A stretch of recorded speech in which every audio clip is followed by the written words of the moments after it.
Chapter 13, The Black Prince. The ship had made it out of the storm just fine, although it took some work on the crew's part when it came to preventing flooding. Edric Storm barely ate, drank, or spoke for the duration of the journey back to King's Landing.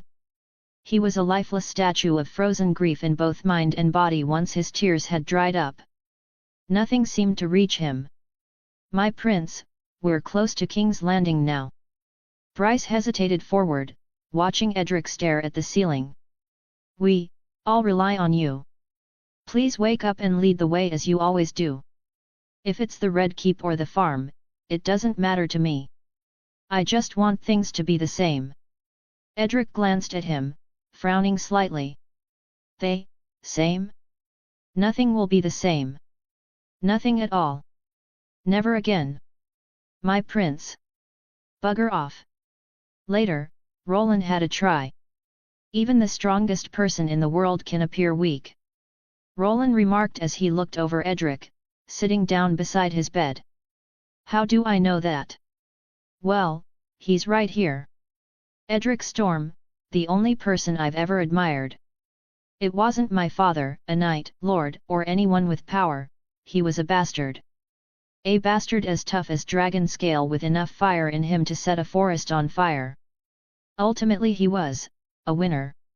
No matter how the odds were stacked against him, he always faced his challenges with those same fearless deep blue eyes." He laughed, shaking his head. "You know why we never met in the melee? I ran from the storm. While I was busy filling my britches, you were caving in breastplates. A true warrior, that's who you are.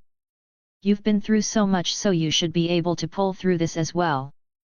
As cruel as it may sound, Alice Anne isn't the only girl in the world. You can rise again." Roland stood up. "I don't even care that you squandered my opportunity to earn glory in the Hands tourney, I just want you to be Edric again. Is that too much to ask?"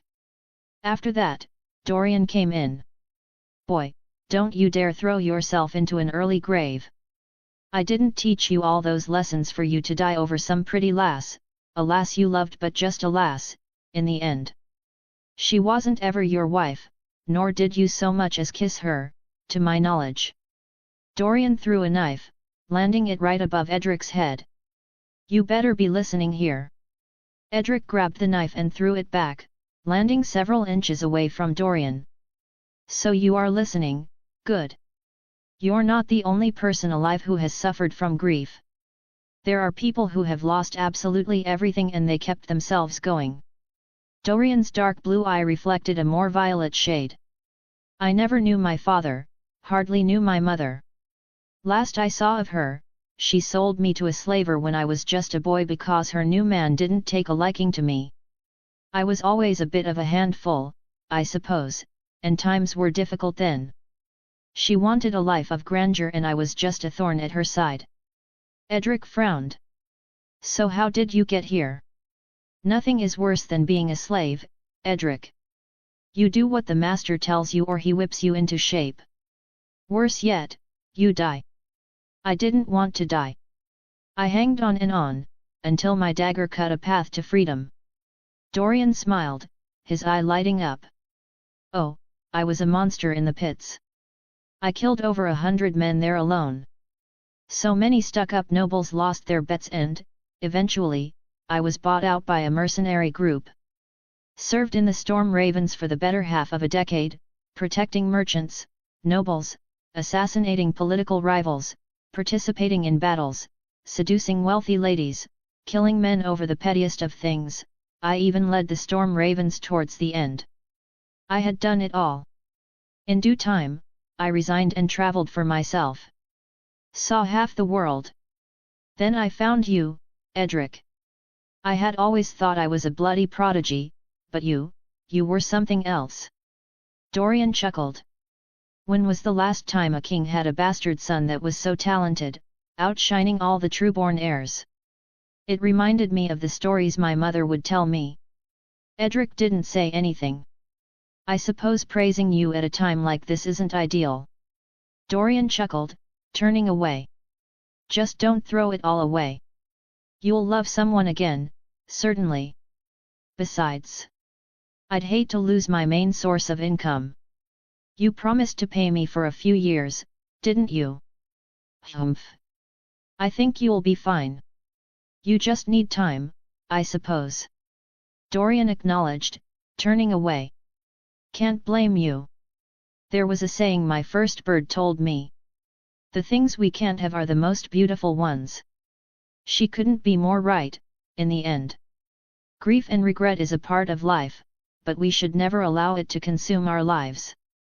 Look at the present, what you have, what you can change. That is the way forward, always. What is the point? For what reason do I exist? If I cannot be happy, then what is the purpose of life?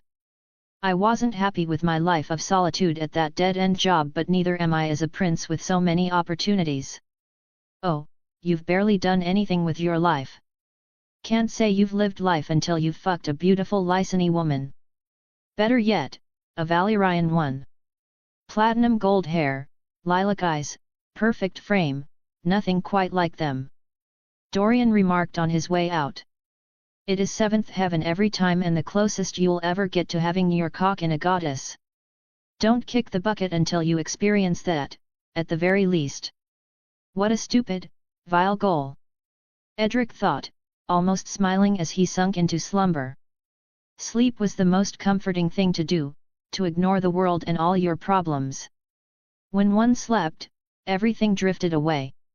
It was the only time Edric was at peace. Even then, what happened haunted him, and this peace was torn to shreds, turning into a nightmare.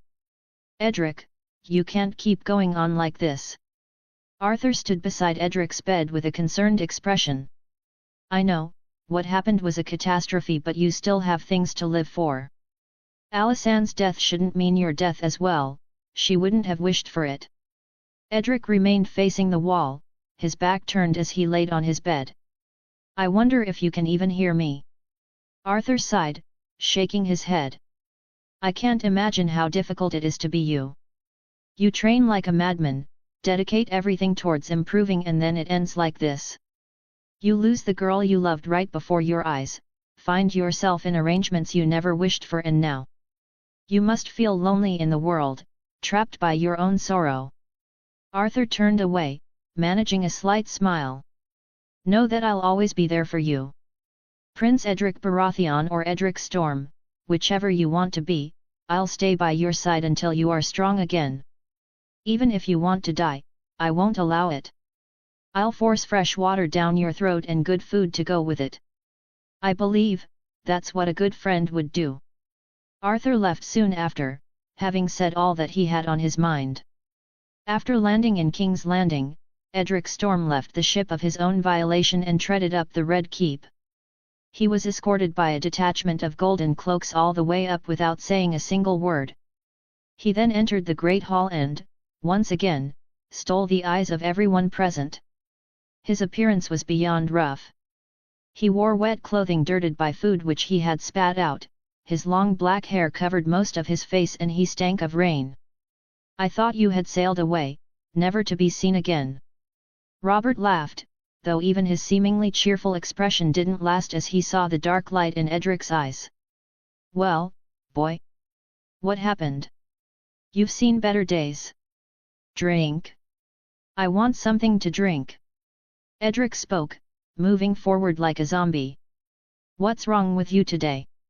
You got hit by lightning again. Joffrey Baratheon jested, finding Edric's appearance amusing.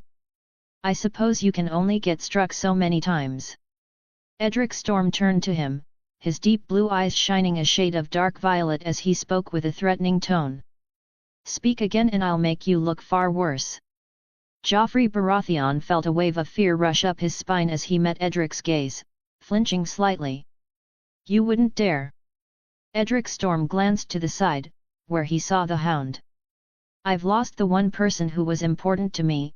Do you think that I give a bloody fuck about hurting you, or the consequences that would come from it? Edric Storm drew his dagger as quick as lightning, pointing it at Joffrey Baratheon's neck before anyone could even react. I'll fucking kill you right now, you golden-haired bastard! Joffrey's emerald eyes widened in both shock and fear. Please, don't. You piece of utterly worthless shit, don't you ever test me again or I'll snap your neck like a twig. Is that understood? Yes, yes, I won't ever test you again. Who am I? Prince Edric. I won't ever test you again. Wrong. Edric Storm moved the dagger closer. Who am I? Edric Storm? I'll never test you again, Sir Edric Storm. Good boy Jove. Edric Storm chuckled, sheathing his dagger and patting Joffrey on the head all the while ruffling his hair. You can fuck off now. Stupid dog, you allowed him to threaten me like that. Joffrey Baratheon turned, looking up to Sandor Clegane after the whole ordeal.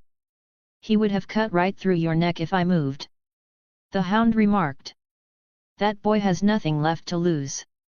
That is when someone is the most dangerous. Gods, you are rather unruly today. What happened? Robert Baratheon questioned.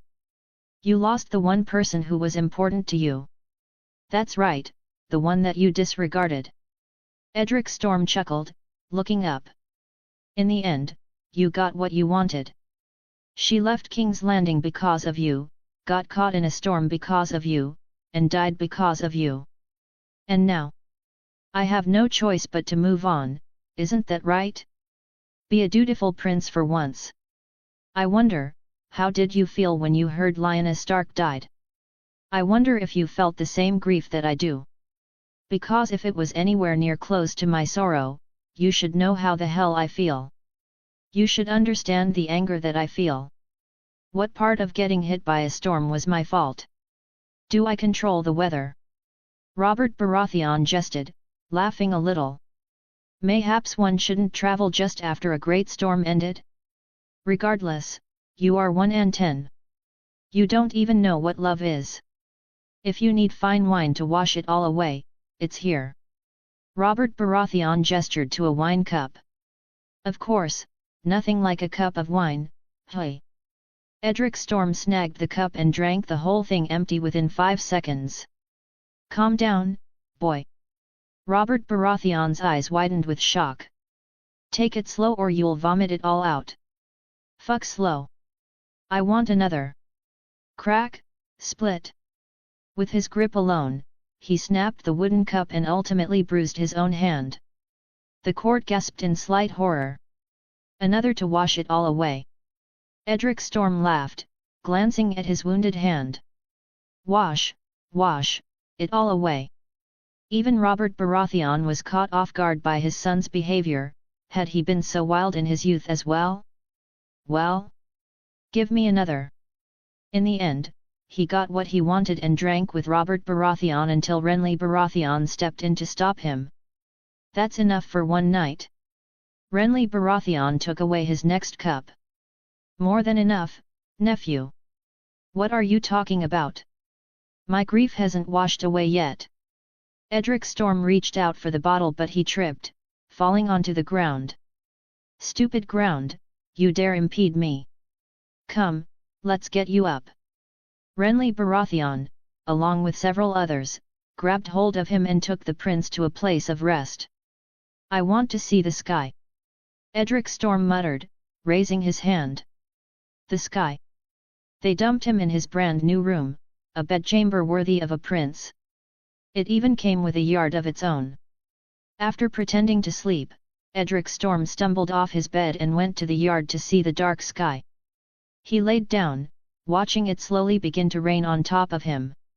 He didn't care, he found rain to be the last comforting thing. Would you cease with your grief?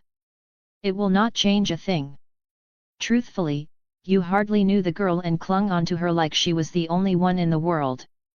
Raiden Shogun tilted her head and raised her hand as a luminous violet glow lit up Edric's face. As I said before, mortal life is ever so fleeting. Mortal love comes and goes like the ocean waves, it never lasts. Be it death or other circumstances, it always comes to an end. That's so easy for you to say. Edric Storm scoffed, although his eyes were full of sorrow. Isn't it quite the coincidence that it was lightning which took her life? What are you implying? I'm not blind. There's no way in 7 hells that clear sky turned into a storm so swiftly. You killed her. You betrayed me. Did I? Raiden Shogun's eyes glowed as she contemplated. You are rather quick to point your sword at your shogun, Edric. Why? Edric's eyes widened as he questioned, his expression full of pain. Why would you do it? For you. She replied, not denying it. Everything I do is for your benefit. So you really did it? Edric's mouth opened as he looked up with eyes of shock, confusion, and anger. For me? What part of that was for me? Your reaction to her death is exactly why. She was a thorn at your side, a chain keeping you restrained. She made you weak, lessened your potential, she was both an obstacle and a distraction. If you were to complete your goal, she had to be removed from the picture. Removed? Imagine if an enemy of yours knew of your feelings and grabbed hold of her. You'd throw away everything just as you did earlier trying to chase after her. She was clever and realized that you were beyond her. If anyone is to blame, it would be you. You still imagined a simple life with her, didn't you? You're not simple and you never will be. Your fate is to rule over all lesser men, crush your opposition into the ground and lastly, bring me to life. You have some nerve to think that I would do anything for you. Edric stood up, his blue eyes lighting up. A weakness, hey? What do you know about being human? What do you know about feelings? You didn't have any to begin with. You don't care about anyone but yourself. Someone like you has no right to dictate my feelings and whether or not they're a weakness. Forget about being alive. I hope you wither into nothing and atone for what you did, because I swear, I won't do a single thing to benefit you. Once, I did not see anything but my set purpose. Raiden Shogun acknowledged. I did not care for my people, my nobles, nor my most loyal retainers, everything was just a means to an end. Truthfully, I have little comprehension of how you must feel. However, to say that I only care about myself would be gravely incorrect. My purpose has changed. You care about me?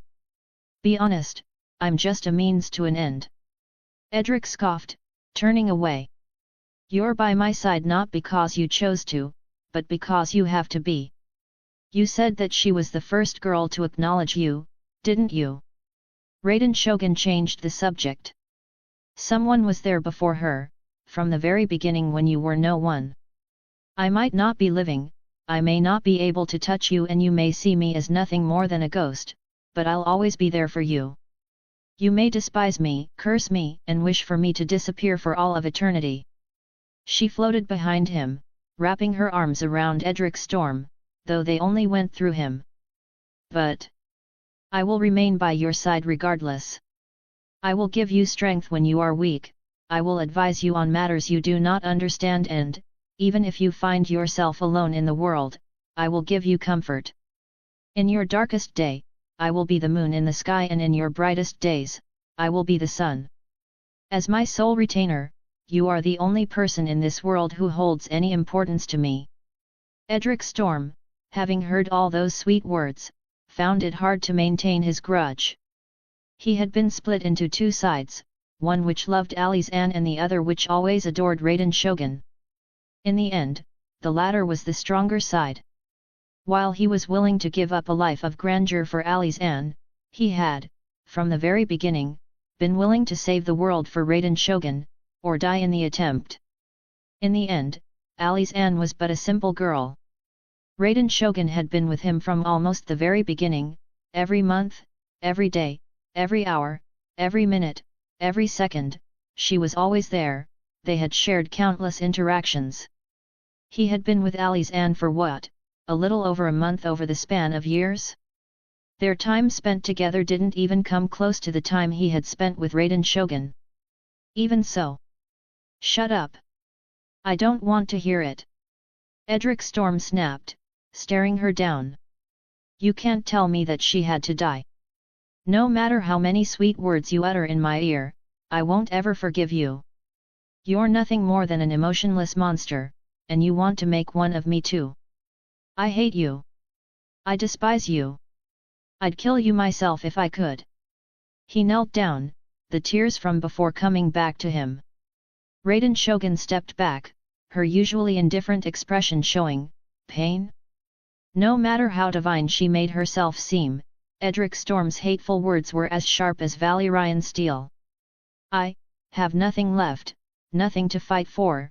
What is the point of it all? Why the fuck do I exist? He kept beating his fists into the ground, again and again, till they were beyond bloody.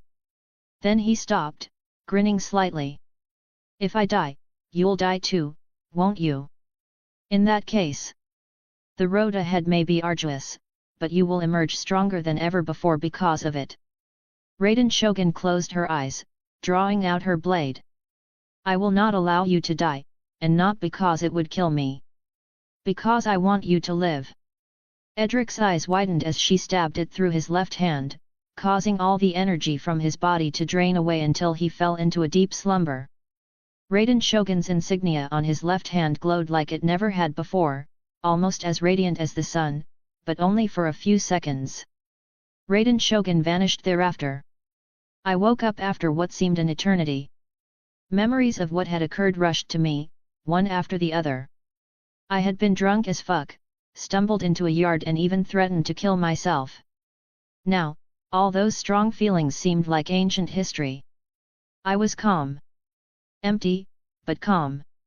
I was resting in a rather comfortable bed, in a posh bedchamber. Was this a section of the royal apartments? Yes, this was the room Renly had carried me to.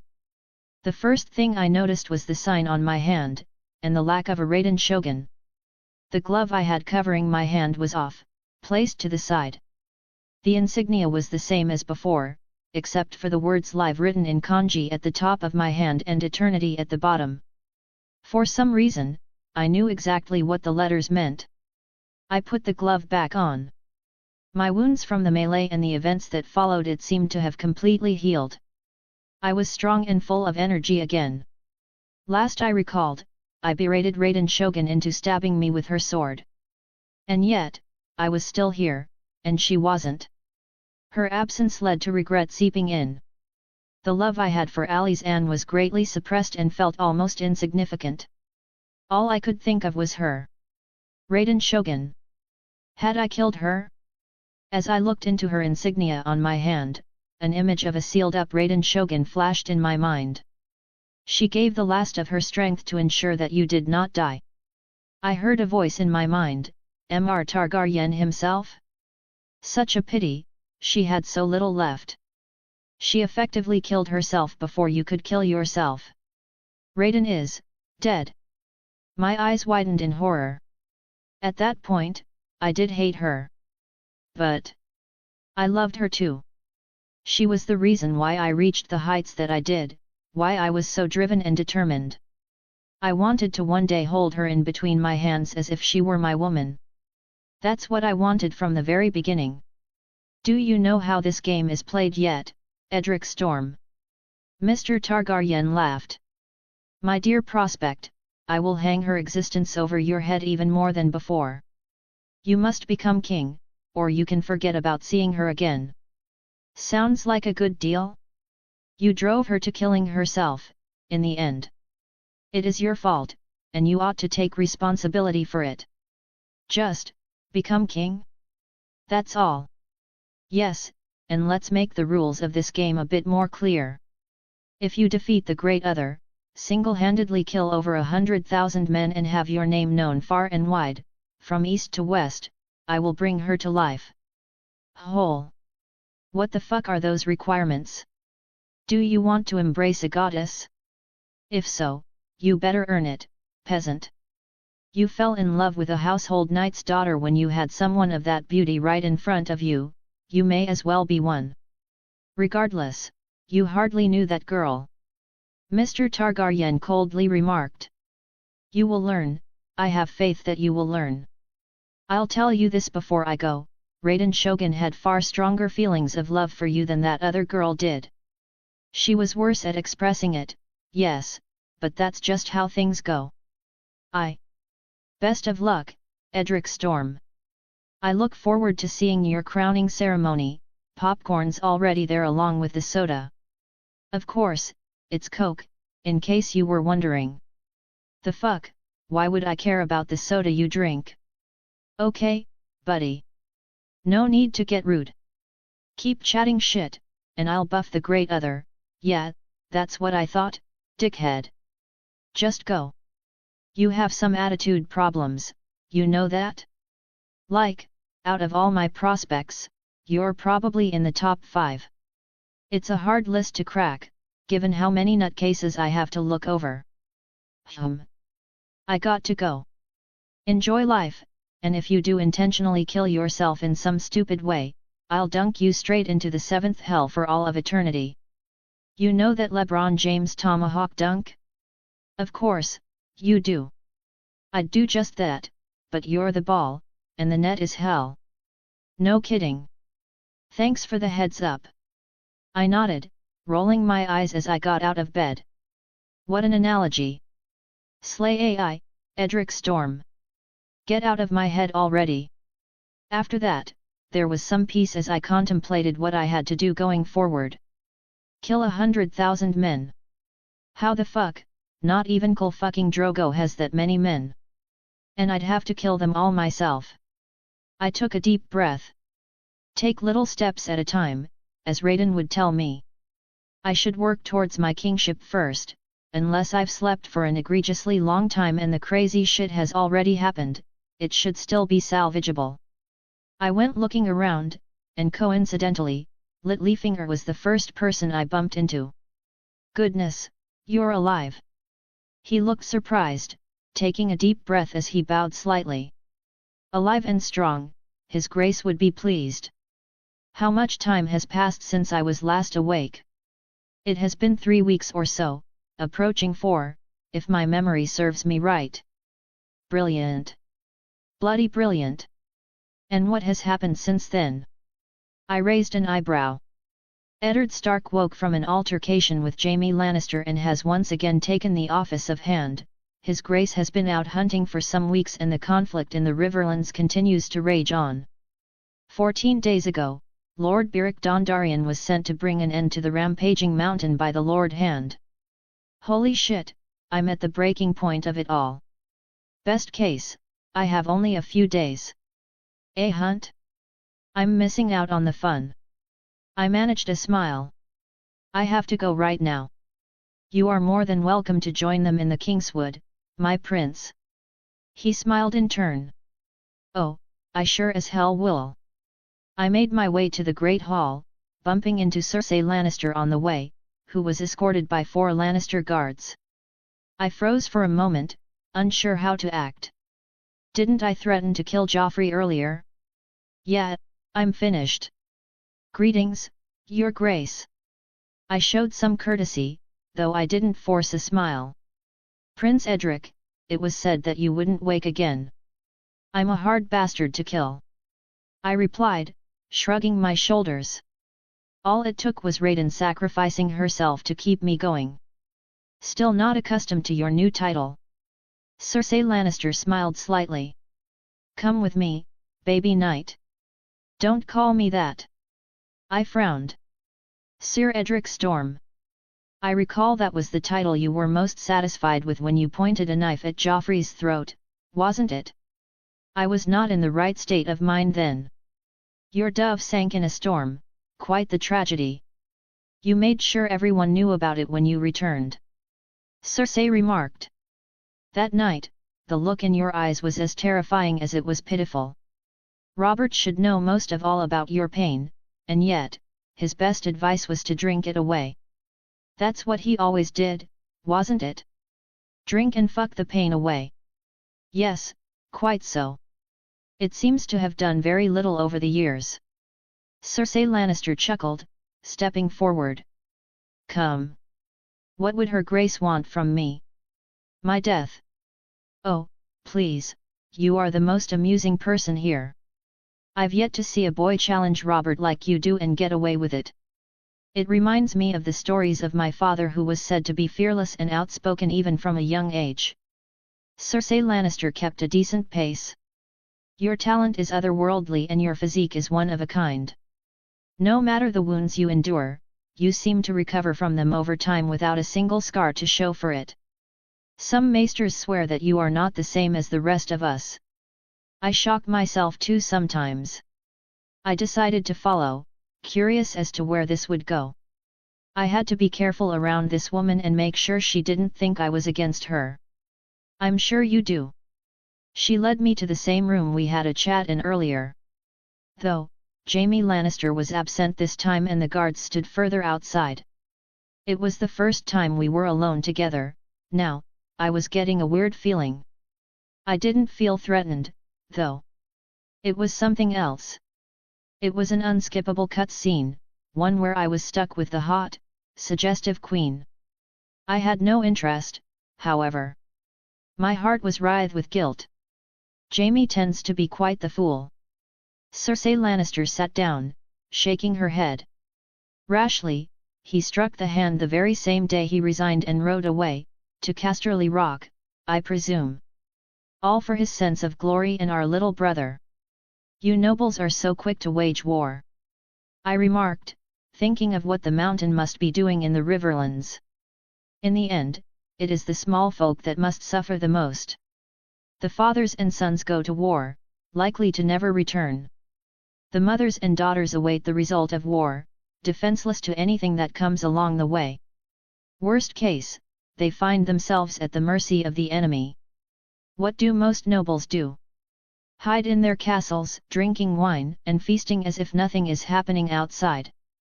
At best, they stay in camps to show that they are doing something. But are they the ones fighting? No, well, rarely. If you had the power to change things, what would you do? How would you make sure war was never waged again, baby knight? Well, it all falls onto the king. I remarked, shrugging my shoulders. If the king lets his lords walk over his peace, then what good is he? We are meant to be 7 kingdoms as one, after all, there is only one king. He shouldn't be out hunting when several of his great houses are at each other's necks. If it ever reached this point, I'd march out my banners and beat the sense into both parties. You are not wrong, baby knight. Robert has grown into a coward over the years and the warrior that was before is long gone. He should have ordered the release of my little brother immediately. There would be no need for war, but his reluctance to act only made the insult to House Lannister all the more present. Of course, my father wouldn't sit idly by while a member of House Lannister, let alone his son, was unjustly taken prisoner, hence the burning Riverlands. Sounds like a reasonable thing to do. I replied with a clear tone of sarcasm. My father has done far worse things. Cersei Lannister chuckled, gesturing to her cup. Fill it for me, would you? You're a grown woman, do it yourself. I remarked, rolling my eyes. Are you too high in the ranks to pour wine now, Prince Edric?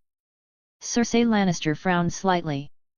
You have so many other people who you can order around, but no, it has to be me. I grabbed the cup and poured some wine in. I think you like torturing me. I gave her the cup, stepping back after. Torturing? You wouldn't be so disobedient if that was the truth. Cersei Lannister grabbed the cup and had a sip. Have you heard of the Rains of Castamere?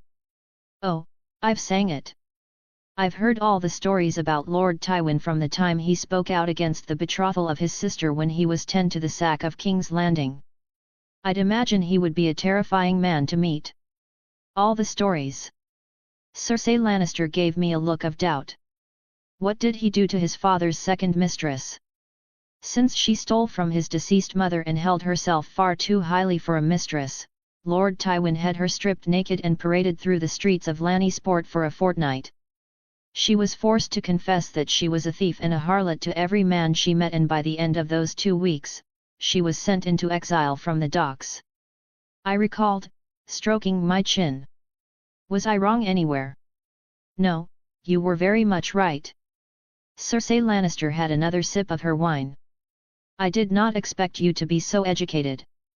I tend to focus on extraordinary figures when it comes to history, especially warriors. Rhaegar Targaryen, Daemon Blackfire, Daemon Targaryen, Maegor Targaryen, the Dragon Knight, Riam Redwine, Sir Arthur Dayne, a lot of Targaryens in there. Don't get me started with the Age of Heroes. I don't think even Jaime was nearly so passionate with his heroes. Cersei Lannister laughed. You wish to be one of them, don't you? The very best. I replied, nodding. I want to be so great that there's not even a question. You have a long way to go, but, equally, I doubt anyone has won a melee nearly as important as the one you did at such a young age. A good start, certainly. Though, you cannot be truly great if you die too soon. Greatness has to be sustained. I agreed. Is she threatening me? And to do so, you should be wise and pick the right side. Cersei Lannister smiled, tilting her head. The right side being? I raised an eyebrow. The Lannisters. Cersei Lannister stated, looking into my eyes. You could easily distance yourself from the throne that you have no desire for. When the time is right, you can also regain the freedom you once had. You wouldn't need to marry that wild Stark girl whom you have no affection for. As for distinguishing yourself, there will certainly be wars that would call for a boy of your talents. One part of me really was feeling her. And, she was saying some sweet words. However, I wasn't the same Edric whom she had spoken with last. I wanted to be king and would take any responsibility that came with it. I couldn't achieve that being a pawn of the Lannisters. You're speaking of a world without Robert Baratheon. Yes, one where Joffrey is king. Aha! I chuckled, turning away. Yet, I wonder who he would want dead first. Joffrey may seem against you, but he holds a special admiration for your ability. If you fought for him, he would most certainly want to keep you by his side. Even if he did not, I would protect you. Cersei Lannister finished her cup of wine. Why not another? A tempting offer. I nodded, filling her second cup. It's almost like you offered everything I could ever ask for. What more could you ask for, baby knight? I made the mistake of looking down slightly. She had a nice chest, not going to lie. I see. Cersei Lannister smiled. So that's what would move the needle for you, I have no idea what you're talking about. I smiled slightly, raising an eyebrow. I only know one woman worth fighting for. I don't believe it needs to be said. I think it does. It's understandable, truly. You've lost the love you once had and need someone to comfort you. Besides that, you've never experienced the love of a mother, have you? She ain't going to hook me up on some Homelander shit, no way. She stood up, gently caressing the side of my face. She didn't seem evil at all as I looked down, but rather, strangely warm. Kind, even. Her emerald eyes were strangely soothing as they looked into mine. I'm far past the point of needing motherly love. I shook my head. Are you? I don't believe so, even if you fight like a man, at heart, you are still a boy. She kept her smile, wrapping her arms around me. Her hair of gold sank deep into my chest as the smell of rich roses overflowed my nose. If you ever need someone to give you comfort, I'll be there for you, Sir Edric Storm. I was getting rizzed up. I didn't walk away, deciding to embrace her back. It felt good. Calming. Maybe you're right. I grinned slightly. Maybe I do need some comfort. You're a good boy with a good heart. You shouldn't be forced into a game you never wished to play, isn't that right? Yet. I nodded. I shouldn't. I should be free like before. You'll have your freedom, I swear it. She stepped away. So long as you fight for the right side, you will have everything you could wish for. Who knows? On the next occasion, I could comfort you in another way. Another way? I raised an eyebrow, grinning slightly. I'll pretend to play your game. You'll have to see. She gave me a suggestive smile, curling her lips. Ain't gonna lie, she's moving mad. I'll have to see. I agreed, turning away. Well, I have some business I need to settle. It was sweet talking to you. Wouldn't you share a drink with me first? Ah ha ha ha, you know I'm a different animal when I'm drunk. I chuckled, making my way out. I wouldn't mind. On the next occasion, mayhaps. I used her words against her, opening the door. Farewell, Your Grace. Do not stray too far, baby knight. I dipped out, taking a deep breath. I only know one mommy and her name ain't Cersei Lannister. Just a boy? Bitch, I'm a grown-ass man with ambition. I'm not about to be Joffrey's lapdog or some Lannister retainer, no fucking way in hell. I'm going to be the king and get back my Raiden Shogun.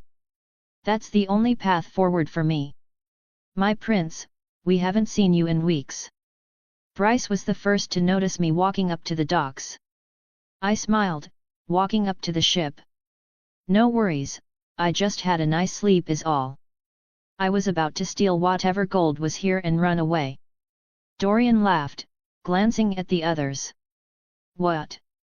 Dead men have no use for it. You better have given me some of it. Roland remarked, frowning. A few pieces, mayhaps if you begged for it. If I had died, you'd know it. I stated, shaking my head. The entire city was talking of how you wouldn't wake. Arthur added. It is unusual for someone to be out for so long. However, I had faith you wouldn't die so easily. Regardless, I'm fully healed now. I stated, taking a deep breath. Things are changing around in the city, and I feel as if there's going to be a battle sooner rather than later. In that light, you're the only people that I can trust to deliver the message. What message, and to whom? Arthur questioned. House Baratheon needs more support at King's Landing as the Lannisters are threatening to overthrow the king due to the Lord Hand finding out the secret of Cersei's children. Better yet, it needs to block off the port and catch anyone who tries to escape. Dragonstone, home of the commander of the royal fleet, is right ahead. I need you all to sail there and deliver the message to Lord Stannis Baratheon directly. Wait, what are you talking about? Roland chuckled. That's a whole lot of information. It is the truth. I didn't speak of the secret, although I was certain that Stannis would know. After all, he was the first to be suspicious. Getting to a lord of such high status would be difficult. Arthur stroked his chin. And since when were the Lannisters threatening the king? I thought they were all united. And what secret?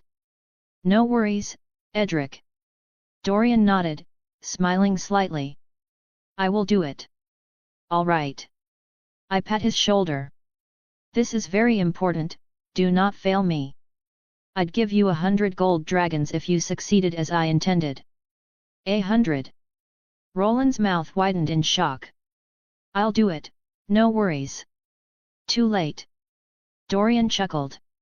When that much money is involved, you can rest assured that I will do everything exactly as you wished.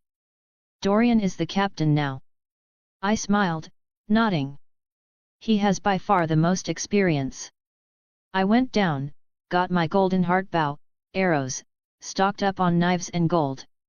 After taking everything I needed from the ship, I ordered them to set sail and ran back to the Red Keep. I grabbed my great warhammer and addressed the court. Anyone know where a prince might find a destrier? Better yet, lead me to the Kingswood hunt. It would be my pleasure, Prince Edric. One of the lords stepped forward eagerly, leading me to a stables and hooking mans up with a knight's horse. It was, in fact, his horse. I'll return it to you when I can. I promised, smiling. Ah, no need. I'll find another one worthy for battle when I can. Here. I gave him some gold. Keep the change, I wouldn't want good people to be poorer for doing good deeds. Thank you, Prince Edric. You are most kind. He got on his second horse, riding forward. Come, it's not too far. Ah, that boar is too small. It's not that monstrous one I've been hearing about. Robert Baratheon frowned, shaking his head. Shoo, slat. Shoo, slat. Shoo, slat. 3 consecutive arrows soared, one after the other, killing an animal each. 1. The boar. 2. A stag. 3. A rabbit. All 3 arrows had struck clean in the head. Robert Baratheon observed with a look of shock and intrigue, turning to where the arrows came from. So did his large party of observers, from Renly Baratheon to Sir Barristan. Such skill! Nay! Having fun without me? Edric Storm rode further, making himself visible before everyone. Robert Baratheon grinned. That's my boy. You came to hunt, didn't you? Of course, father. He nodded, dismounting. What are we looking for in particular? A large, monstrous boar. Robert Baratheon widened his arms a decent amount. They say it's this big. I want to kill it myself. How about we have a competition? The first to find and kill the boar wins. You believe yourself a better hunt than me, boy? Yet. Edric Storm grinned. Far better. We will see, Robert Baratheon turned, clutching his spear more tightly as the competitive flame within ignited. I've been hunting long since before you were born. The bow is the finest weapon for a hunter, and I'm the best archer here. I'll show you why. Edric got back on his horse, riding ahead. The real hunt has begun. In the end, I found the boar first after a day of hunting and shot the life out of it with 3 arrows. After shouting that I killed it, the royal party gathered around and acknowledged my feat. That was the boar. One spoke, nodding. I never had any doubts, my nephew is one of a kind. Renly Baratheon remarked, laughing. My brother is far too old to compete. Damn it! You are a better hunter. Robert Baratheon cursed, although he managed a light-hearted laugh after. How many boars did you hunt down, boy? Around a dozen, all of them large. Though, we shouldn't waste all that pig meat. I know exactly where all of them died. If it's too much for the court, maybe give some of it to the hungry people in the city. You heard the prince, go get the damn meat and bring it home. Robert laughed. The hungry people, ha ha ha, since when did you become such a good soul? It's more so being resourceful than good, I replied, shrugging my shoulders. Besides, it's a good time of year. Everyone should be happy. Yes. Lancel, give me some wine. Robert Baratheon ordered, almost stumbling in his step. I'm still not satisfied. I need to kill a massive boar in single combat. Should I drag on the hunt, give Stannis enough time to act? Yes, a few more days should do it. A few days later, Robert Baratheon came out of the hunt alive despite his strong wine. That was mainly because I took on a Kingsguard role, making sure he didn't do anything absurdly stupid. Though he was wounded somewhat, none of the wounds would take his life. Though, he was drunk as piss. At the gate, Eddard Stark was already waiting and went to speak with Robert Baratheon in private. Shit's about to go down. I grinned slightly.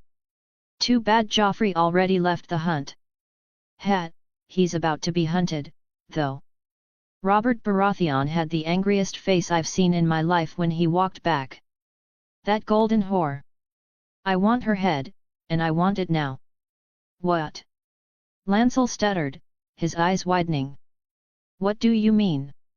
Your Grace. Bang. Robert Baratheon smacked him straight against the face, breaking several teeth as the Lannister stumbled back. Fucking Lannisters, traitors, all of them.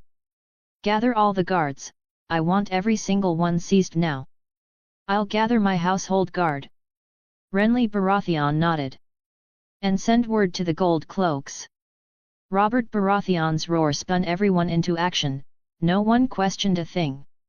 Lancel Lannister alongside Tyrek Lannister, squires of Robert Baratheon, were the first to be seized. Before long, a battle sparked in King's Landing as the Lannister royal party made their way to the docks. A portion of the gold cloaks had betrayed their king, holding down the docks for the Lannisters alongside the red cloaks.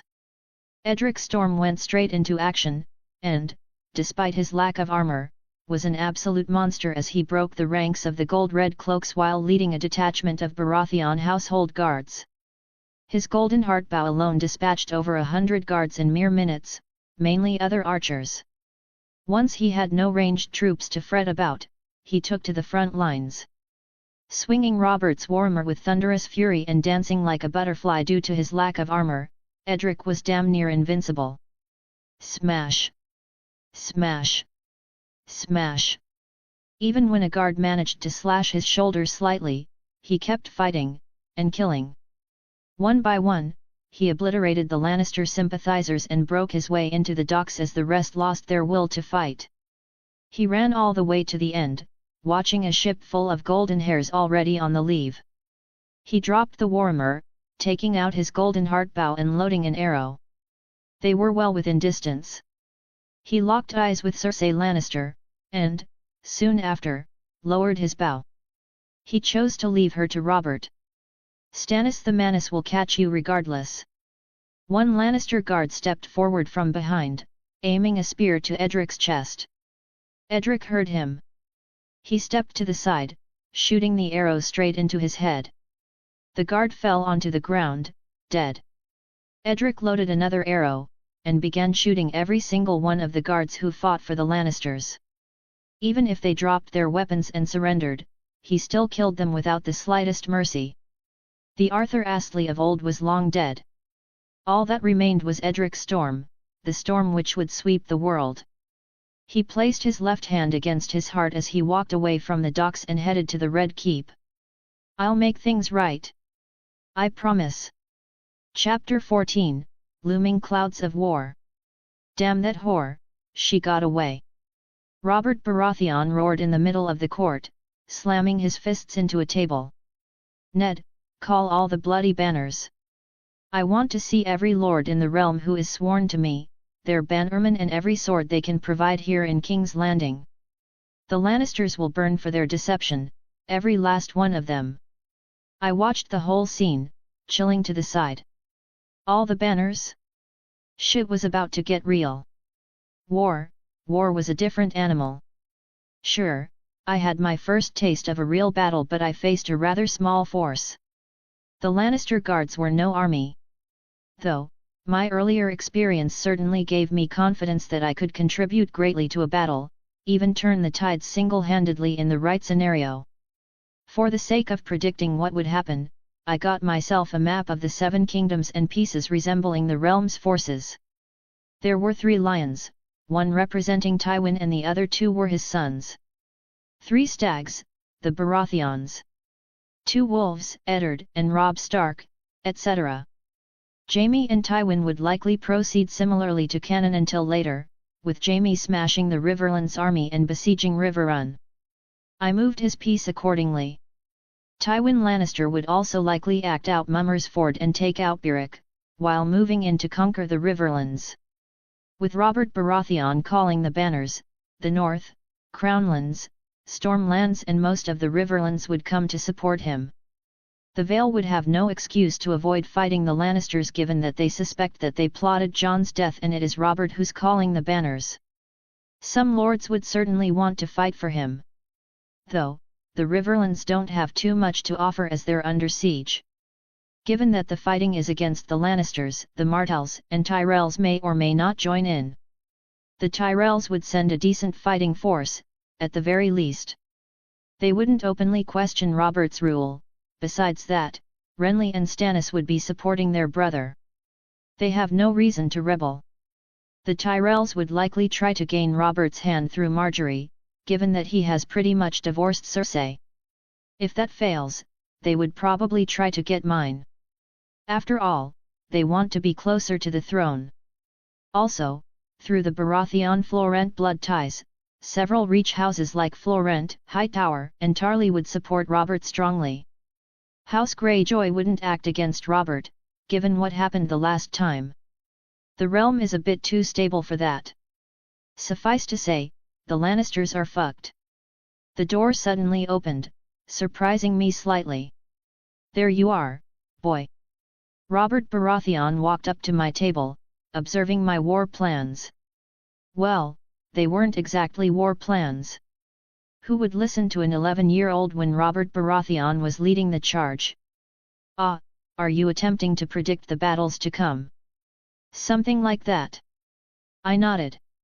I predict that the Lannisters would split into two forces, one led by Sir Jaime and the other by Lord Tywin. Sir Jaime would be eager to take Riverrun directly, cutting through their defences and routing them to the castle. Meanwhile, Lord Tywin would likely work with Sir Gregor to eliminate Beric Dondarrion's force and cause further chaos in the region. That is a brilliant observation. I could very well see it playing out. Robert Baratheon nodded, resting his hands on the table as he leaned in. So what would you do with the royal forces to counter them?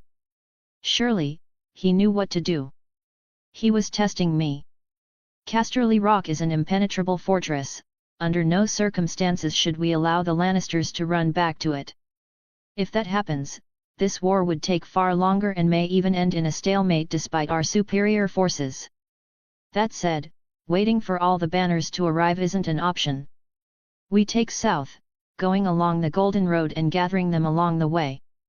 The Deep Den is the sole castle worth mentioning on the path to Lannisport.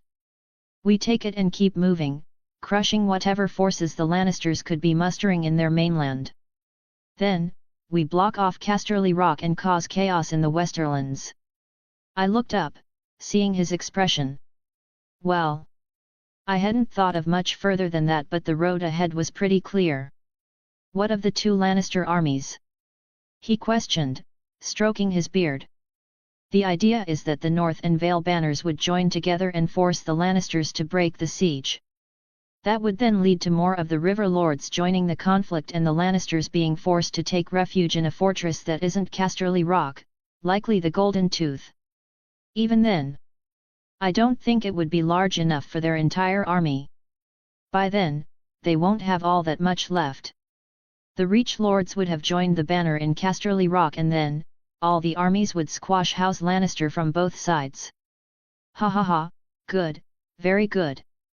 Robert laughed, moving away from the table. You have quite the insight for war strategy, boy. You will lead the banner going to Casterly Rock. What? I raised an eyebrow, shocked. I was jesting. He laughed, patting my back. Leave blocking off Casterly Rock to the Reach banners, we will face the Lannisters directly. They won't even have the opportunity to run. I'll make certain of it. Besides that, your talent is needed at the front line of the war. Ah! The door opened and Eddard Stark walked in. Your Grace. Eddard Stark bowed his head slightly. Prince Edric. I've received news regarding Cersei Lannister and Lord Stannis. Good. Edric, there will be time to discuss these matters at a later date. Why don't you take this short time of peace to know your betrothed better? After this, you will be away for quite some time. Arya Stark. I shrugged my shoulders. I mean, do not test my patience, boy. You go and do it. Robert Baratheon ordered, almost glaring at me. It would help if I knew where she was. Ned, show him. I'll be waiting here. As you wish. Eddard Stark turned back and I reluctantly followed. The court had changed a lot in a short period of time. Every known Lannister ally and rebel was chained and thrown into the dungeons, including Grand Maester Pycelle. Quite a few of them were already scheduled to be executed as examples of what would happen to the rest in the future. Some of the more important ones remained as prisoners. Despite the fact that the Lannisters were about to be swarmed, I had a bad feeling about the war to come. It was likely that the royal forces outnumbered them 2-1, if not more, but the problem lay in the fact that Robert Baratheon acted like he was still the demon of the Trident. His supreme confidence in victory, while somewhat deserved, was concerning. He was way too out of shape, a great deal older, and his mind didn't seem to be in the right place after he found out the truth. He wanted to attack them head-on, without much more to it in terms of strategy. I mean, imagine being him. For all those years, he was led on by Cersei Lannister. I'd be fucking pissed too. I think at this point, the only thing keeping him going is Eddard Stark being here. Maybe my presence, a little. Though, I wouldn't consider us particularly close. I needed Robert Baratheon to live long enough for me to succeed him smoothly. Lord Eddard. I broke the silence as we continued to traverse the Red Keep. Regarding my betrothal to Arya Stark, was it something you wanted? Or did my father just force you to make the arrangement? Eddard Stark paused, turning back slightly as he faced me. It was his demand for you to marry one of my daughters to further bridge the gap between our houses. Breaking Sansa's betrothal to Joffrey would have been more difficult than matching you with Arya. I feel as if we have little in common, I remarked, shrugging my shoulders. I certainly believe Sansa would have liked me more. Besides that, Joffrey isn't a prince anymore. You have more in common with Arya than you'd know. Eddard Stark smiled slightly, continuing his walk. When you make up your minds, nothing can stop either of you. You do not hesitate to speak what lingers on your mind, and both have an earnest passion for fighting. Doesn't that just sound like we'd end up fighting each other? I jested, chuckling a little. Mayhaps you will conquer any enemy that comes between you together. Eddard Stark remarked, opening the door to a chamber which I recognized somewhat from the show. It was pretty similar, at least from what I remembered. Inside was Syrio Farrell, a slight, bald man with a beak of a nose, and next to him was Arya Stark, who lowered her practice sword. Lord Eddard. Syrio bowed, taking a curious glance at me. And who might that be? Prince Edric. Arya Stark stated before I could reply. Ah. Syrio Farrell smiled slightly. Would I be disturbing a moment, if so? I glanced at Eddard, shrugging my shoulders. No, you can continue with your sparring. I have matters to discuss with the king. Eddard Stark stated, patting my shoulder before walking away. Behave well, Arya. Behave well. Arya Stark muttered, pouting slightly. Like I have to. I heard a little about you. I took a look at Syrio Farrell. You were once the first Sword of Bravos, weren't you? The boy is knowledgeable. Syrio remarked, nodding slightly. And you were once the champion of the melee, becoming the youngest knight in history, as I recall. You have the eyes of a warrior, a fierce warrior.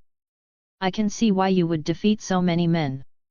He turned and went to grab another wooden sword, tossing it to me. I grabbed it, though I was uncertain of what he was getting at. Did he want to fight me?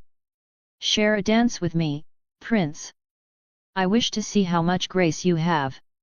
He raised his sword, aiming it at my throat from several steps away. There is a chance you may learn from me, as well. Lord Eddard doesn't pay you to teach me how to fight. I remarked, frowning slightly. Consider it a free lesson, Prince. Further payments are always welcome. Syrio Farrell smiled, stepping closer. Well? Will you fight? Humph, what, are you scared to be embarrassed? Arya Stark spoke with a rather rude tone, seemingly looking down at me. Seems to me like you're only good with the bow and warhammer. Fine, but I don't dance with my opponents. I tend to beat them. I raised my wooden sword and engaged in a duel with Syrio Farrell, charging first. He stepped to the side, evading my attack and countering with 2 swift blows to the head, both of which I evaded with hyper-focus. You react swift as a cat, good. But do you move as quick as one? Syrio Farrell questioned, beginning to cut into my defense with further blows. I blocked his attacks, though each one became harder to block than the last. His momentum was steady, never backing down. Tap. Tap. Tap.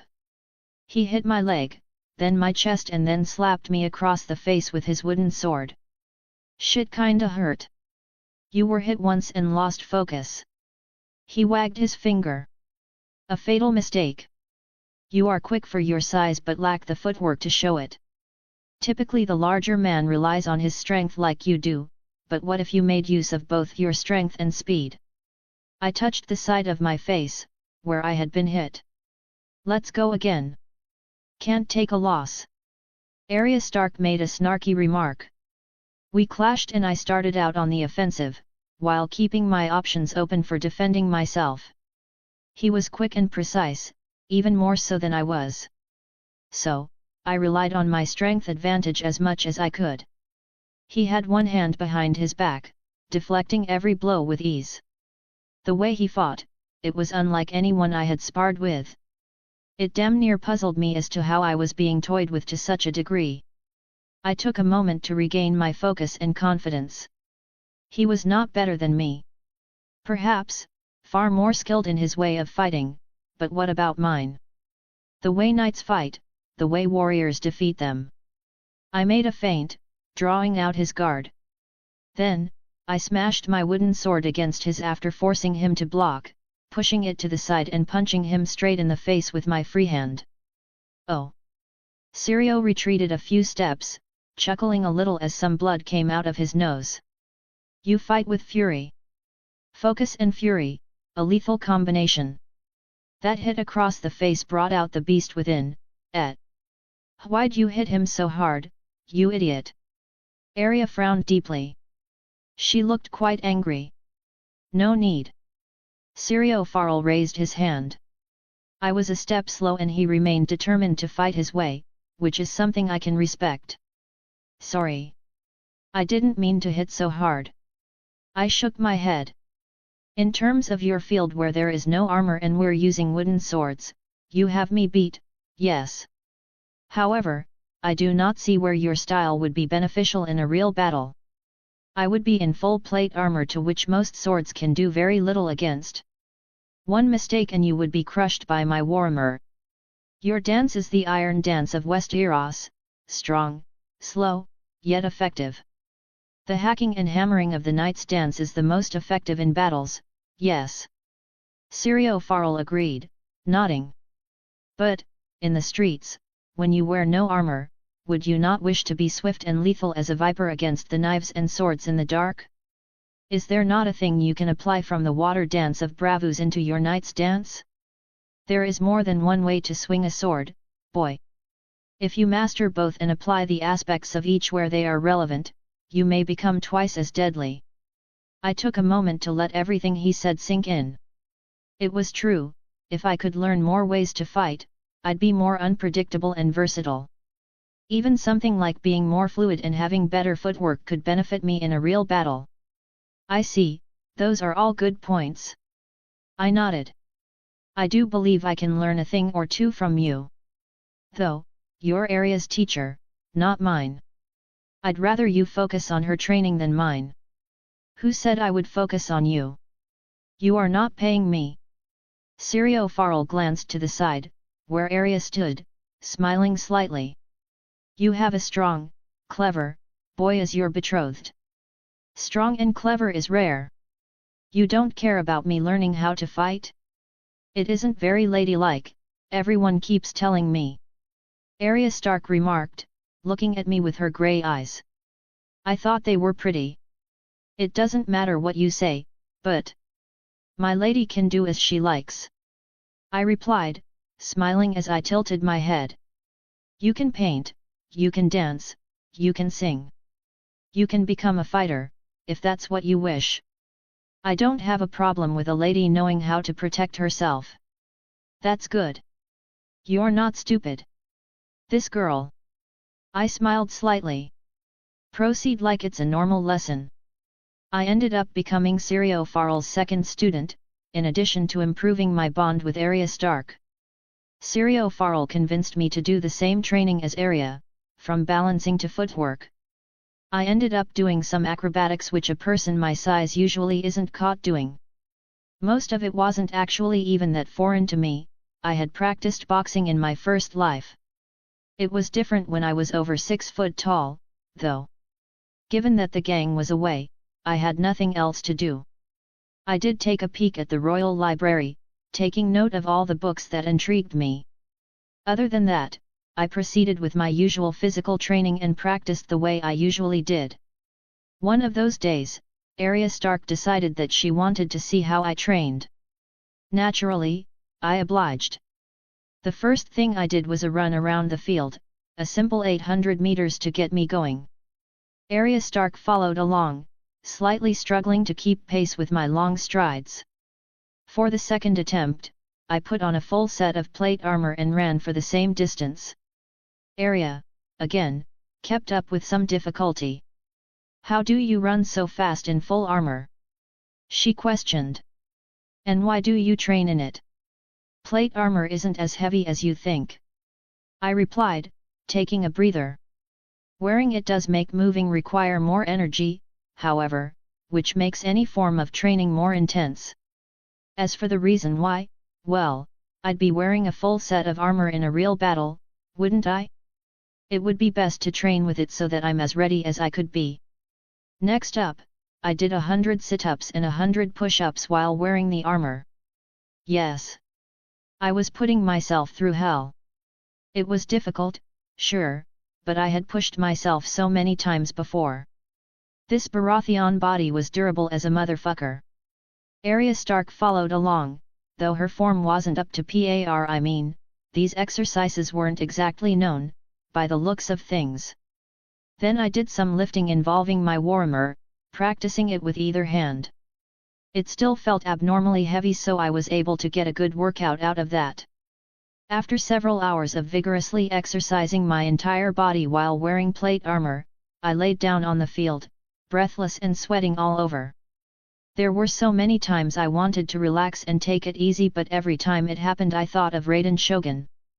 If I took it easy, how could I hope to be the one to crush the great other? How could I hold her in my arms?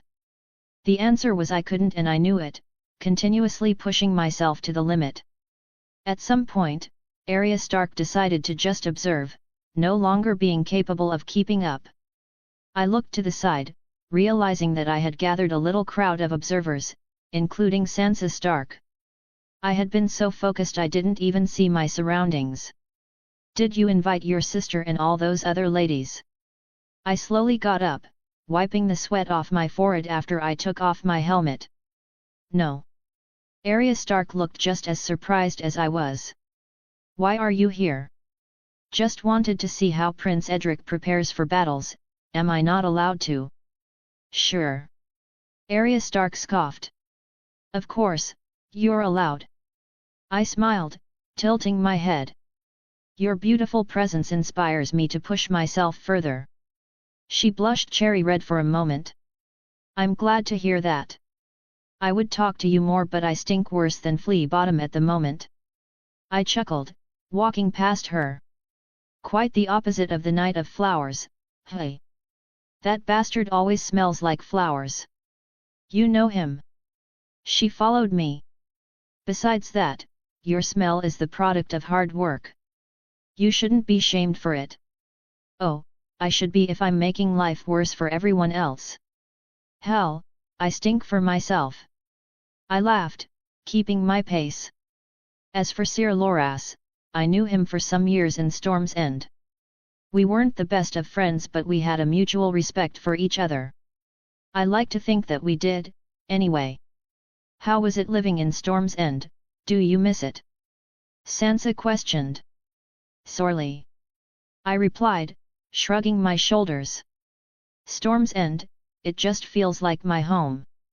Like a true Stark in Winterfell, as a Baratheon, no place feels more natural to me.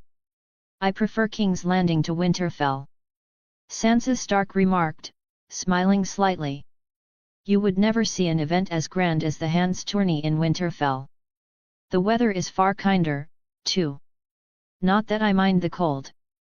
I'd hate the cold snow," I remarked, chuckling. "I'm a summer boy, always have been. You're not forced to wear additional clothing, you can see nature blossoming, and the nights, warm nights are my favorite. I'd love to see you shivering in Winterfell." Arya Stark remarked, albeit in a playful tone. I'm convinced Arya will never be a proper lady. I don't have to be. Arya countered Sansa. Besides that, Prince Edric encourages me to learn to defend myself. If he doesn't mind it, why should you? It's not all about your silly water dancing. Sansa Stark shook her head. You can know how to fight and still act like a lady. It's not all that difficult to be courteous, graceful, and kind. Not all that difficult, says the lady. Arya Stark frowned. Everything you do is ladylike and pretty. The two sisters stared at each other. I like to think that everyone has their strengths and weaknesses, I stated, shrugging my shoulders. For instance, Sir Loras is prettier than me, certainly smells better than me, and he is twice as graceful with everything he does. The ladies all cling to him, they can't help it. He'd likely defeat me if we competed in a joust. Alternatively, I'd defeat him if we were to fight seriously. From afar or within arm's reach, dismounted or mounted. I'd completely crush him. I think it would be a harder fight than you think. Sansa Stark replied, shaking her head. That's what you think. I smiled. Edric would crush Flower Boy with one swing. Arya remarked. Where was he in the melee? I didn't see Loras anywhere. I don't see him training like Edric does. Well, he's someplace else. I'm certain he practices plenty to be as good as he is. Sansa Stark replied. After a chat, I finally made it to where I needed to go. I took a nice long, steamy bath. There were certainly benefits to being a prince and living in King's Landing. I had access to the best resources in regards to most things, from trainers, equipment, connections to even things as simple as baths. Sure, there were some in Storm's End, but none of them could be compared with the ones in King's Landing. Once I was done with getting myself nice and clean, I got dressed in all black and made my way to the main hall to see what was going on. As I looked to the side, I noticed a woman with golden hair which I recognized well. She stood alongside all three of her children, her arms wrapped around Joffrey. She didn't seem to want to let go. Joffrey Baratheon looked truly terrified as Robert Baratheon looked down on them all from the steps of the Iron Throne. Behind them, stood a badling, tall and muscular man whom I recognized to be Stannis Baratheon. With him, stood the Red Priestess Melisandre. She was taller than most men, although a bit shorter than Stannis, and she still had the slender grace of a lady. She had full breasts, a narrow waist and a heart-shaped face. She was beyond beautiful, even I couldn't help but feel charmed just by looking at her. Her hair was sun-kissed red, alongside that she had a set of unsettling red eyes which were scanning the entire court, suddenly landing on me. They widened, almost staring into my soul. Then she smiled, looking away. She has no right being that sexy. I thought to myself. No right. I have brought the Lannisters who tried to escape, Your Grace. Stannis Baratheon pushed forward Cersei Lannister, who practically growled at him as she turned. She looked to have been roughened up recently. What were the chances I stumbled right into this scene? Good, very good. Robert laughed as he stepped down, his eyes full of fury. He stared right at Cersei Lannister, who didn't even dare meet his gaze. He eventually reached her, grabbing her by the chin. You won't even face me, golden whore. Smack. He slapped her clean across the cheek, leaving a clear red mark. While hitting a lady was dishonorable, Cersei's crime was equally not something that could ever be overlooked. Robert Baratheon was well within his right to beat the life out of her. That was the crime of adultery these days. Unlike in modern times, where cheaters got away with practically anything. One thing I can never respect is cheating on the person you married. You are fortunate that Jaime left, he would have cut you into pieces. Cersei Lannister remarked, turning to face him. I'd welcome that golden cunt to try his luck against me any day he wishes. Robert Baratheon frowned at his children. No wonder they all looked like you and your bloody brother. None with black hair or blue eyes, how could I have been so blind and ignorant? Take those bastards away. You can't. Cersei struggled, but before she could blink, all of her children were dragged away. They didn't give much of a fight, even Joffrey looked demoralized, like his whole world had shattered before him. He had genuinely believed that he was Robert's son, the poor boy. I almost felt pity for him. Almost. Someone fetch me a bloody warmer. Robert Baratheon ordered, stepping back as he grabbed a drink. Restrain the whore and keep her still. Stannis stepped away, observing the guards putting her down. He had a cold, indifferent expression. Renly Baratheon seemed a little cheerful for the execution to come, smiling as always. Eddard Stark didn't seem to like where this was going, but he kept silent, knowing that Robert wouldn't hear anything he had to say in regards to Cersei Lannister. Soon enough, someone returned with a nice new warhammer for Robert to wield. He grabbed it and observed the weapon with a slight frown. Good enough. He stepped closer to Cersei Lannister, raising his weapon. Any last words you would like to share, golden whore? You won't live for much longer after killing me, Robert Baratheon. You will fall from a poisoned cup, stray arrow, or even better, my brother will come marching down and sever your hideous head from your stinking, fat body. All you'll have for an heir is a bastard boy from some Florent wench. Like the ones you supposedly gave me. Robert Baratheon chuckled, although he was very clearly pissed. I'll splatter Jaime's head just like yours and your father's too, when the time comes. I'll smash that cursed house straight into the bloody ground and keep it down there.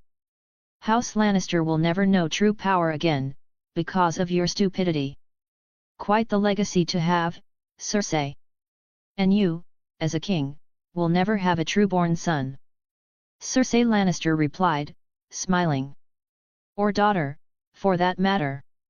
All bastards, isn't that wonderful? I will be the only king to have an Edric as my son. Robert Baratheon smiled. Bastard or not, he is of my blood. As for you, the best you produced is a cunt like Joffrey. I'd have more shame. Edric, the boy has no love for you. Amusingly enough, he admires Jaime more than he admires you. Isn't that funny?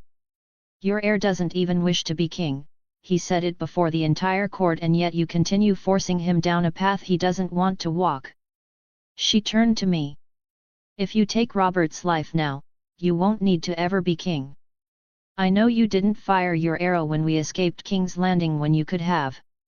It was Prince Edric who sent the message for me to gather my men in preparation for a Lannister attack, or retreat from King's Landing.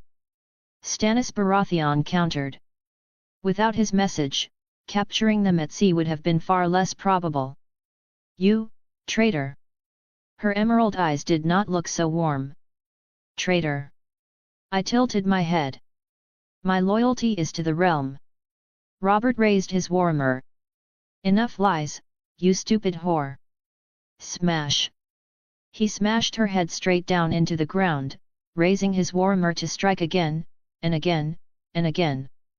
Smash! Smash! Smash! Smash! Enough! Eddard Stark grabbed his arm. No! I'm not finished! Smash! Smash! Smash! By the time he was done, her head was splattered all over the place. It was a horrific display of brutality. Not even Renly Baratheon was smiling by the end. I want the body taken to Tywin Lannister as a gift. Robert Baratheon glanced at Eddard Stark, taking some quick breaths as he stepped away from the corpse. Tell him to face me in the field, or I'll do the same to the Lannister bastards. Afterwards, Robert Baratheon went to talk to me alongside Stannis. Isn't he my mirror image when I was young? Robert smiled, wrapping his arm around my neck. You said Edric was the one who informed you. He sent his companions on a ship to Dragonstone to inform me directly, as he didn't trust anyone to send a raven. Stannis Baratheon nodded. It seems that he predicted that the Lannisters would try to either seize power or escape. He fought bravely in the battle at King's Landing, too. Robert Baratheon smiled, stroking his beard. 1 and 10 and already so cunning with the combat prowess to match.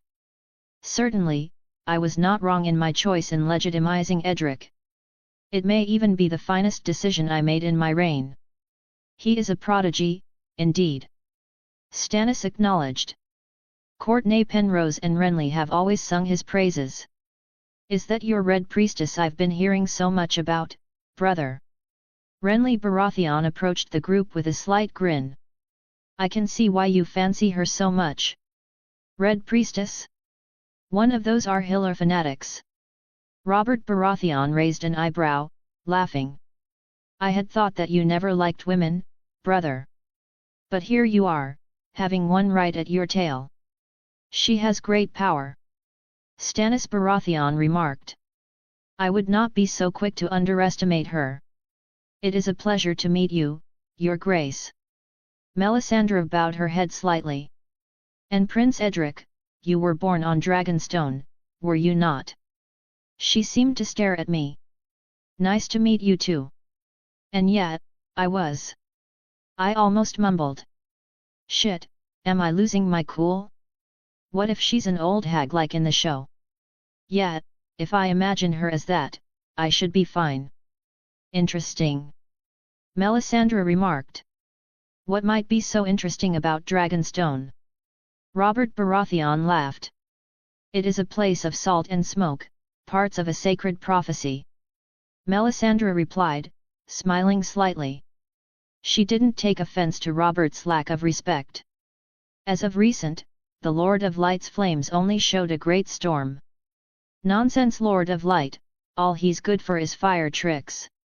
Robert scoffed, turning away. I need some wine. Storm. Renly raised an eyebrow, chuckling. How in 7 hells do you see a storm through fire? He joined Robert's side, walking away. Melisandre glanced at Stannis and he, too, stepped away. That left me awkwardly looking at her. You seem particularly interested in me. Might I ask why? Your bastard name was Storm and you spent most of your youth in Storm's End. Besides that, you were struck by lightning, twice, and survived. Not only did you survive, you came from it stronger than before. There have been several incidents where you strongly relate to a storm, even calling upon one, so some have proclaimed. Melisandre smiled, her gaze making me feel some type of way. You are truly special, Edric. Even at such a tender age, you have accomplished what countless men can only dream of. I might just blush if you keep singing my praises. I remarked, turning away. I have a feeling that you will be a vital ally in my quest. My greatest goal is to defeat a certain other, after all. So you know. She smiled, caressing the side of my face with her soft hands. We will be seeing each other often moving forward, Prince Edric. Certainly. Her magic should be quite helpful. I think I have a thing for redheads now, or maybe it's just Melisandre. Probably just Melisandre. Or rather, the magic she uses. Since you no longer have a wife, brother. Renly Baratheon smiled. Why don't you wed Margaery Tyrell? Some say she looks like a young Lyanna Stark and she certainly is from a rich house. The Tyrells could give you 100,000 swords to kill all the treacherous Lannisters. The war would be won before it even began. So I could have true-born children. Robert Baratheon scoffed, drinking more wine. I will not marry another bloody woman, I have my heir already. The Tyrells are sworn to me, are they not? They should offer those swords regardless. Well, they would be far more passionate if the queen was a Tyrell. Renly Baratheon replied, shrugging his shoulders. Humph, why don't you marry her? Well, I'm no king. Renly Baratheon chuckled. Mayhaps you could wed Margaery to Edric instead. They are closer in age, after all. I will hear no more of this foolish matter. Edric is sworn to Arya Stark and that is my final say regarding his hand. I left the court after hearing that, deciding to grab a book to read. I calmly read through some accounts of Garth Greenhand, the god who seemingly fathered damn near every house in the Reach for quite a while. I ended up taking a look at the sign on my left hand before going to sleep. It was still strange being without Raiden Shogun to talk to. I don't think I could ever get used to it. I miss you more than you could know. The song Let Her Go probably would express my emotions the best. When someone is around you all the time, you tend to take them for granted. When you have plentiful of something, you forget its value until it slips through your fingers. I smiled slightly. I don't even know how long it's going to be until I can even be king. I mean, as soon as Robert dies, I'm going to have to succeed him. But I don't want him to die too soon. I need him to show me the ropes of the whole ruling thing before I do it myself. Unless he does something stupid, it'll be a while. All I can do is my best, in the end. Chapter 15, Calm Before the Storm. In the following morning, I asked to access my tournament winnings, and so Robert redirected me to Littlefinger, who was more than happy to lead the way. Renly Baratheon happened to already be with him, so I ended up accompanying both of them. They seemed to be rather good friends, which was true, at least, from the books. I haven't formally introduced you to my nephew, Edric of the House Baratheon. Renly Baratheon looked at Littlefinger, then to me. And this is Lord Peter Baelish, the Master of Coin and Lord of the Fingers in the Vale. Most call him by another name. Littlefinger. Not difficult to imagine why. Renly Baratheon hinted at his short stature. Not all are so blessed physically, some men have other talents. Littlefinger remarked, smiling back as he pointed to his head. That's how you lost the bet in the tourney, eh? Your greater intellect. Renly Baratheon chuckled, turning to me. The fool bet 100 gold dragons on the Kingslayer, and the hungry hound struck him down right off his horse. The Kingslayer was the better choice, regardless. I had not expected the hound to bite the hand that fed it, nor the Kingslayer to fall so low. Littlefinger shrugged. Such events can be unpredictable, I suppose. Ha ha ha, what great excuses. Renly Baratheon laughed. The Kingslayer may have been the better choice, as you say, but the hound was the right one. The hound, where is he now? I wondered, stroking my chin. Was he not with the Lannisters who escaped King's Landing? He was. Renly nodded. He is held in chains in the dungeons of the Red Keep, so I've heard. The king may seek to make use of such a deadly warrior, though, I doubt the hound would turn his back on the Lannisters. Even if he is simply their dog, he is a loyal one. He struck Jaime off his horse in a joust, so why not in a real battle? Littlefinger questioned. Seems that you're hurt over your loss of gold dragons. I stated, smiling slightly. He surely is. Renly chuckled. You know. Littlefinger smiled, turning to me. 30,000 gold dragons is quite the fortune. Have you ever looked to ease the worries on your mind? After all, losing a loved one and being expected to fulfill an heir's duties is quite the sudden change. You've seen the Street of Silk once before, haven't you? Don't corrupt my dear nephew with your whores. Renly Baratheon remarked, shaking his head. The boy has no need for bastards of his own, nor the fury of both the king and hand. I find it amusing that his grace indulges in whores, and yet he expects his son to be without fault in that regard. Littlefinger stroked his chin. What's the worst he could do? The legitimization of a bastard cannot be undone. Regardless, my intent is a bit more innocent. Easing one's sorrows is as simple as a warm embrace. My nephew doesn't need a whore's embrace, nor is he lacking love. Renly laughed. Give the boy some wine and he'll charm any pretty lady at court. I smiled, knowing it to be true. People say I almost kissed Sansa Stark, and even though I don't remember, I don't doubt it at all. I tend to become a whole different animal when I'm drunk. He does not even need the wine. Littlefinger chuckled. Still, such a fortune should be wisely used to benefit you. It would be wasted laying around without a proper use. If you so wish, you may even grant some of it to me, on interest, of course. I tend to make the most of gold. Of course, there is some truth to that. He is the master of coin from his talent alone. Renly nodded. I'd have to think about that. I replied, shrugging my shoulders. Currently, the only thing on my mind is positively contributing to the war effort.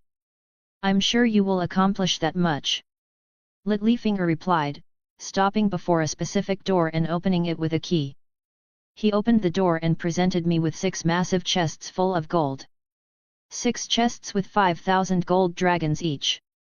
Not a single coin is missing, I assure you that much. Counting all of that would be quite the hassle. Renly Baratheon chuckled. Mayhaps you did steal a few? I scarcely doubt you thought Edric would count every coin. I would not go so low as to steal from our prince. Littlefinger frowned slightly as he denied Renly's accusation, shaking his head. As I said, not a single coin is missing. Unless a ghost stole a few, it should all be there. That would be your excuse. Renly chuckled. I'd assume the master of coin can count. I remarked, shrugging my shoulders. Ha ha ha ha. Renly laughed. That's quite the assumption. Littlefinger let out a chuckle as he raised the key and gave it to me. The prince has your humor. Of course he does. Could you imagine if the boy had been raised by Stannis instead? Renly Baratheon shook his head. We would have a stern-faced Edric. True enough. Littlefinger agreed, nodding. The court would be less colorful. Regardless, my duty is done. If you would excuse me, Prince. Littlefinger turned to leave. If you have the time, I'd like to learn a thing or two from you, I stated, stroking my chin. Imagine if I could manage gold as well as him. With the right intentions, I could make the realm far richer than ever before. Though Littlefinger is Littlefinger. He is someone who promotes war and triggers chaos. Learn from me. Littlefinger paused, speaking with a tone of surprise. I am no warrior, my prince. There is little you can learn from me other than losing. No, not that. I want to learn from the finest master of coin we've had. I countered. You offered to return my gold to me on interest. Well, why can't you also teach me how you do it? In war, money is among the most important factors, being able to use it effectively is of paramount importance. That's the first time a prince complimented Littlefinger's work. Renly remarked, smiling slightly. Are you turning red, master of coin? No, not quite. Littlefinger chuckled. I see that Prince Edric is very wise for his age and quite unlike his father. I must ask, however, is that an order or a request, my prince? Whichever gets you to do it. I replied, shrugging my shoulders. You wouldn't turn away a prince, would you? Certainly not. Littlefinger continued his walk. See me when you have the time, I suppose. Since when did you become so curious about gold? Renly questioned. Since I had plenty of it. I replied, smiling. I have to thank you for that archery contest, uncle. Well earned. Renly nodded. Well, I have duties to attend to as well. Your father plans to send me south and inspire the lords there to give as many swords as they are willing. The Tyrells and their bannermen should be enough, I think. Most of the Lannister forces are in the Riverlands, which should leave the Westerlands open for an attack. Indeed, the plan of attack was made from your strategy. Renly nodded. However, if the Lannisters retreat quick enough, it will all be in vain. Robert's threat will certainly make Tywin ride out to meet him, I think. He wouldn't want all 3 of his grandchildren to die. Tywin may be ruthless, but to his own blood, his legacy? I'm not so sure. What good are those bastards to him? Renly shook his head. They are not even Lannisters by name. I'm not a Storm anymore, am I? Kings can change that. I suppose you are right. Renly turned away. Tywin is a strange man. Trying to see into his mind is not a simple thing to do, we can only hope for the best. While Robert is king, the best is Tywin's and Jaime's heads on spikes. I took Dorian to my new treasury, rewarding him as promised with 100 gold dragons alongside his normal wage. What do you think would be the best course of action with all this gold? I questioned. Give it all to me. Dorian grinned, playing with his dagger. I'd ask you to be more truthful. Well, what is it that you want to do? Be richer, buy the loyalty of men, hire swords, with this much, you could certainly do plenty. I want to lead my own men. Get more experience with leading. Your father has raised his banners. Dorian chuckled. There is no need to buy men, plenty of peasant boys and men will rally with the thought of fighting for their king and the realm. Or rather, they will be forced to. Just ask him for a few. Wouldn't hurt to have more, would it? I need men who have some experience with fighting, not green boys. I could bring in a company or two if that's what you want. I must warn you first, sellswords are only loyal to gold and a great majority lack any discipline. Discipline can be taught and loyalty earned, no? Pay for their loyalty with gold and then give them a proper reason to follow you. It takes quite the individual to garner the true loyalty of a sellsword. Dorian remarked, sheathing his dagger. To say that you couldn't be one such person, wouldn't be correct. You are the sole prince of the 7 kingdoms, a towering presence and a great warrior with the bow's kill of a god. Well, I can make it happen. I know how to deal with these kind of people, as I am one. If I gave you say, 10,000. How many sellswords would that lead to? Depends for how long. If you want a year, then you could call upon a good few hundred. Mayhaps even 50,000 if you promise loot and the like. I need 50 to 100 to start. I replied, stroking my chin. How much would that be, 1,000? Stingy bastard you are. Dorian laughed. You want a household guard, eh? They would be better than some peasants who haven't heard an arrow whistle past their ear. Have you, Edric? I had a crossbow bolt scrape the cheek of my helmet. Fortunately, I had been wise enough to wear that silly helmet. Ah, of course. Dorian chuckled. I'll get you some dangerous men, Edric. Real killers who have seen battles for years yet lived all the same. As for the price, I will do what I can to keep your pockets full. How do you know them? I led them. Dorian smiled, tilting his head. The current captain was my right hand. Regarding that, I could very well lead them again. You're storm ravens, I remarked, stroking my chin. You won't get a better price from anywhere else. So long as they are fed, most of them are happy with a share of loot alone. Where are they, do you know? It may take a few moons for me to bring them west. We don't have that much time. I replied, shaking my head. Robert is going to march the moment he gathers enough men. That's his issue then, is it not? I'll consider this offer at a later date. Suit yourself. Not my fault Robert is impatient. In the end, I decided to save most of my gold for a later date. Surely it would have some use in the future, but that time wasn't now. I didn't have the freedom and connections in King's Landing that I did in Storm's End. I couldn't buy off a plot of land or seek out investments. At least, it wouldn't be as simple as it was in Storm's End.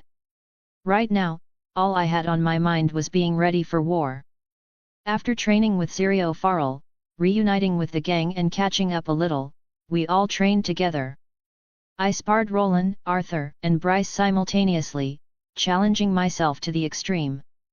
Bryce was inexperienced, certainly, but he had a pretty good physique due to him always working hard at the farm.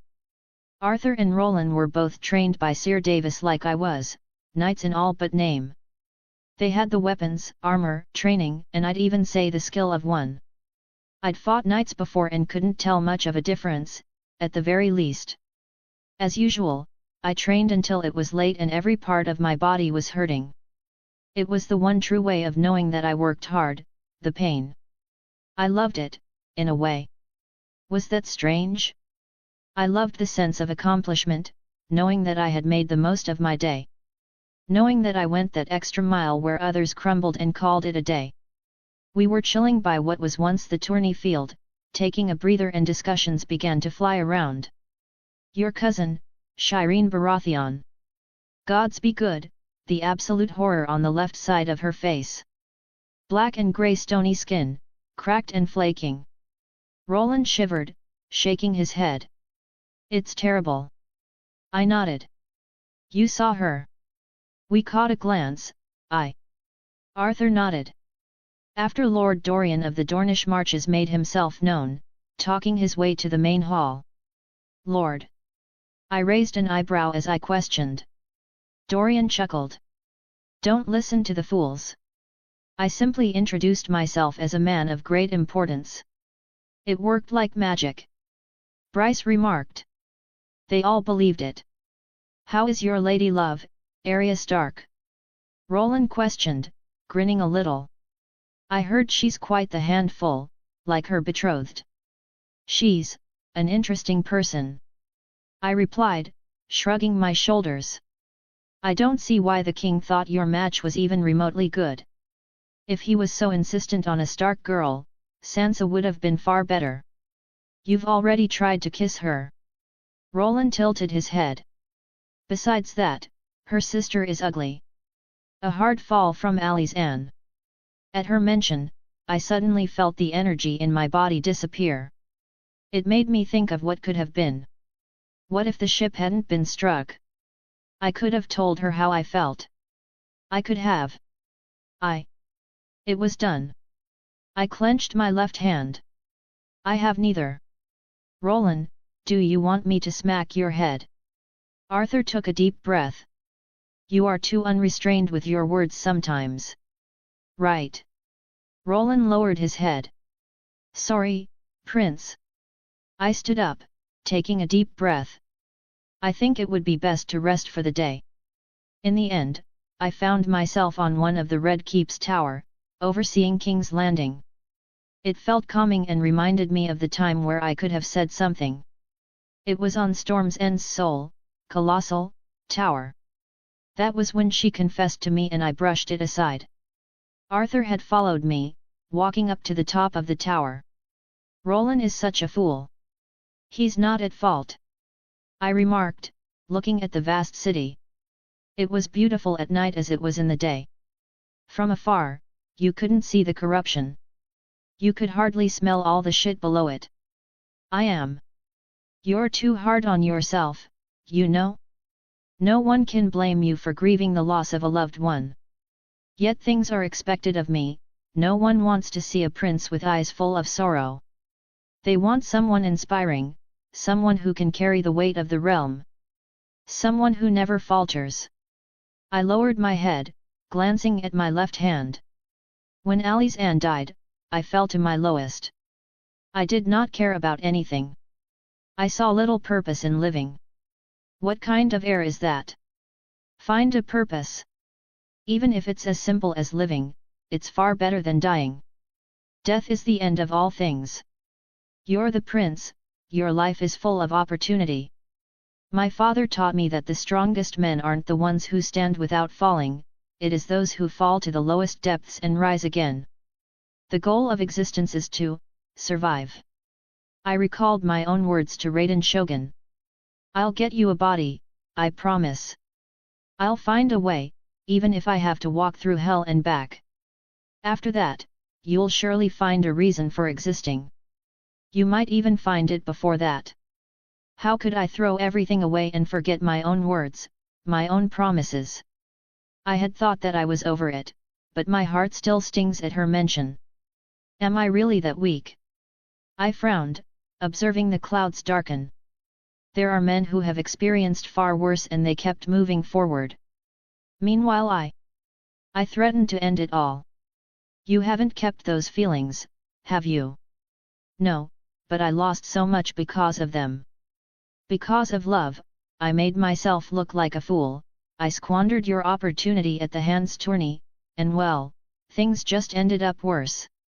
I let myself be blinded by it, completely. I shook my head. Never again, I have to be stronger than that. It was Ali's aunt who wanted to sever our bond, I should have kept it at that and moved on.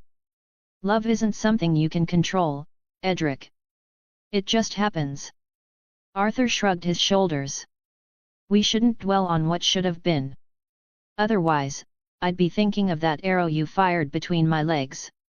I couldn't help but laugh a little. I didn't leave a mark, did I? No, but it bloody well hurt. Arthur chuckled. Yes, you're right. Life is full of opportunity and death is the end of all things. I nodded, taking a deep breath. I'm going to live to my fullest, that's what Ali's aunt wanted me to do. That's why she walked away in the first place. That's the reason. Yet, her last words to me were written in a letter. She said I'll be loved, my name would be sung across the realm and that I would protect the people like a true knight would, once I accepted who I was. I looked up at the stars, recalling her smile. She only brought joy and warmth to my world. Now, I felt so cold. So, alone. She said I had become someone she couldn't reach anymore. She wanted me to do my duty, and now with her gone, what do I have but duty? With my father's refusal to have another heir, I'm the future of the realm whether I like it or not. It will be my duty to hold it, my duty to fight for it and my duty to ensure that it prospers. Will you, though? Arthur asked. I have to. You won't be doing it alone. Arthur promised, giving me a reassuring smile. I'll stand by your side through it all. You don't have to. I shook my head. You have your own life to seek out. I have my duty as prince and you have yours as heir to your house. I'm sure you'll one day marry a pretty lady and watch the days go by as you have children, grow fat and simply enjoy your life as lord. No, that's not what I ever wanted. Arthur chuckled. I told you, I'm going to be a knight. My days will be spent warding the realm of outlaws, protecting those who cannot protect themselves and fighting so that others may enjoy peace. A knight, huh? How do you plan to become one? I tilted my head. Of course, it's war. This war with the Lannisters is the perfect opportunity to earn my knighthood. War is where heroes are made, after all. Arthur spoke with great enthusiasm as he clenched his fist. It is where men prove themselves worthy, where valor shines brightest. It is the ultimate test of any knight. It is also where the most people die and suffer, where the victors do whatever they wish with the vanquished and their families.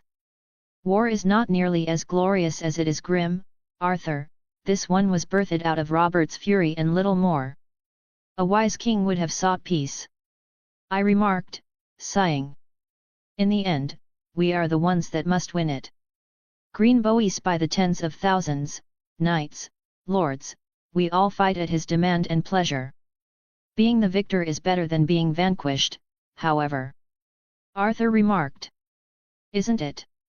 Yes, being a victor is far better. I nodded, glancing at him.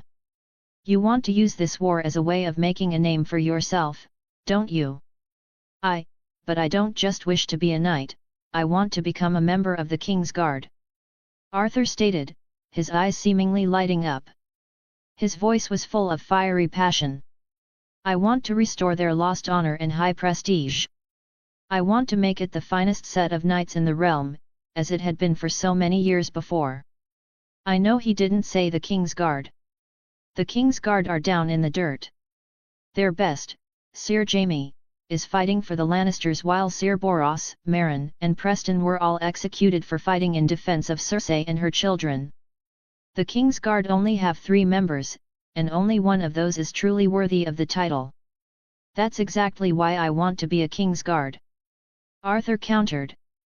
Sir Jaime is a low blow, certainly, but the other 3? I could beat Boros Blount and mayhaps even Sir Meryn and Preston. They're practically jesters compared to the King's Guard that the Mad King led. Arthur shrugged. You wouldn't allow men like that into your King's Guard, surely. I'd want the King's Guard to be great, yes. I remarked, nodding. My life would lay in their hands. However, I don't see why you'd give away so much to be a King's Guard. Don't you know the oath? By heart. Arthur nodded. Guard the king, keep his secrets, protect his name and honor, follow his orders and the orders of his family, father no children, wed no wife, hold no lands, it is a duty one must fulfill until death. Injury nor age can excuse a king's guard, only death. I know the sacrifice needed to be won. No. You don't know. I frowned, looking up at the sky. Have you ever loved a girl? Well. Do you even find any of the ladies pretty? I raised an eyebrow. As I recall, you hardly speak to them. If my father were to find a suitable match, I'd honor his wishes. I don't see the point in being close to a woman when I don't plan to go further, seems to be a waste of time, really. Building those emotions with someone I won't be marrying would only burden me and her towards the future. Those are my words. It's always you and honor, hey. I remarked, rolling my eyes. You have freedom. Freedom in its truest sense, something that I lost. Do you even realize how precious it is? You can do whatever the fuck you want and you choose to strive to be a king's guard. I don't get it. With that freedom, I choose to strive towards being a knight of honor. Arthur smiled, tilting his head. And if a great, dutiful, king sits the Iron Throne, I am more than willing to give my life for his. What will that honor give you? Purpose. Arthur kept his smile, lowering his head as he bent on one knee. Allow me to be your sword, Prince Edric. Rise back up, you dimwit. I turned away. You have no idea what it means to love someone, nor what it means to father children. You have yet to see any of the world, and you want to give your life for something so many others can do. I, Arthur Tudbury, hereby swear on my honor toward the prince and his family with all my strength. No, you haven't sworn shit. I shook my head. I didn't ask you to. I swear to give my blood for his, until I bleed no more. I will father no children, wed no wife and hold no lands. I swear to protect my prince's name and honor, keep his secrets, counsel him when requested and otherwise keep silent. I swear to obey his every command and fulfill these vows until I take my last breath. I will ride at his side, shield him from harm, cut down his enemies and serve my realm, now and forever. It's not a true oath. I denied it. I didn't ask you to swear it nor do I acknowledge it. Besides that, have you lost your wits? Are you absolutely mad? Do you have any idea how paramount of a decision you've made, so randomly, almost on a whim? It's maddeningly stupid. Even if you don't acknowledge it, I've sworn it to myself.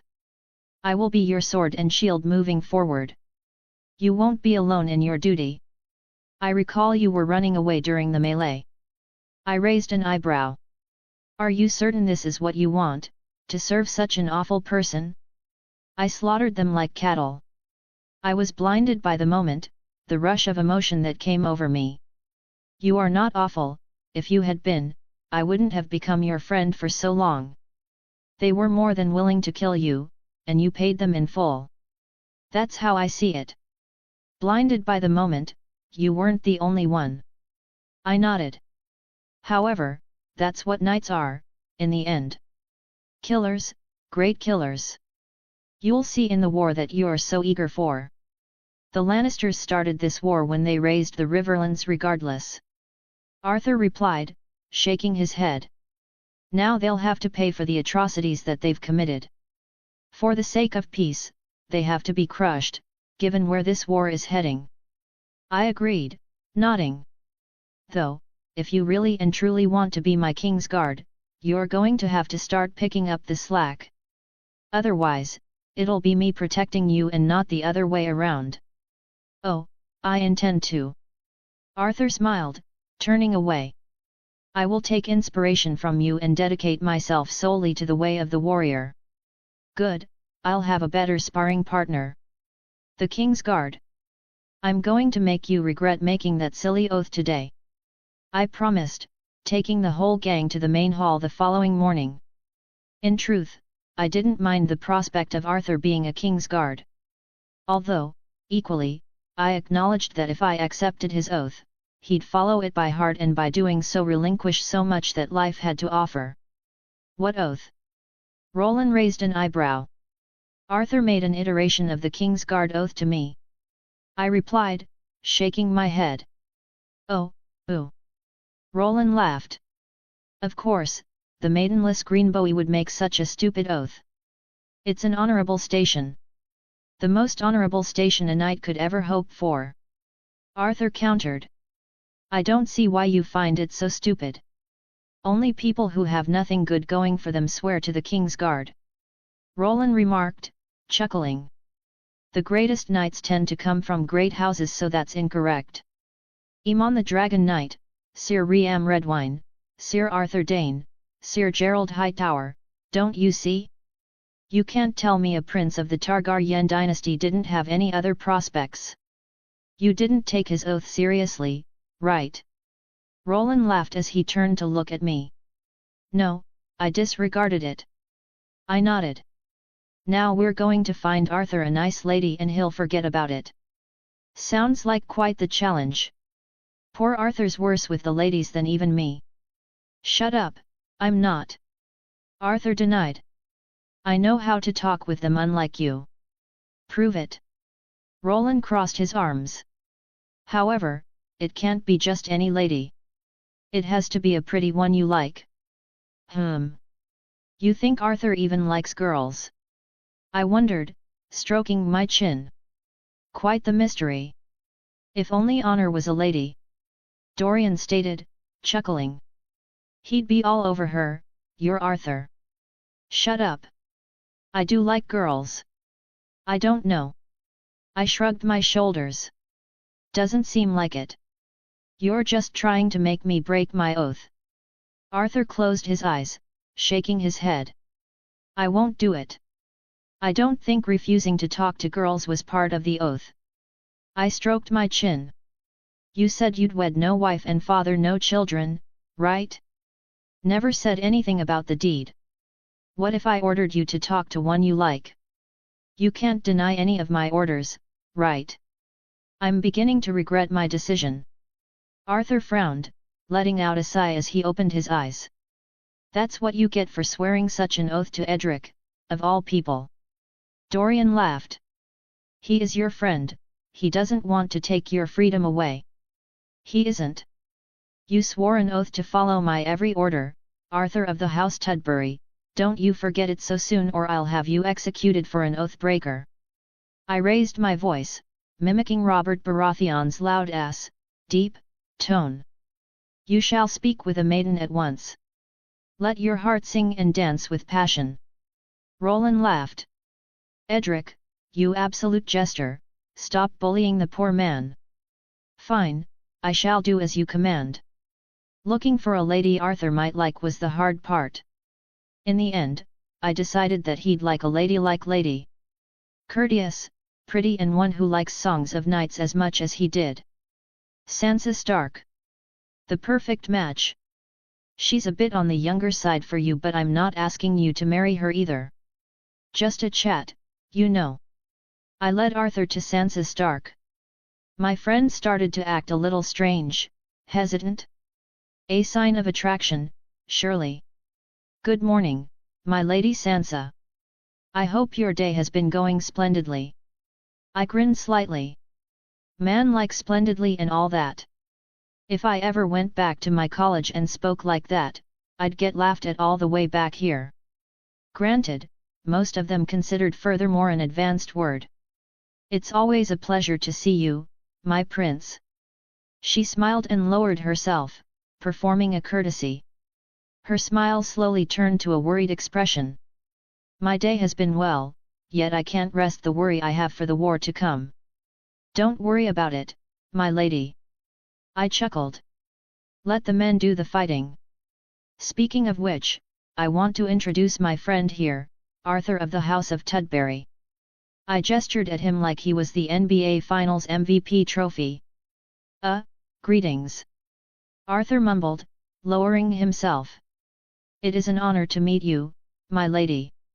She's not going to let you kiss her hand, my boy.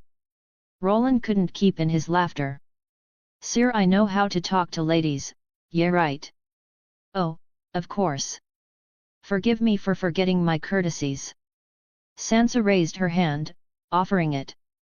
Arthur dutifully kissed her hand, rising back up. The thing about my friend here is that he's as new to the capital as I am. However, he isn't quick to make friends and tends to find himself lonely. Would you please accompany him for a short while? It would make a world of difference.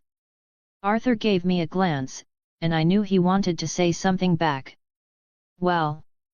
That's when I bailed. Leaving your friend to suffer, you are a cruel friend indeed. Dorian laughed. I think he liked her. I replied, shrugging my shoulders. At least, I've never seen him mumble like that. Aha! Edric is merely jesting. Arthur let out an awkward laugh. She's a lady of a great house, I have no business talking to her. Arthur of House Tudbury. I think I've heard that name before. You were one of the 3 who were in the lists but didn't show themselves. Sansa Stark recalled the confusion at the Hands tourney. Was it because of Edric? True. I wished I could have, but Edric had a far more pressing matter at that point in time. I couldn't leave him. Arthur sighed. It would have been the perfect stage to display my skill, but, alas, there will be plenty more opportunities. It's a shame that you missed the tourney, it was spectacular from beginning to end. Do you know who made him leave King's Landing in such a rush? She was the maiden to Edric's knight in a song which ended in tragedy. Arthur remarked, shaking his head. When one died, I believe the other did too. He's different now. He needs good people by his side more than ever. He doesn't seem different. I've only ever seen him smile since he awakened. Sansa countered, raising an eyebrow. If anything, he is calmer. So it seems. Arthur replied, smiling slightly. Forgive me for wasting your time, my lady. I'll be going now. Sansa Stark seemed a little befuddled as Arthur rushed to end the conversation. This man has no riz whatsoever. Edric thought as he observed from a distance, chuckling to himself. Lord have mercy. I abhor you, Prince Edric. Arthur rejoined the group, frowning deeply. Never again say that you know how to talk to ladies because you're clearly clueless. Roland chuckled. Greetings? Ha ha ha ha ha.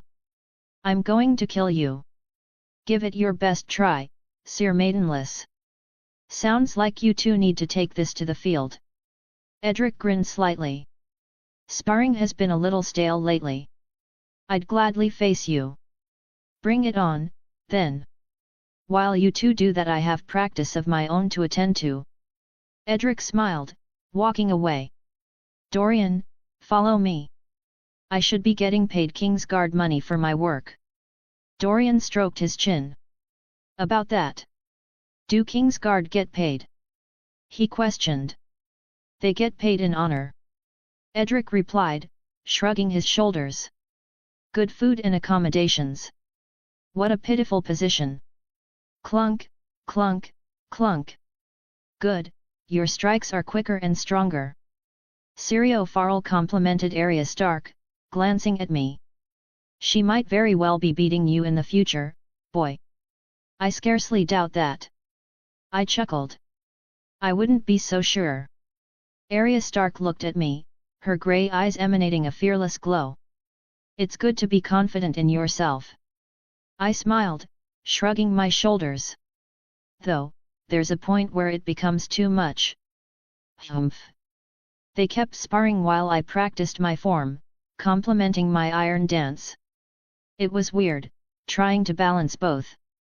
I felt like I was making both of them worse, but I was stubborn. In a way, Syrio Farrell had managed to make me a believer of his teachings. Swift as a deer, quiet as a shadow, quick as a snake, calm as still water. I sparred Sirio after some practicing, pushing him to try even harder against me. Even still, using his ways, he bested me. His combination of speed, footwork, balance, and skill made for a lethal combination. You are improving, too. Tell him to try and catch a cat. Arya Stark smiled. I doubt he'd catch even one in a week. Edric is large and clumsy, after all. I'm not clumsy, I denied, shaking my head. Ah, yes. Try catching all the cats in the Red Keep as Arya Stark did. It is a great test of speed, sneaking, anticipation and balance. I am not going to be running around the Red Keep catching cats. I rolled my eyes. Mayhaps Arya might not care about her reputation, but as the Crown Prince, I certainly have one to maintain. What is better, to have the reputation of running around and catching cats, or being a dead man who was too slow to evade his opponent? Sirio Farrell questioned, raising his head. Humph. I snorted. I might do it. You might die too early. Sirio smiled. I ended up doing it. That's right, I was convinced into catching cats. I tried to find a place where there wasn't anyone to see me, but I failed at that. After the first rounds of chuckling laughter from a group of ladies, I decided that I didn't care anymore and went full predator mode, catching every cat I could. Now, I thought it was going to be easy, but it really wasn't. Most of the cats seemed to dislike me and ran away. Once, I full leapt in an attempt to catch one but ended up falling solidly onto the ground. What are you doing? Loras looked down, raising an eyebrow. Training. I got up and dusted myself off. A test of agility, as you can see. Catching cats. Loras chuckled a little. Sure. Even the homosexual is laughing at me, what a woeful day. Unlike Arya Stark, my cat crusade gained a lot more traction and became the talk of the court. Even Sansa Stark came to look as I held one of the more troublesome cats in between my arms. It was pretty cute. I'd admit. Are you doing the same silly training Arya was doing before? Sansa questioned, raising an eyebrow as she smiled slightly. Even she wanted to laugh at me. Cats are among the most nimble creatures. I replied, smiling back. If I was going to be shamed for it, I'd rather wear it like a bloody coat of armor. Tyrion Lannister said something along the lines of that. I think. As such, catching one is a test of one's anticipation, patience, and speed. MHM. Sansa chuckled, turning away. Forgive me, my prince. I should not be looking down on your arduous training. I frowned slightly as I stroked the cat's head. Amusingly enough, the cat in my arms found her remarks insulting, perhaps even more than I did, and frowned alongside me. When I run circles around every night in the realm, I know who'll be looking up. Since when did I become a believer in Sirio Farrell? Well, I had come so far, might as well take it to the extreme. I did not mean to insult you. Sansa stuttered slightly. You didn't. I smiled, turning away. You lit a raging fire in my heart. I took it personally, like Michael Jordan when you even looked at him in the wrong way. No cat in the Red Keep was safe. Not a single one. What has that dancing master done to my son? Robert Baratheon frowned, hitting Eddard Stark's arm. Look at that, he has Edric catching cats. I'd sack that fool immediately. Edric chose to follow his teachings. I never paid Sirio to train Edric. Eddard Stark stroked his chin. If anything, your grace, you asking him to bond with Arya Stark has led to this. Why are you always right? Robert laughed, shaking his head. The gods are cruel, Ned. He is quick for a boy of his size, mayhaps even quicker than the likes of the Hound. Eddard Stark remarked.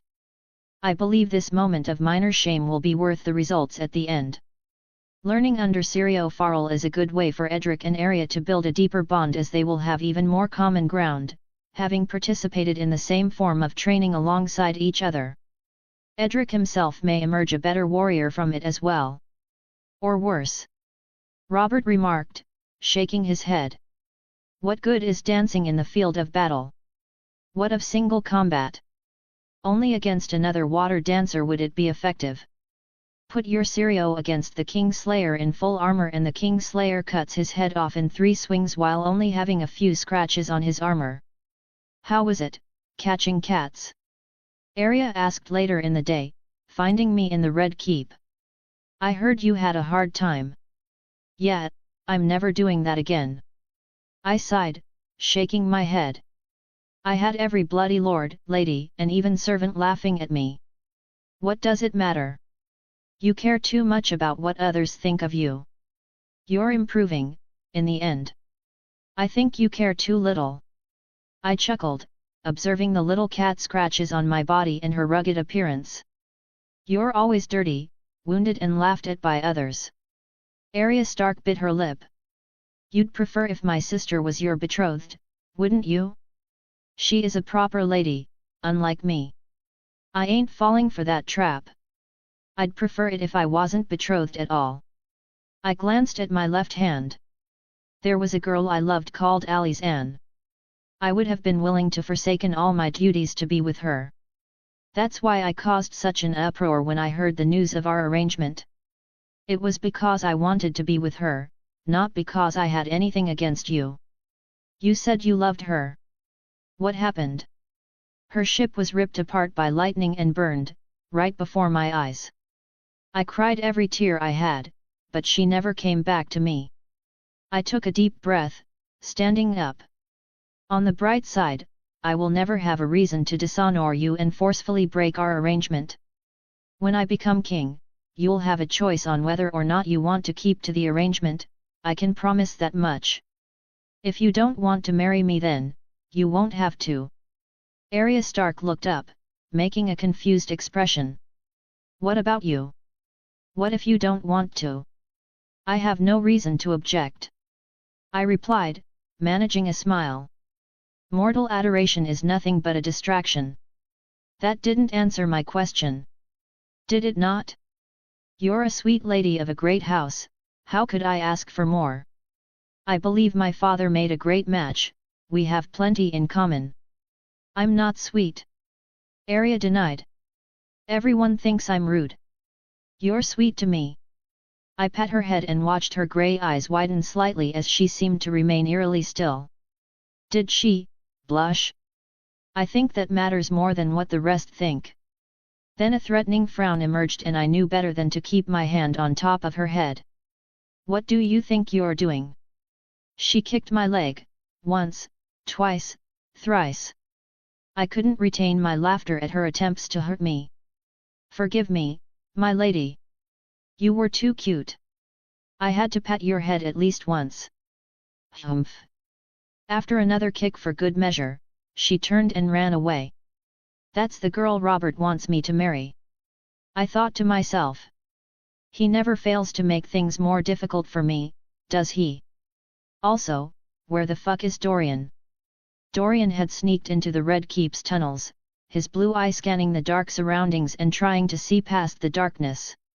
His steps were as quiet as a mouse's, practically silent. His ears were keenly listening for anything, and then he heard it. 2 voices echoing in the distance. Robert Baratheon refuses to take another wife, leaving Edric as his sole heir for the future. I can see why he's so fond of him, the boy has a strong spirit and the martial prowess of a historic warrior at a tender age.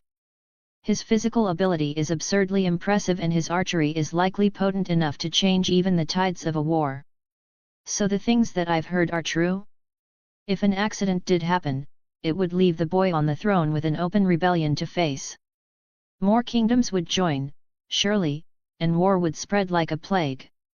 That would make the realm weak and more open to an invasion from the Dothraki and Golden Company. The boy in question may not be as much of an obstacle as you may believe. A quarter of his banner is the reversed banner of House Targaryen and he frowns upon kingship. He seems like the type of boy to foolishly believe that he is like a hero from a song and die on the field of battle because of that belief. If that were to happen, the realm would truly be open, mayhaps too open. Would that not be ideal? The belief that there should only be one king would disperse swiftly, I am sure. Or it would strengthen the belief that only a dragon is worthy of the crown. Patience, my friend. I believe we must be patient and see how events unfold. There is a possibility that Edric may be willing to give up his crown in favor of a better king. A Targaryen king. Targaryen loyalists, et. Dorian thought to himself, grinning slightly. I see. Once the boy has a taste of power, do you think his pride would allow him to bend to another? People change, boys most of all. I suppose. Edric could very well grow into quite the obstacle, one even greater than his father, but he could equally be a great asset considering he has traits of a Targaryen sympathizer. Nevertheless, who is to say the Dothraki would even consider turning west? Their queen is a Targaryen. Once her child comes into the world, she can convince her horse lord of a husband to claim their homeland. After all, she and her brother grew to believe that the Iron Throne was their birthright. Would they give it up so easily? Your plan is too fickle, you are grasping at strings. What else do we have, Spider? House Baratheon stands strong still and the cracks are only beginning to show now. Dorian took a deep breath, steadily walking towards the origin of the voices. Let's see those faces. The tunnel led to a wider entrance, one with a dragon skull to the side. Dorian's eyes immediately turned to the light where two plump men stood beside each other, one holding a torch to light the darkness. It's good, let the cracks take their time to appear, then when it breaks, we would have had enough time to prepare. The torchbearer spoke. Two weasels plotting against the throne in a tunnel, et. Dorian placed his hands behind his back, holding a knife in each. What shall I do? His voice startles the two men, who slowly turn to him. The fattest of the two draws his sword, walking in front of the torchbearer. Despite being obese, his step was strangely graceful. A token of his old profession as a sellsword. And you are? Dorian dagger hand. The torchbearer remarked, his eyes widening slightly. It has been many years. The dagger hand. The other, Illyrio Mopedus, lowered his sword. Hat, you've fallen low. Careful, now. I wouldn't want to carve you up. Dorian grinned slightly as he glanced at Illyrio. Whispering in the tunnels like rats, is that what the remnants of House Targaryen's loyalists have become? Two fat men praying for the best to even have a glimpse of a chance at success. One would think that you'd favor your blood relatives more. Varys remained at ease. Blood relatives or blood enemies? Though, I've never been one to care about politics. Both houses have fallen into the dirt. Quite so, that is why they are no different. Regardless, I do support one who has a smidge of the blood of the dragon. His name is Edric Storm, your truest hope and as close to a dragon as you'll get these days. Dorian removed his left hand from his back, throwing a knife in the air and catching it. He admires the so-called dragons that came before him and holds nothing against the House Targaryen. He is clever, strong-willed, cunning, resourceful, an inconceivably fine archer, making him a threat to any rival in battle. He has a proper sense of duty and justice. Not to mention his other gifts. I must ask, what Targaryen candidate in the present would make a finer ruler? Viserys? Don't make me laugh. There is another, raised to be the king from before he could walk. Varys countered, shaking his head. Aegon. He has trained in arms, much like your Edric, but that was not the end of his education. He reads and writes. Impressive. Dorian chuckled. He can read and write. He speaks several tongues, he has studied history, law and poetry. Asepta has instructed him in the mysteries of the faith since he was old enough to understand them. He has lived with fisher folk, worked with his hands, swam in rivers and mended nets and learned to wash his own clothes at need. He can fish and cook and bind up a wound. He knows what it is like to be hungry, to be hunted, to be afraid. Your Edric runs from kingship while Aegon knows kingship is his duty, that he must put his people first, and live and rule for them. Dorian clapped with his knives, making them clash against each other. Impressive, truly. However, to Edric Storm, this Aegon of yours seems a little lackluster. He has studied history? Edric knows most of it like the back of his hand. Lived among the common folk? Edric owns a village of sorts, built from his own gold and leadership, and actively participates in the community. He knows the butcher, the smith, the traders, he knows and has the support of nearly every bloody person in Storm's End. He knows to spend his wealth wisely, capable of growing it over time. He knows how to hunt, skin and cook his meat. Within a few days, he had the people of King's Landing cheering for him like he was a hero from the songs that came alive. Let's not even talk about skill at arms, Edric is invincible from range. Is there even a debate? I feel like I'm putting up a meaningless argument. Aegon is quite a few years older, no less. Illyrio Mopedus acknowledged. If what you say is true, Edric is a talent that has never come before and may never come again. Here's my proposition. Dorian stepped forward. When Robert dies. Where the hell were you? I questioned, finding Dorian vibing in the main hall. I found that he stank a bit more than usual. In the sewer. Something like that. Dorian chuckled, tilting his head. I got you a sweet deal, my prince. You will owe me quite the number of gold dragons in the future. Care to elaborate? Not now. You will see. Whatever. I need you to accompany me to the dungeons. I serve at your pleasure. Dorian smiled. Why the dungeons, however? I might get a dog, maybe. With some convincing, I got into the dungeons of the Red Keep and went down to the second floor where highborn captives were held. Amusingly enough, the second floor had smaller, worse cells with no windows unlike the common prisons with windows and more space. On the second floor, I saw plenty a few Lannisters who silently stared at me, and there he was, further ahead. Half his face was a burned ruin of scars while the other was gaunt with sharp cheekbones. His long black hair was thin and messy, showing more of his burned and bald side. He looked terrifying still. Gods be good. Dorian remarked, raising an eyebrow. He's even uglier up close. And who in seven hells are you? Sandor Clegane looked up, speaking in a raspy tone. I ignored Dorian, turning to the Hound. Do you want to live, Hound? I do not want to die. He replied, tilting his head as he raised his chained hands. What do you offer? To fight for a proper cause. With war on the horizon, a man like you can certainly impact the battles to come. Become my sword and shield, Sandor Clegane. I will pay you well and you will be able to reclaim your homeland from your brother once the Lannisters are defeated. My brother. Sandor Clegane slowly rose to his feet. I will be the one to take his head. I promise that you will have the opportunity, something the Lannisters would have never offered you. So be it. I served under Joffrey for many years, you cannot be much worse than him. Sandor Clegane nodded. I will be your sword, Edric Storm. Now free me from this stinking prison. I've had more than enough of it. Storm, can't say I feel offended. I don't have the keys, but I'll get you free as soon as I can. And so, I did. The Hound became one of my men thereafter. As the days passed, so did my leave from King's Landing approach. Robert could only wait for so long. Don't do anything stupid in the war. Arya Stark said, almost with the tone of an order.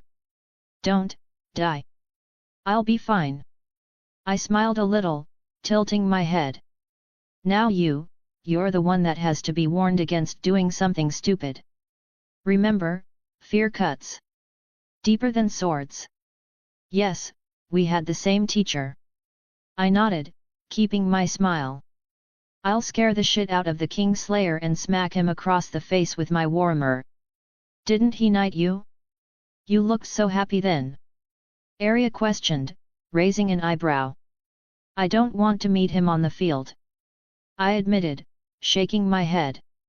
But if I have to, I will do what I must to win. I hope so. Pray for me, okay?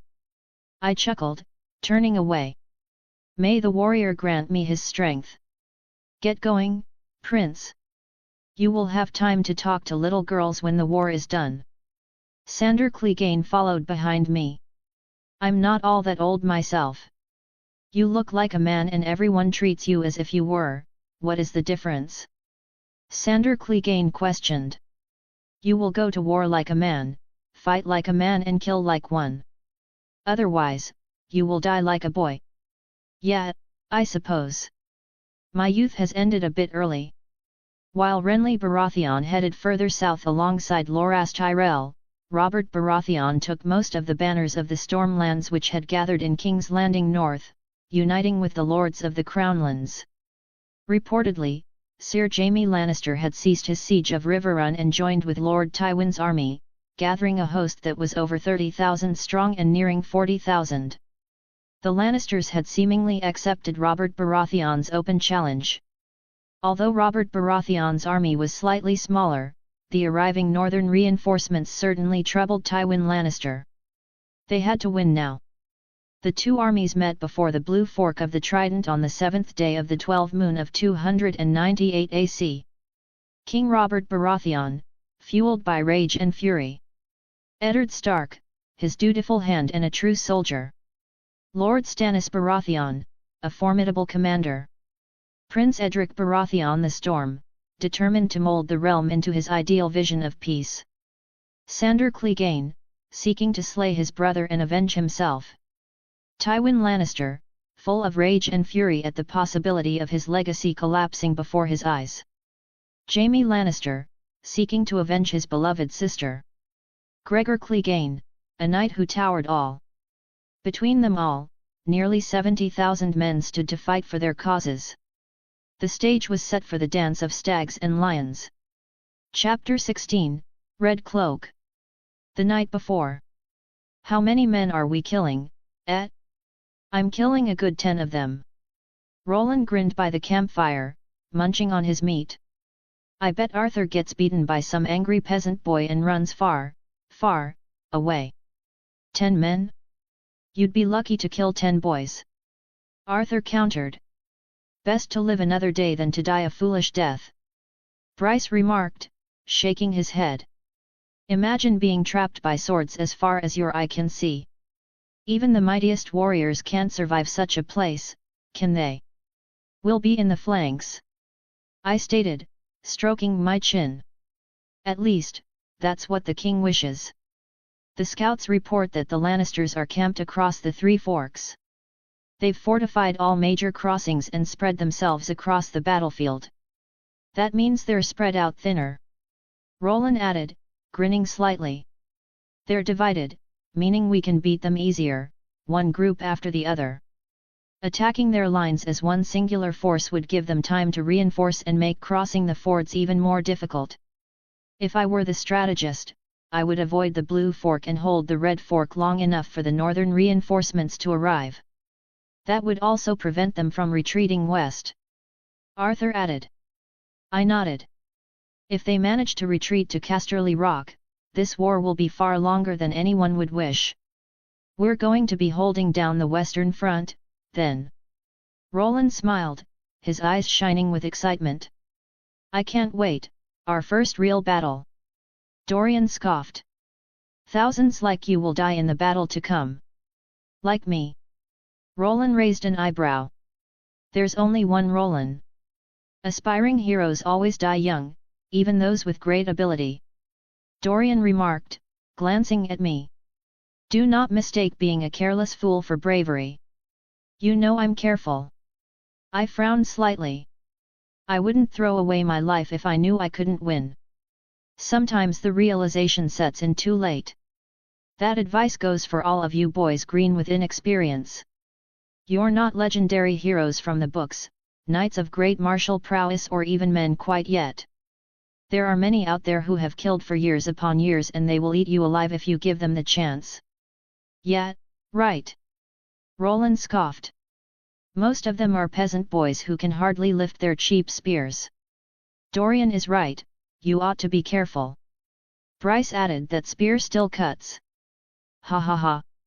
I'm sure they do, Bryce. Roland laughed, standing up and dusting himself off. It's getting pretty late, so I'll be heading off to rest. Wouldn't want to be waking up tired. Yes, a good night's rest would surely benefit all of us. Arthur agreed, standing up. Edric, you too. I'll stay by the fire for a bit. I smiled, looking at the fire. Don't fret about me and get your rest. Suit yourself, my prince. Arthur did a courteous bow before turning away to his tent. Shut your mouth. I chuckled as he continued to walk away. Bastard. Says the bastard. Arthur smiled slightly before continuing his walk. I will pray for our survival and great victory. Surely the warrior will guide us all, his believers. Good night, Lord. After watching each of my friends leave, I noticed a figure approaching from afar. I got a little unsettled when she came closer. It was Melisandre, the Red Woman. Arhilar's devout servant. Very sexy servant, might I add. I still felt very strangely knowing that she might very well be an ugly old hag disguised with glamour magic. Actually, it was most certainly true. What do you see in the fire, Prince Edric? Melisandre questioned, sitting down beside me. I see fire. I replied, shrugging my shoulders. I really didn't see anything special. The only reason I was looking at the fire was that it was soothing as I remained in my sea of thoughts. Not much else. Look deeper. See past the shape of the flames and deeper into the Lord of Light's signs. I glanced at her unsettling red eyes before turning back to the fire. I narrowed my brows slightly, focusing on the fire. I tried to see something. I truly did. The flames startled to blur as my eyesight suddenly deteriorated. Then I saw it, a purple tear in the midnight sky from which a goddess floated. She raised her hand, her face covered by darkness, and yet I knew. I knew who it was. I reached out with my left hand. I wanted to see past the darkness, to feel her warmth. To see her again.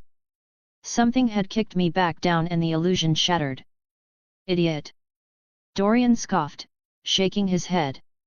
You were about to burn your bloody hand in the fire. Thank you for stopping me. I sat back up and took a moment to leave my dazed state. I did see something. Do tell if you wish. Melisandre spoke with a curious tone, her eyes alight with fire.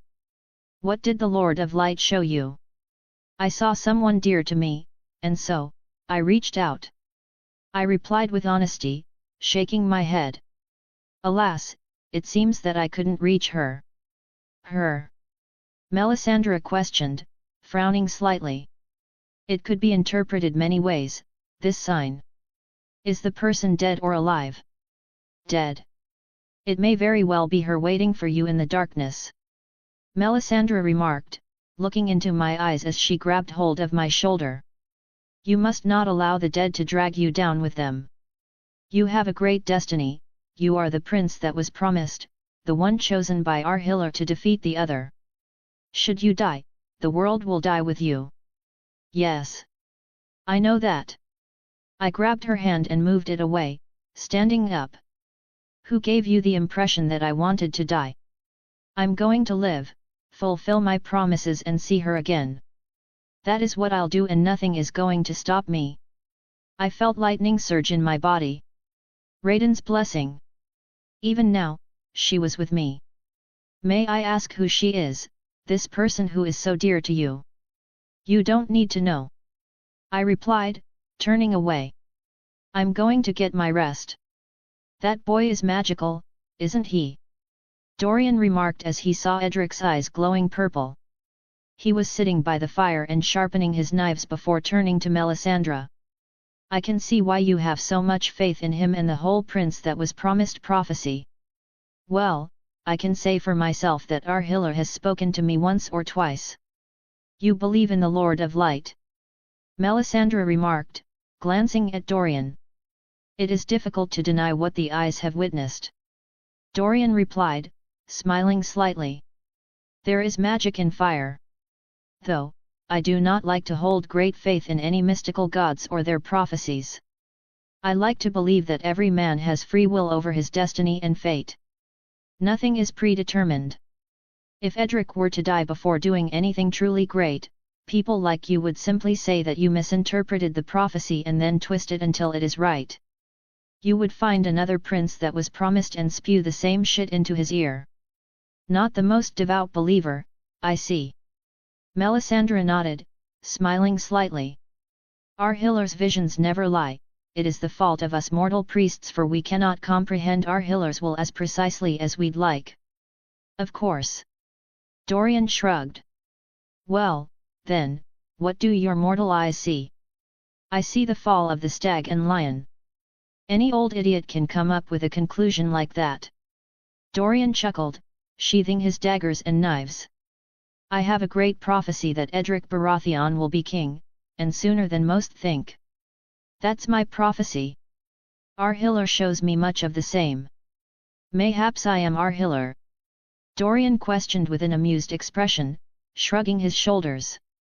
Ever thought about that, Ed? You are a curious man. Melisandre shook her head.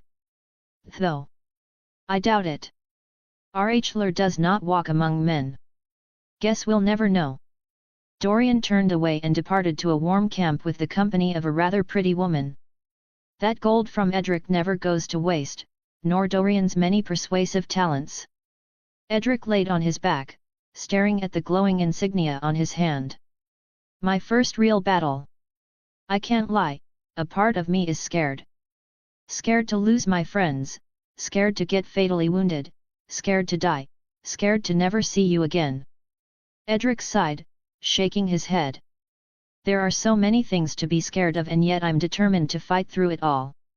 With your blessing, how could I fail? I'm going to protect my friends, I'm going to crush my enemies, and I will see you again, no matter what I have to do. His eyes widened slightly as he observed lightning form and crack around his hand. For eternity. The Lannisters had the majority of their forces stationed across the lands between the Red and Blue Fork, holding the center of the Trident with well over 20,000 swords.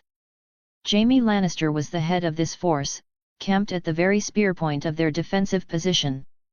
Further up north between the Blue and Green Fork, Lord Tywin held the rear with 8,000 reserves. As for the rest of their forces, they were suspected to have gone south of the Red Fork. Meanwhile, the royal forces were split into three with the main force being led by Robert Baratheon. He had 18,000 men along the south of the Red Fork which would cross the fords and target the central Lannister forces, aiming to take Sir Jaime's head directly. As for Lord Eddard, he had marched past the crossroads in with a little over 12,000 men and would join him in attacking the Lannister forces from the east. Meanwhile, Lord Stannis held the left flank of King Robert's forces with 5,000 riders in case of the Lannisters surprising them from the west. If not, then they would strike the Lannister flanks from the west. That's the force that Edric had joined. Jaime Lannister rode along the bank in gilded steel armor, a golden lion engraved in each shoulder. He wore a full helmet that had the shape similar to a lion's head, golden as the sun. His crimson cloak fluttered along with the wind as he stared at Robert Baratheon, slowly but steadily riding along. Beneath him stood a wide and formidable formation of mainly spearmen and archers along the whole bank. Robert Baratheon stared back, clenching his new warhammer as he stood firm with his vanguard of knights and riders.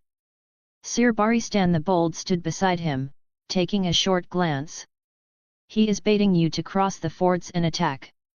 Sir Barristan remarked, observing the Lannister army. It would be wise to wait for reinforcements from the north and encircle them. We will face him head-on. Robert Baratheon replied, keeping his head still on the target. any longer and the Lannisters will run with their tails between their legs. I want them dead, attacking now is the best way to make sure of that. I know Sir Jaime will not shy away from fighting me. He knows well I killed his bitch sister and lover. The greater warrior will win today. I will do my duty. Sir Barristan nodded, knowing full well that Robert wasn't the best match for Sir Jaime due to his physical condition. He was thinner and more fit than before, slightly, yes, but still fat. Charge! Crush their fickle formation. The Kingslayer is mine to kill. Robert Baratheon rushed his horse forward, taking the lead of his formation. The other riders followed, roaring alongside him. They rode to the bank and directly onto the river crossing. Jaime Lannister drew his sword and the pikemen around him stepped forward, lowering their pikes to form a lethal wall. He rode behind the formation, observing Robert's charge. Lose. Sir Jaime raised his sword and the first volley of arrows fell, taking down many men. However, others rode forward to replace them. The first line of cavalry struck the line of pikemen head-on, leading to many horses being impaled while others went back in fear. Some even fell and crushed the Lannister men. Robert Baratheon's horse had charged straight into a pike and so he fell, but rose back up with fire in his blue eyes. He grasped his warhammer and used the chaos created by the charge to break into their formation. He crushed the skull of one Lannister soldier before moving on to another and shattering his ribcage with a single blow. Lose. Reform. A second volley of arrows fell, dropping more of Robert's men. The Lannister pikemen stepped back and attempted to make a second wall. More of Robert's riders fell due to their horses being impaled. Robert, however, kept marching on and made a hole in the Lannister formation which allowed more to cross the ford. Jaime Lannister frowned, dismounting from his horse and going straight for the king. Only Robert's vanguard had broken through while the other fords across the Three Forks remained firmly in Lannister control. Eddard Stark had begun marching his men further, attacking from the northeast. Meanwhile, Lord Tywin called upon his reserves and intercepted the attack. Instead of being the one flanking, Lord Eddard found himself the one being encircled by the two Lannister forces. The battle to determine the future of the realm had begun. Watching from afar atop a hill, Edric Storm began to feel as if he could be doing more. A worried frown appeared on his face as he watched hundreds clash miles away. Robert Baratheon had most certainly thrown himself straight into their defences, and while the Demon of the Trident could have afforded to do so, the current Robert Baratheon wasn't the same man. Edric knew this full well. If Sir Jaime wished, no, he most certainly did. If the opportunity presented itself, Sir Jaime would most certainly slay Robert. If the king falls in battle, forget the Lannisters running away, the royal army's morale would collapse. Edric thought to himself as he observed the field. Robert is too damn impatient. At this rate, I'm going to support the king in battle. Edric stated, turning to Stannis Baratheon. He needs me at his side. It is as suspected. Stannis Baratheon was looking east, leading to Edric doing the same. In the distance, a great force of riders came into view carrying crimson banners. Do you still wish to go? Edric paused for a moment as he heard a voice echo through the core of his being. You must become king, or you can forget about seeing her again. It might be too late regardless. This changes everything, Edric Storm shook his head. I will aid you, uncle. We have to shatter this force and then break into the Lannister flanks. Yes, but it will not be so simple. This isn't a melee, it is a real battle. That only means that I have no reason to hold back. Edric Storm replied, grinning slightly as his eyes glowed a more purple hue. Let's draw them closer to this hill and hold its surroundings. That way, there will be few formidable fighters that I won't be able to reach. If they ride for the main force, then we will be able to follow them and strike from the behind. Also, have Sandor Clegane join you. He'd do better as part of the vanguard. Sandor Clegane's expression did not change as his eyes remained clear on the approaching force. Though, his fists were clenched tight. Stannis Baratheon frowned slightly before nodding. You have a mind for battle, nephew. Mayhaps even more than your father. Maybe I did spend hundreds of hours playing strategy games, maybe thousands. Maybe it didn't all go to waste. Then again, this is hardly the same as a game. Well, I have no right to order you. Edric Storm admitted. I am just a boy, in the end. You are the commander with all the experience. I'm only giving you logical suggestions that come to mind. We will see how effective it is. Stannis Baratheon drew his sword and raised it high up in the sky. Riders, with me. Archers and infantry, guard the hill and your prince. You might want to brew a storm or two for this one. Dorian remarked, spinning one of his daggers around his finger using the open center of its round pommel. He was on horseback, along with all of Edric's other companions. Or you can't do it willingly. Or, was it all just one coincidence that keeps repeating itself? Best I can do is reign, under normal circumstances. Believe me, if I could brew a storm, I would.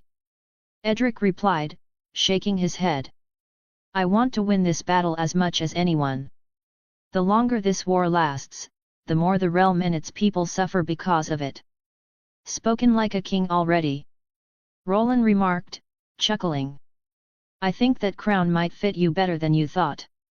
Humph. Edric Storm smiled slightly.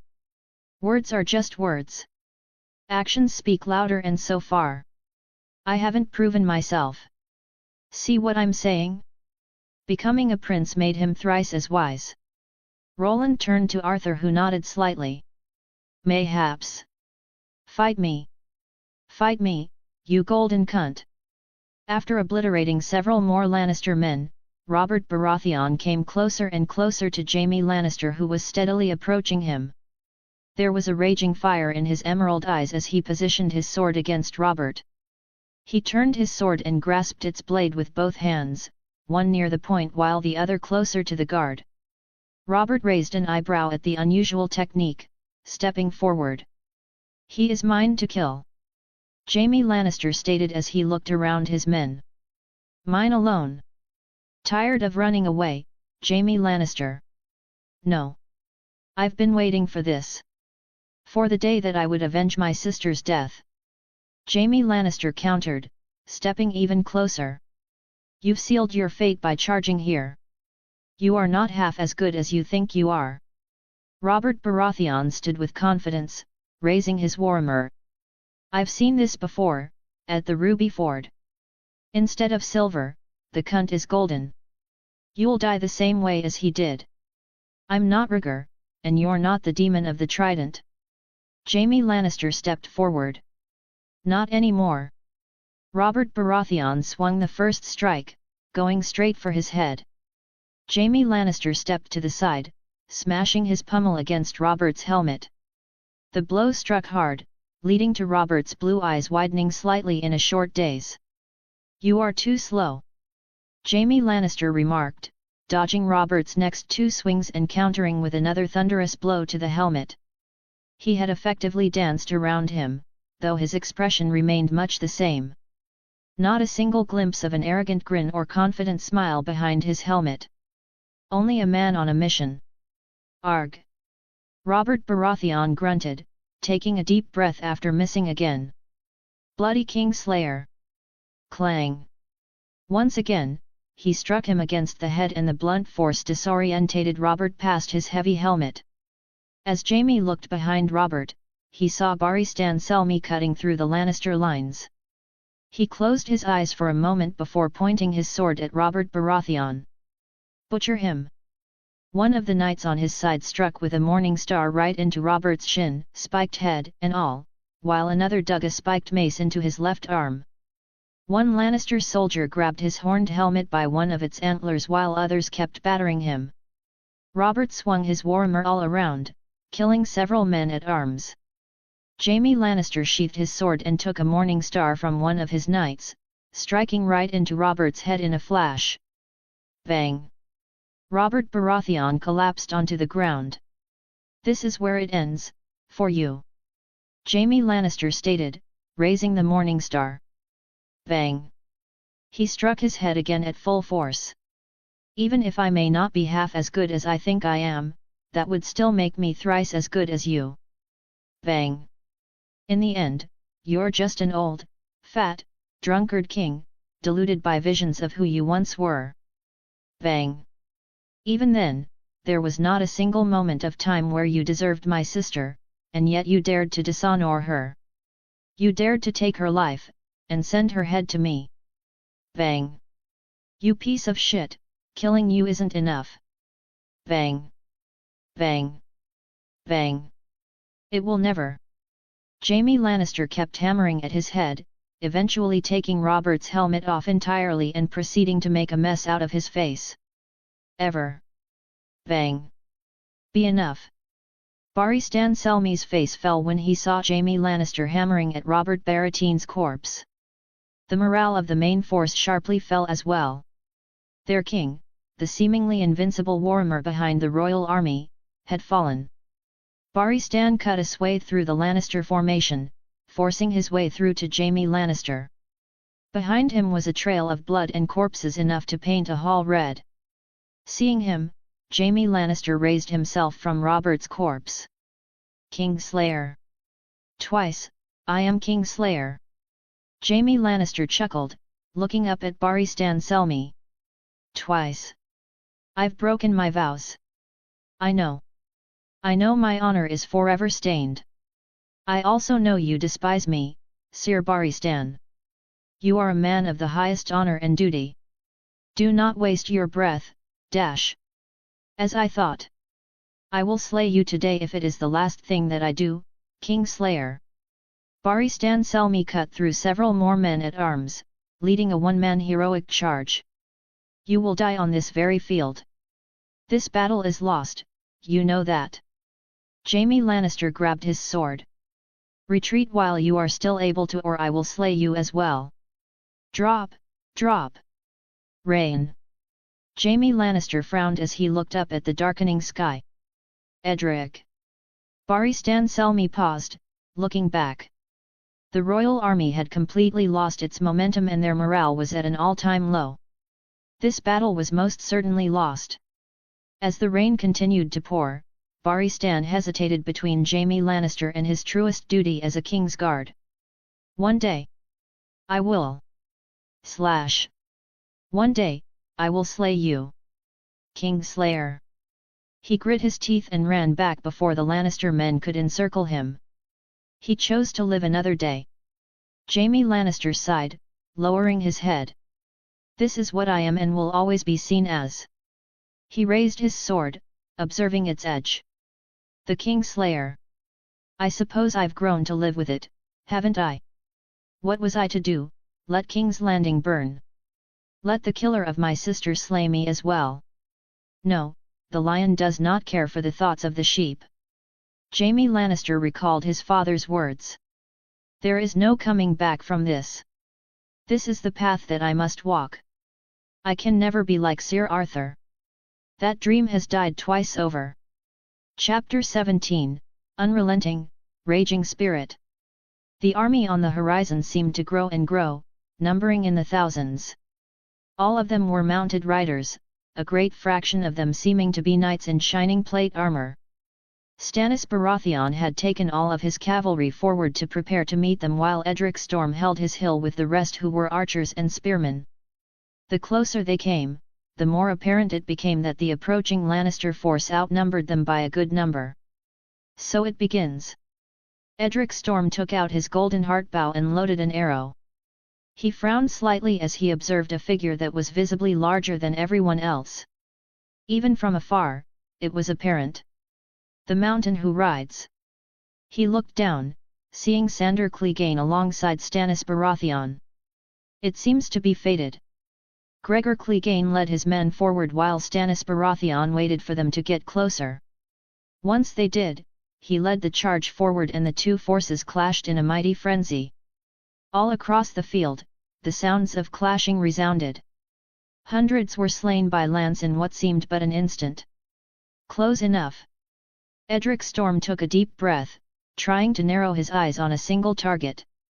However, in the chaos, it was especially difficult, even for him. Focus. Time seemed to slow as all else faded from the background.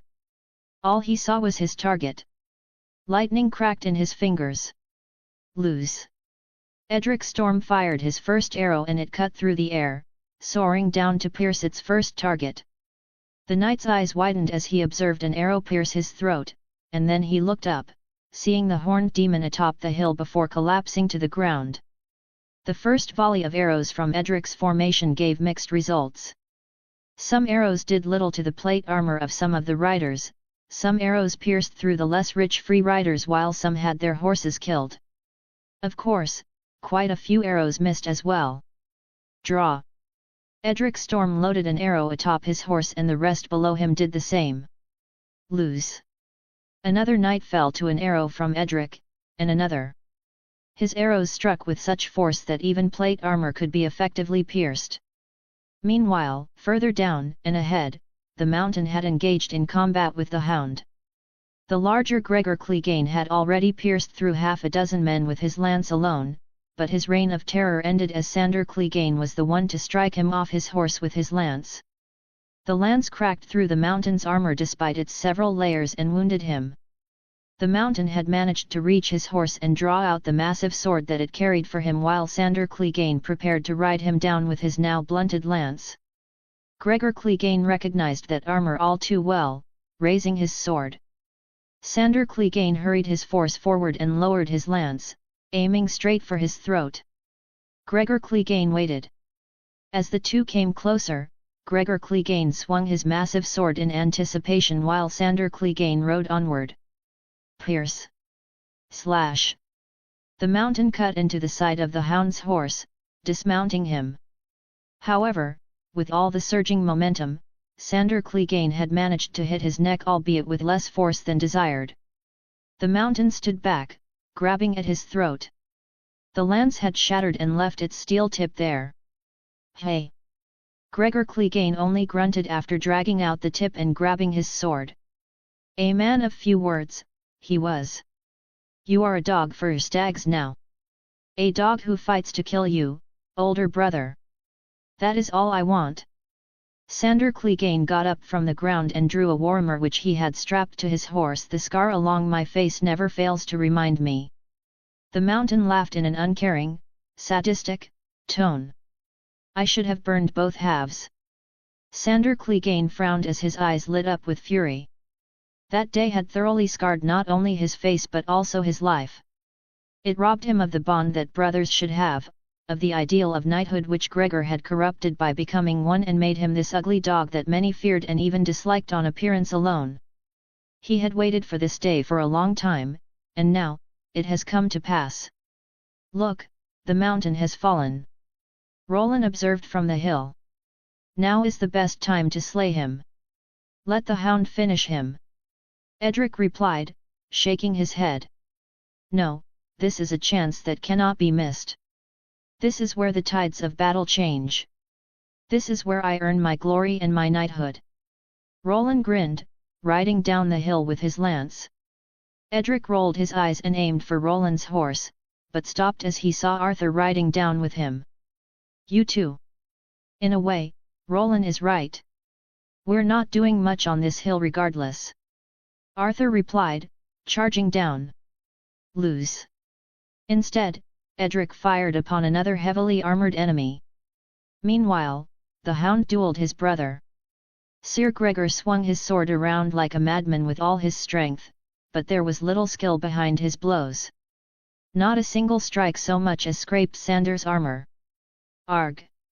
Once again, he swung his sword for Sandor's head but he ducked and proceeded to smash his warhammer against the crack in Gregor's chest piece, breaking further into it.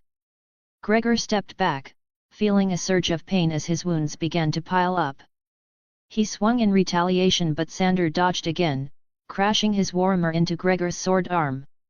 Gregor's swings became even slower and no longer carried the overwhelming strength they did before, leading to many more blows against his armor. After several minutes, he was a walking dead man. Death to the mountain! Roland roared, riding down across the field. And yet, in a turn of unfortunate events, his horse had crashed into another and reared back in pain. After that, another rider charged and struck him right in the head with a lance. Roland was sent down from his horse, his skull pierced by steel. Edric's expression fell as he watched from afar. Drop, drop! It had begun to rain. Arthur rode in and avenged Roland, striking down the very same rider who had killed him with his own lance. Then he drew his sword and cut through the one who had crashed into him. Roland! Arthur dismounted, lowering himself beside his friend. He grabbed his head and observed the steel tip which had gone through his helmet. It can't be. He didn't speak any last words. Arthur closed Roland's widened eyes and grasped his sword. A rider had charged Arthur from behind. He turned, seeing him at the last moment. Bang! An arrow had descended from the sky and pierced the rider's skull. Arthur looked up at Edric, whose figure grew darker along with the clouds. I'll kill them! I'll kill them all!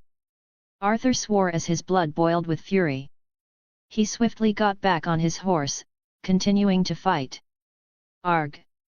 Gregor Clegane charged Sandor, and missed once again as the swifter hound ducked and smashed his warmer into the mountain's legs.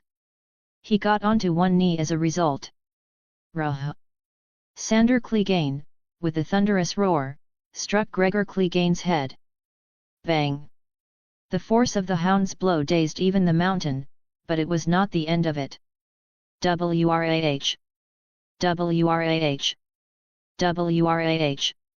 He struck again and again and again, all the memories of terror in his childhood coming back to him with each blow. Before long, the mountain was most certainly dead. His armor was shattered all over and many grievous wounds laid beneath it. Yet Sandor kept hitting, eventually stopping as he ran out of breath. It's done. Sandor Clegane laughed, shaking his head. It's finally done. I've killed you. And yet, he felt strangely empty as he looked around the field, watching all the men killing each other. A rider charged down to strike the hound from the back while he wasn't focused. And yet, he fell to an arrow that pierced into his skull. Sandor Clegane looked up, knowing precisely who had shot the arrow. He took a deep breath and grabbed a sword off the ground. He mounted the horse of the man who had tried to kill him and turned to his closest enemy with maddened eyes. As the battle raged on, Edric Storm's head-hunting of all the skilled combatants greatly benefited the royal army under Lord Stannis. With the mountain dead, Sandor Clegane going on a mad rampage, Lord Stannis bravely fighting with the vanguard and Edric's archers putting down men by the hundreds, the battle turned to the royal army's favour and they routed the Lannister forces further west. Lord Stannis ordered his men back to the hill, observing what had happened to the main force with eyes of disbelief. They had been routed by Sir Jaime and forced back to the other side of the fords. With the king dead along with Sir Jaime cutting through people like butter, their morale had been completely shattered. My brother has fallen. Stannis Baratheon's eyes widened in shock. My brother! We must take the fight to the Lannisters or else the Lannisters will be able to focus on Eddard Stark. We can't allow him to be surrounded. Edric Storm stated, shaking his head as he turned to Stannis. All men, regroup with the main force. We need to restore their morale and lead the charge forward. Yes, this battle must be won. Stannis Baratheon agreed, gritting his teeth as he watched the Lannister forces from afar. Riders, advance ahead. I'll stay with the archers and infantry. Edric Storm stated, his eyes glowing purple. If the reinforcements arrive, they would try to cross here and return to the Westerlands. Very well. Stannis Baratheon nodded, grabbing his shoulder. Do not be careless. I would say the same to you. Eddard Stark cut through several Lannister men, albeit with some struggle, and suffered several minor wounds. He was not quite the swordsman that many believed him to be. Yet still he had the fearless spirit of a true soldier, something that some that were more skilled than he lacked. He led his men valiantly across the fords and made some progress, although he was halted by Lord Tywin's force and some of Jaime's. Battle raged on, endless clangs of steel and iron could be heard all over. With the royal forces in disarray, Jaime Lannister turned his attention to Eddard Stark's forces and focused on sending them back. Despite Jaime's leave, the Lannister forces on the north side of the Red Fork stood strong with many knights and lords holding the forts. The royal army barely had any will left to attack them regardless. With Sir Jaime riding down, the tides turned even more in the favour of the Lannisters as they began to push back Eddard Stark's army. Jaime Lannister rode closer and closer to the Lord with fierce determination. All his obstacles were cut down, one after the other. And then, the sound of a horn boomed. Sir Jaime raised an eyebrow as he saw many riders coming from the north on two fronts. 1. Lord Tywin's reserves down the land between the Green and Blue Forks, while the other Sir Jaime's forces between the Red and Blue Forks. He saw the banners of House Stark and House Arryn, and many of the banners beneath them. Sir Jaime's frown deepened, but he remained focused on his target. However, the royal forces had regained their morale due to the reinforcements, and Eddard Stark's bodyguards had already seen him coming. Archers began to aim for him, forcing the knight to charge Lord Eddard. He drew his sword and rode down with the courage of 100 knights. He did not fear losing at all. He lived in the moment, and in the moment, he saw an opportunity to give the North a devastating loss. Alas, he was fired upon and his horse was shot in the eye. It fell to the bloodied ground, taking Jaime with it. Several men at arms and even knights paced forward to slay him, but a volley of arrows fired upon them as he got to his feet. One of the victims was struck with several arrows, and fell to his knees. Sir Jaime's eyes widened as he observed that Eddard Stark was grievously wounded. The bodyguards had all focused on him, ignoring the threat that Lord Tywin's forces had. Lord Tywin observed from afar, almost smiling. Yet still, they had the forces from the north to fret about. Retreat! Lord Tywin commanded, turning away from the field. He had not expected the forces to arrive so swiftly. As they retreated down the Red Fork, the Lannister forces were surrounded from almost all sides. From the north, they had the royal reinforcements in the form of cavalry. From the south, the royal army now led by Stannis Baratheon and what was Eddard Stark's forces from the east. The western crossing of the Red Fork, it seemed to be the most wide open by far. And yet, the crossing was held by none other than Edric Storm, who stood with under 1,000 men. The Lannister cavalry rode across the bank of the river until they stumbled upon the crossable ford, rushing in to break past Edric's formation. Seeing so many riders, the morale of Edric Storm's forces sharply fell. Spear wall! Edric Storm ordered, but some of them dropped their spears and ran. Edric Storm grit his teeth in anger, holding his bow tightly. Spear! Fucking wall! Archers! Lose! It would be wise to retreat, Dorian suggested. Unless you want to end up like your friend Roland. Yeah, it isn't looking good, Arthur added. Don't be stupid. Sandor Clegane shook his head. Let the bastards cross. Fuck no. What would be the point if I allow them to walk all over us? Seeing as the men were hesitant to do anything, he turned back and glared at them all. Very well, run if you choose. Edric Storm roared as he loaded an arrow. Run, cowards. All of you. Run. Fucking run. Save your precious lives. If you don't have the spirit to fight. If you're afraid of death, why the fuck are you here? Fuck off to wherever you came from, I don't need you here. I'll fight them all myself if I need to. He fired his arrow, shooting down a knight. Crack! Boom! Lightning struck the earth, hitting a Westerlands knight and his horse. Edric Storm's hands lit up with cracks of violet lightning as he began to fire again and again and again, faster than ever. In the blink of an eye, over a dozen men had fallen. Give me your fucking arrows if you aren't going to use them. Edric took an archer's whole quiver for himself. His constant barrage of insults kept the men in line. Strangely enough, telling them to run away had the opposite effect. The fact that a boy was determined to fend the Lannister forces off while they, fully grown men, quaked in fear was shameful beyond words. Avoid the horned devil. Cross the fords further ahead. Edric Storm heard one of the lords state and scoffed. Ha ha ha. You think you can turn your backs to me? Edric Storm fired again, this time supported by his archers. Fire at will. Kill them all. A volley of arrows soared, dismounting quite a few of the riders.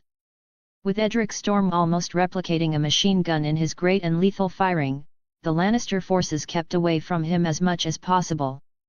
After all, the further away, the worse his accuracy, right?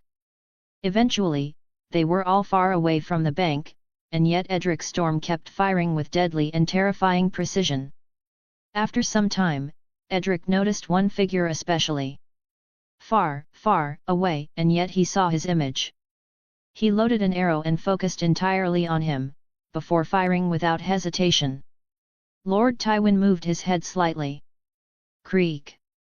An arrow scraped the side of his helmet. He looked for the origin of the arrow, seeing no enemies nearby. He was completely confused, until he saw a force in the distance. He focused his eyes as much as he could, seeing the blurry figure of Edric. Tywin Lannister rode on even further ahead, leading all of his cavalry and leaving behind all the foot soldiers. By the end, Edric Storm fell off his horse out of exhaustion. Edric! Edric! Arthur dismounted and joined his side. He took off his helmet and touched the side of his face. Are you all right? Edric! Tired.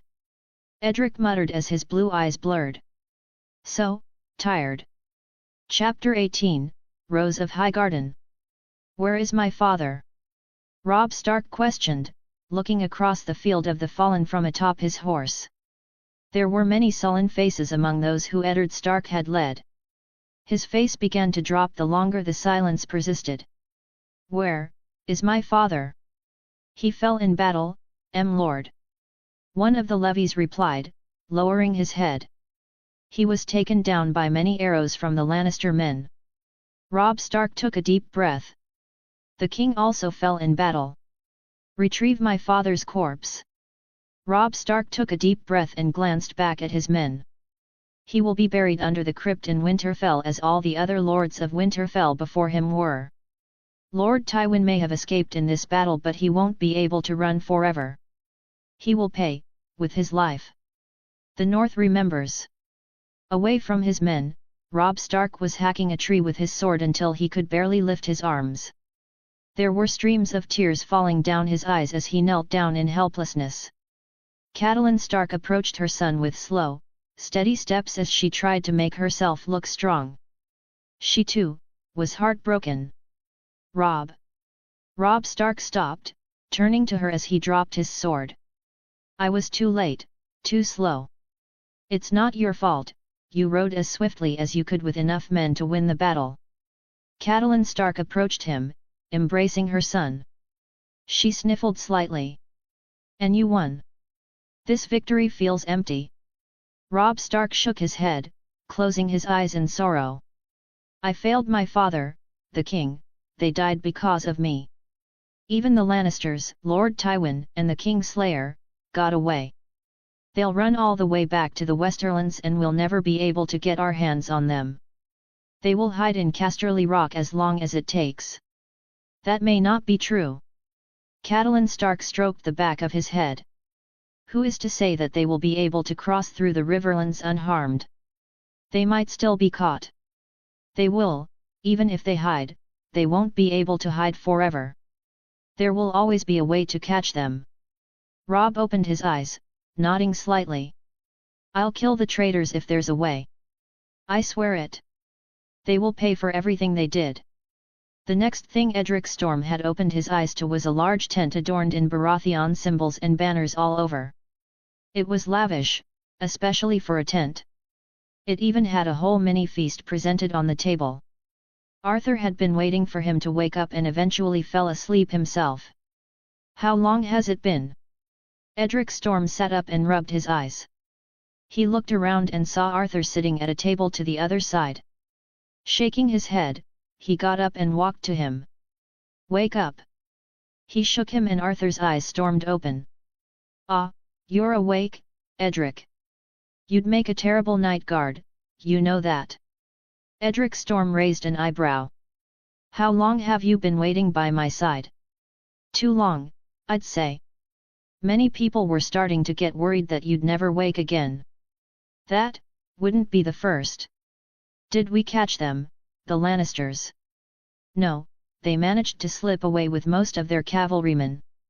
Arthur sighed, shaking his head. "King Robert fell in battle, so did Lord Eddard Stark. Despite the great victory, the realm will be in shambles soon. No king, no hand, and you, well, the pressure of the entire realm will rest on your head. The Lannisters won far more than we did." "Of course he is, of course Eddard Stark is dead. Even here, he couldn't evade death." Edric Storm sighed, lowering his head slightly. "Sometimes, great sacrifices have to be made so that we might have great victories. I believe my father's death was almost inevitable, but... How could you say that about your own father?" Arthur frowned. "They were not sacrifices. They were losses, losses that didn't need to be made. I used the wrong term for it. I didn't want either of them to die, but it happened and there's not a thing we could have done about it." Edric Storm shook his head. "You know full well that Robert wanted to be at the front of battle and that no one could change his mind. Eddard Stark was a soldier, too. He didn't hide from battle. When you're so close to death, there's always a chance you'll be touched by it." Edric frowned, looking down. "I did the best I could. It's not my fault that they threw themselves into the fire and got burned." "Yes, you did. I would have died 100 times over if it weren't for you watching me from above." Arthur sighed, shaking his head. "I'm sorry, it's just that the losses have taken their toll. I still can't believe that Roland isn't with us anymore. He was a bloody idiot." Edric Storm scoffed. "If he had remained by my side, he wouldn't have died without reason. But no, he wanted to be a hero. He wanted all the glory and so, he paid the price. Little good it did him, in the end." "Well..." Arthur poured himself some wine and drank his entire cup. "I managed to retrieve his corpse. He'll be set to rest at the Stormlands, his home. After this, you'll be crowned king, won't you?" "Unfortunately." Edric Storm made a slight smile, tilting his head. "This realm is truly doomed. I think it needs someone like you during times like these." "What's that supposed to mean?" Edric turned to him. "It needs a warrior to keep the peace," Arthur replied, standing up. "There are many who already look up to you as someone who cannot be beaten. I don't want to be just a warrior. I want to be a gardener as well." Edric shook his head. "A scholar, a wise and powerful king. I want to do the best I can. Brute force alone isn't enough to have long-lasting peace. I have faith that you will." Arthur managed a smile, grabbing his shoulder. "You can be the finest king that ever lived. So long as I wear that crown, that's what I'll strive to be." Edric managed a chuckle, pouring some wine for himself. "Until then, allow me to still enjoy myself. Long days await both you and I, Sir Arthur." "Sir. Soon, my friend. Soon." Edric smiled, raising his cup. "Let's drink away our pain, here and now. Wash it all away. I can't deny your command, your grace." They toasted and both drank up. Edric put up his index finger. "That, my friend, is too soon. I have barely been a prince.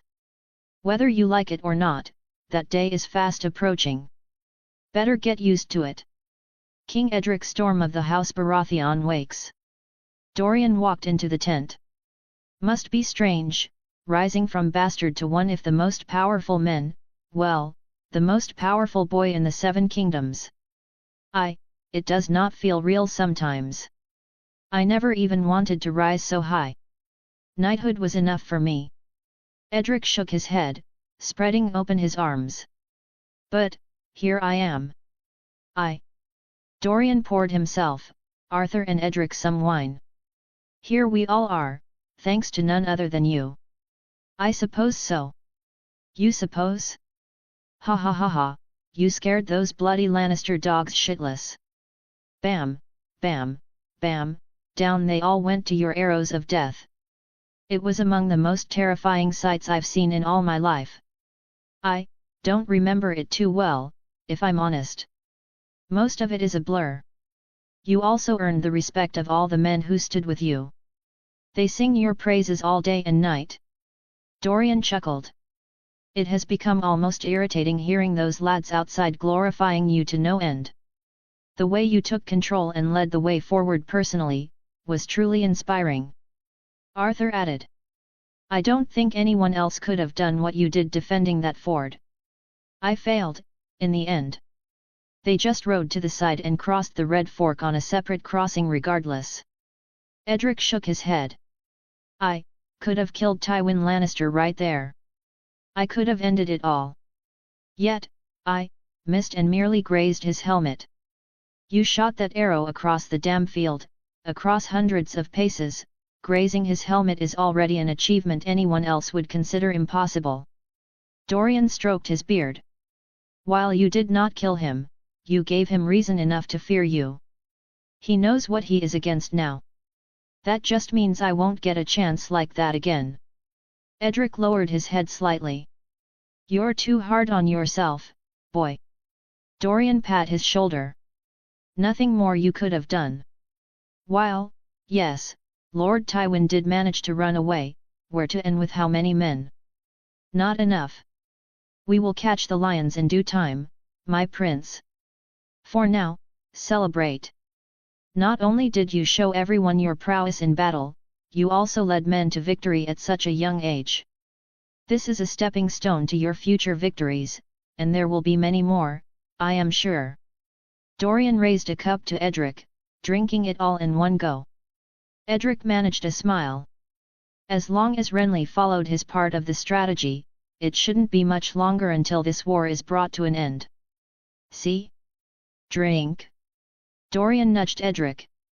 You've earned it. Some more wine wouldn't hurt. The rooting Lannister forces were met with Riverland's resistance along the path to the Golden Tooth, dwindling their numbers further. However, due to Lord Tywin's earlier raiding, there weren't any banners standing in the way. The river lords much preferred to defend their keeps and hold fasts from getting burned. Due to their rapid speed, the forces under House Lannister managed to retreat back to the Golden Tooth before anything could be done to stop them.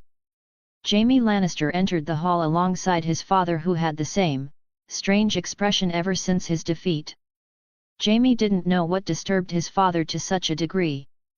At the high seat of the hall sat Alice Ann Lefford, who had been Castellan in her father's stead. Lord Tywin. She left her seat and bowed. How was the battle? It would have been worse. Jaime Lannister managed a smile. Your father, Lord Leo, fought with courage in the great battle. Alas, I hear that it was Prince Edric who shot him down from afar. He was one amongst many great knights and lords who fell victim to his bow.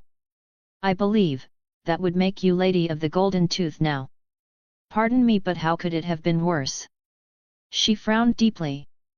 The king was slain by me and his hand also fell in battle. I consider those to be greater losses for the Iron Throne than the men we lost. Jaime Lannister stated, glancing at Lord Tywin. Besides, we can hold off any force from Casterly Rock. It's impenetrable. That is the only thing that can be done now.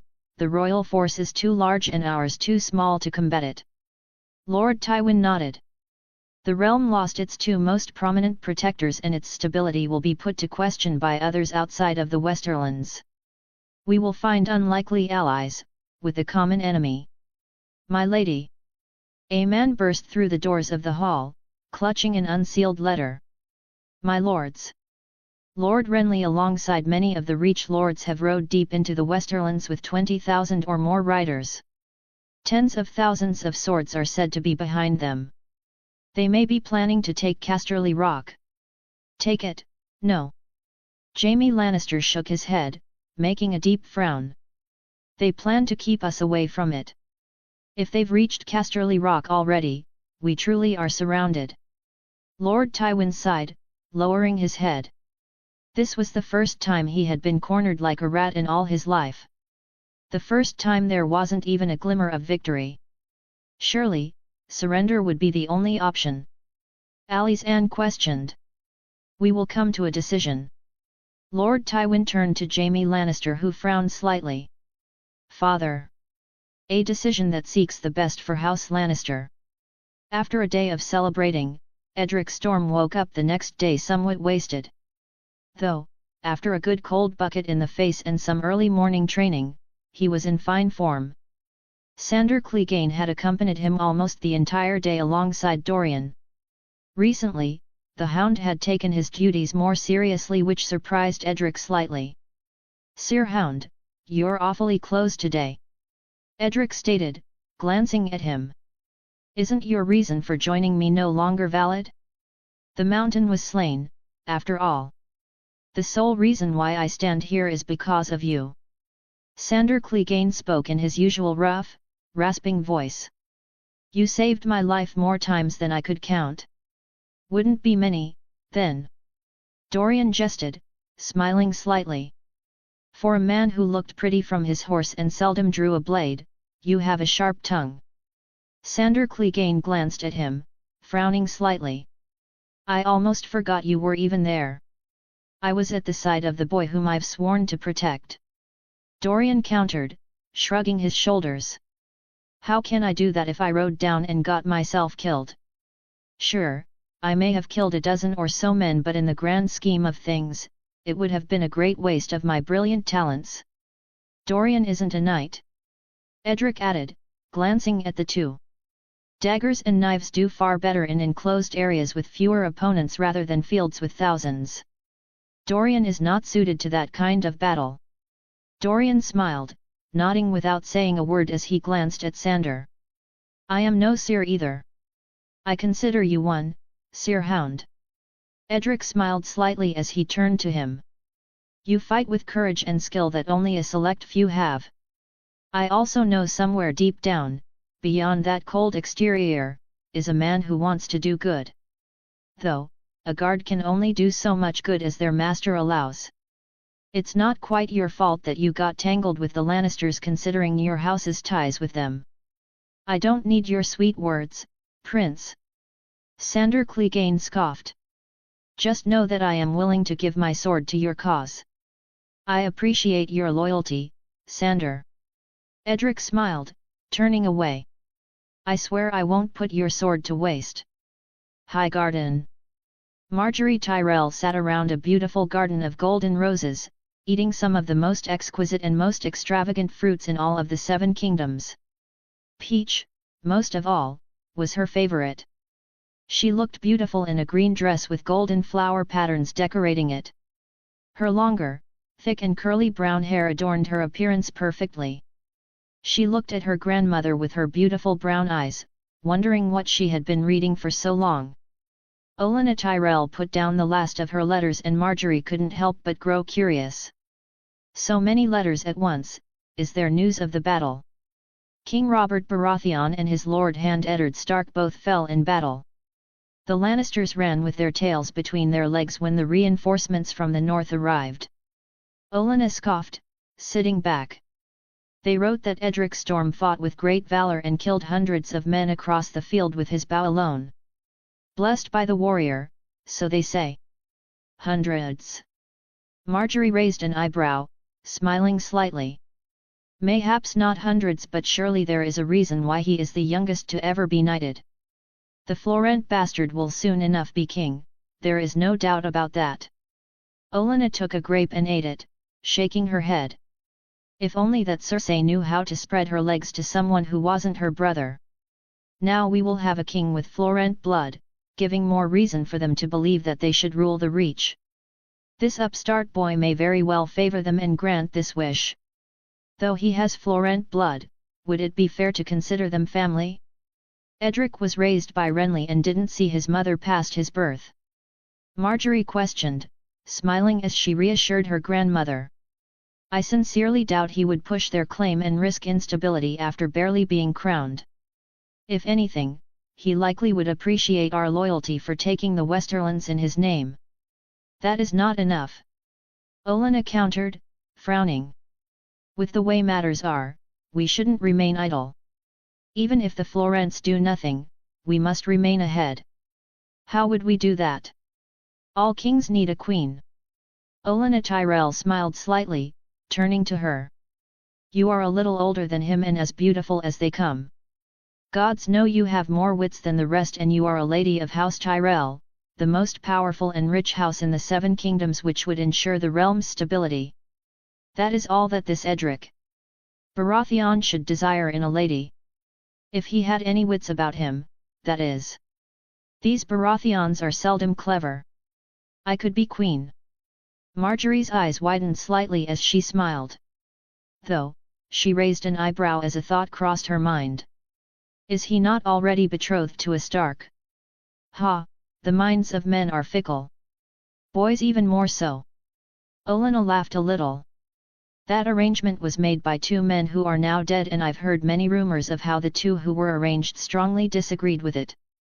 When the boy is made king, do you think he is not capable of making his own mind and acting upon it? All that you must do is be a little convincing, and House Tyrell's position will not be put into question by the Florents again. You would be queen of the Seven Kingdoms, no less. A little convincing. Marjorie made a sly smile, tilting her head innocently. Oh, you know well enough.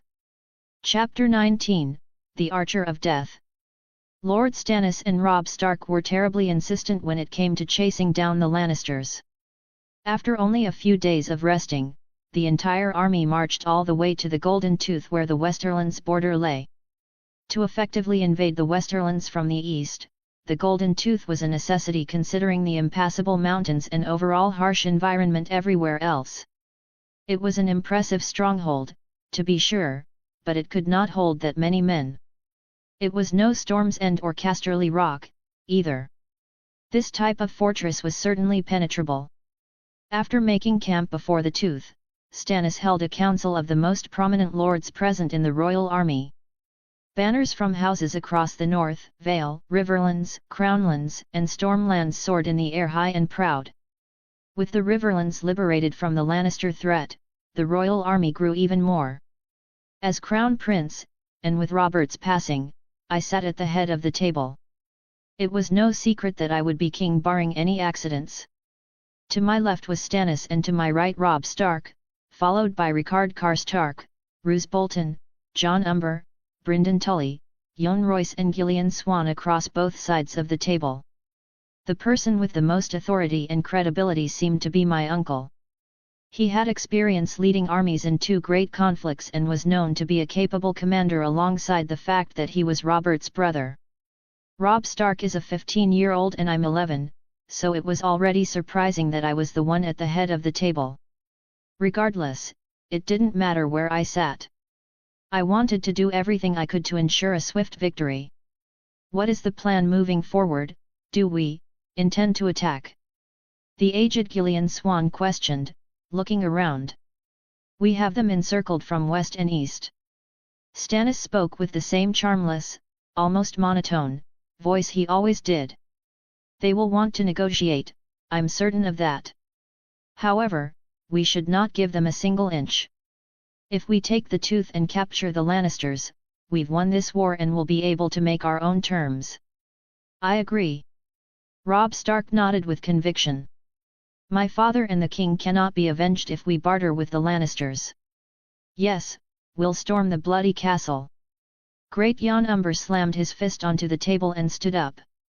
Lord Eddard Stark must be avenged. And his grace. Jon Royce added, nodding. Both Tywin Lannister and Jaime Lannister must yield their heads for the sorrows that they've brought upon the realm. Everyone was so eager for blood, and part of me was, too. I stood up, taking a deep breath. If they wish to negotiate, we should hear out their terms first before risking the lives of so many of our men. If they are aware of their situation. What do you know about war, boy? Ricard Karstark interrupted me, raising his tone. When you were still long floating in your father's balls, I had already fought in Robert's rebellion. We all know more than you, it would be better if you sat quietly and let the grown men fight this war. I am a grown man. Shoo! Ricard Karstark observed the cut along his cheek. He had hardly blinked, looking back to see the knife which had cut him fall. He turned back and glared at Dorian, who stood behind me. You would do well to address the future king with respect, Lord. Dorian had another knife in his hand. He raised a valid point in not throwing your men into the fire blindly. Also, if we're speaking of experience at war, I've seen more wars and battles than all of you. And who the fuck are you? Ricard Karstark frowned as he stared at him. Just a knife thrower. Dorian grinned slightly. Next time, I might leave a scar. That means if you die, no one will bat an eye, is it? Ricard Karstark drew his sword. I'll dig half a dozen knives in your skull before your sword can even come within a foot of my head. Dorian replied, tilting his head. Would you like to try? I was getting pissed off. Enough. My voice was not that of an 11-year-old when I erupted. It was loud and thunderous, like thunder striking the earth. Everyone quietened after that. We're on the same bloody side, we all want to win this war. I slammed the table and it violently shook, going so far as cracking slightly. Yes, we have vastly greater numbers, and yes, they are cornered like rats.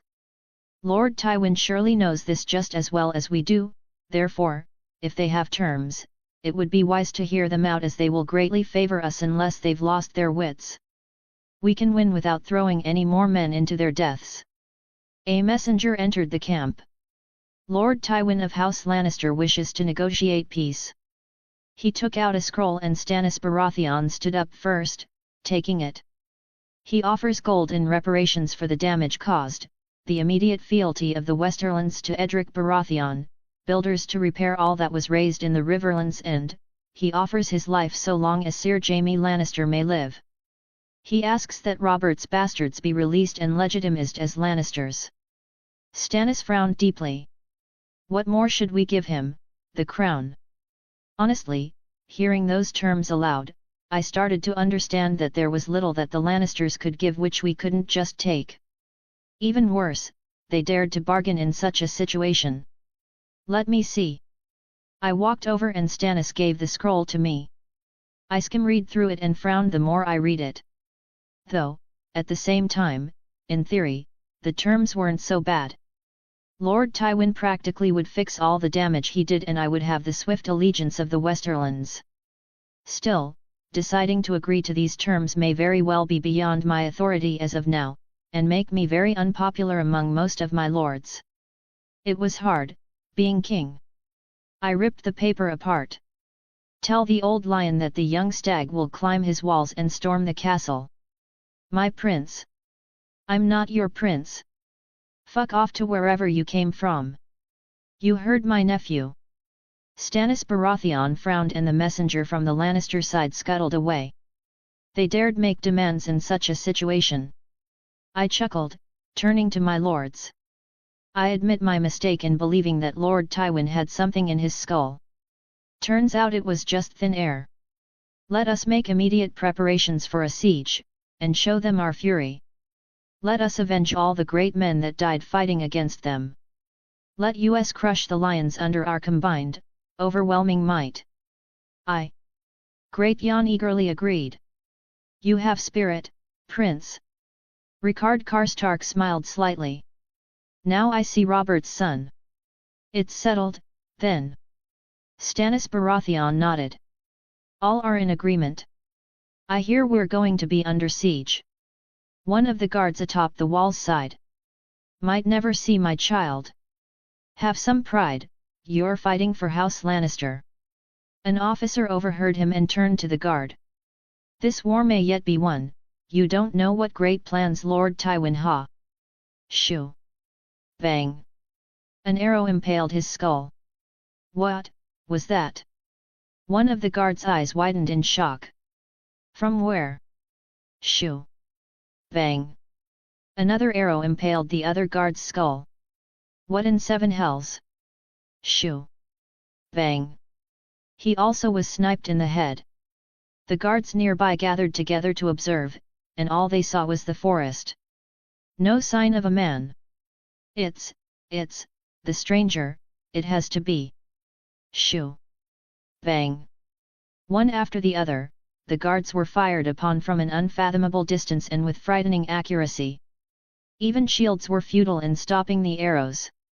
It got to the point that they were too frightened to even stand atop the walls, hiding in towers or bending down beneath the walls. This mysterious archer, who was named the Stranger, moved all around the Golden Tooth, sniping guards from west to east. His mere existence terrified the Golden Tooth's garrison, and their determination to fight couldn't have sunk any lower. And that was when the siege engines made their appearance. The sun shined brilliantly as the royal army gathered, prepared to launch a full-scale assault across the entire Golden Tooth. All the banners from many houses from half the kingdom swaying in the air looked glorious and majestic, the light shining off the plate armor of the knights, the sound of armor moving, the vast dots across the horizon, covering the hill road entirely in soldiers. The siege towers, trebuchets, rams and other siege engines, it was a sight to behold. The gates opened wide as Lannister guards left, pushing forward a group of what looked like nobles. Soon after, the entire garrison seemed to have left the castle. This shocking revelation led to the royal army mustering forward, led by Edric Storm in his very notable armor. A smaller entourage led the two Lannisters forward while a lady stepped to the side. "You damn traitor!" Jaime frowned at the lady, spitting in her face. "If I was not bound, I'd slit your throat in a second." Edric stepped forward with a larger and skilled entourage of guards behind him, including the Hound. He raised an eyebrow, observing the strange scene. Had they given up? He thought. They can't possibly beat my greater forces in the field. My prince. Alice Ann Lefford stepped forward, bending the knee.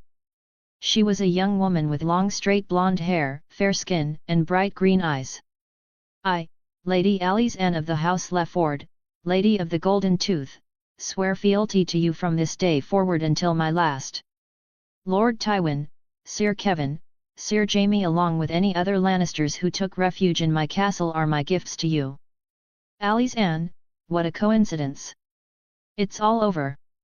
Edric managed a smile, stepping forward. "I kindly accept them. This could be a trick." Robb Stark frowned, glancing at the lady in suspicion. "Hand them over first." "I do not bend the knee carelessly." Alice Ann Lefford smiled slightly as she glanced at Edric. "Although, I can understand your suspicion. Should you want to cross into the Westerlands, feel free to ask and the crossing will be opened for you. As for the lawn sitters, they are all yours." "Thank you." Edric nodded. "You did the wise thing and avoided further needless bloodshed between our men." "Ha, you're a bloody genius, Edric." John Umber slapped his back. "They all shit themselves so hard they coughed out the Lannisters in fear.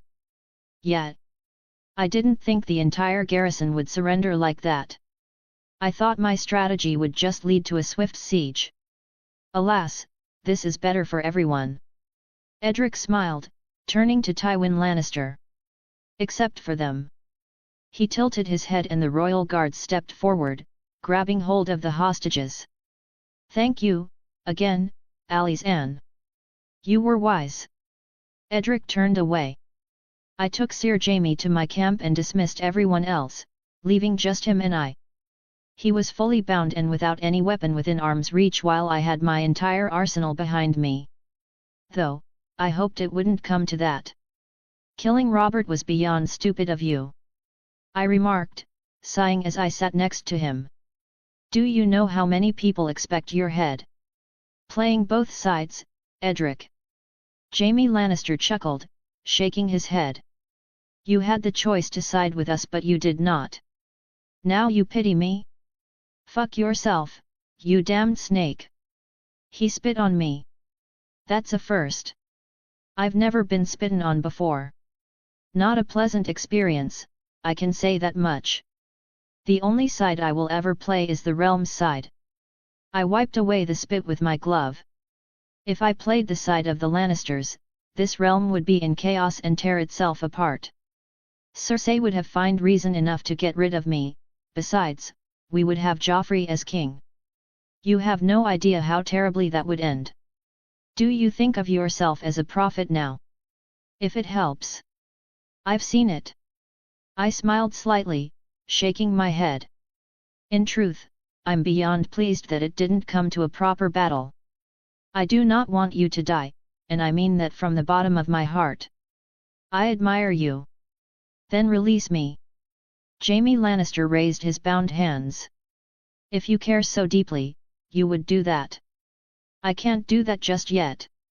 You know, if I had a choice, I'd make a man of your talents my King's Guard, but it's hard. A King's Guard? Jaime chuckled, tilting his head. I've killed 2 of my kings already. Do you trust that you wouldn't be my third? I can't say for certain. However, I'd never give you a reason to raise your arms against me. Edric's eyes softened before he stood up. Alas, I'll be king. To keep the crown, the admiration and support of my lords. I must do things that I do not approve of. You've slain the king, the same man you've sworn to protect, and broken the King's Guard oath twice over. That cannot ever be redeemed in the eyes of everyone but me. You will be the king. Jaime Lannister frowned, looking up with his cat-green eyes. A strong king follows what he believes is right, not what everyone else tells him to do. Otherwise, what more are you than the puppet of your supporters, a sheep? One day, I will be strong enough. I nodded, managing a smile. For now, I will do what I can to avoid your death. You must make sacrifices, too, by that I mean wearing a black cloak instead of the white one. The Night's Watch. Jaime chuckled, shaking his head. He even began to laugh. Ha ha ha ha, me? In the Night's Watch? Ha ha ha ha. It's the only feasible way I could retain your life. Even then, I would have to strongly plead your case and act with all the authority I have. I frowned, turning away. It's that or a public execution. You want to redeem your honor, don't you? Don't die as the smiling knight, Sir Jaime. If you're going to die, die as a hero. Jaime Lannister's eyes widened as I glanced back. Do think about it. Chapter 20, Lion brought to heel. With the loyalty of House Lefford secured, the royal army was given direct passage through the Golden Tooth and swiftly marched to unite with the forces of the Reach which had gathered on the other side. This gathering of armies was the largest in recent memory, showing that there was plenty of hope for a peaceful and prosperous realm. Banners from all across the 7 kingdoms swayed with the wind as well over 50,000 soldiers stood across the vast passage. The sun shined upon Edric's plate armor as he descended down from the Golden Tooth, his single-antlered helm stealing the eyes of thousands. He wore a regal golden cloak which fluttered at each step. Behind him, a balding old lion, dragged by a chain. In his left hand, he held Robert's infamous warhammer. Edric tugged the chain forward, dropping Lord Tywin down onto his knees. The lords of both armies stepped forward, gathering around him. This is Lord Tywin, head of the House Lannister and former Lord Paramount of the Westerlands, the Warden of the West and many years ago, Hand of the Mad King. Edric spoke with confidence, his voice clear and loud as thunder as he looked down upon his subjects. He is the man who broke the king's peace and raised the Riverlands. The man who raised his banners without his king's consent, all for his own pride. His actions led to the burning of countless homes, the death of countless men, women, and children. The amount of pain and suffering this man has brought to the realm cannot be explained by mere words, but it shall be answered, here and now. Lord Tywin glanced up, taking a look at Edric despite the blinding sun. I die with the same pride as I lived. Edric raised his warhammer and Lord Tywin's life flashed before his eyes. You die knowing your legacy, all of your life's work, was for nothing. Crack! Bang! He smashed his head against the ground, the sheer force of Edric's warhammer shattering the old lion's skull.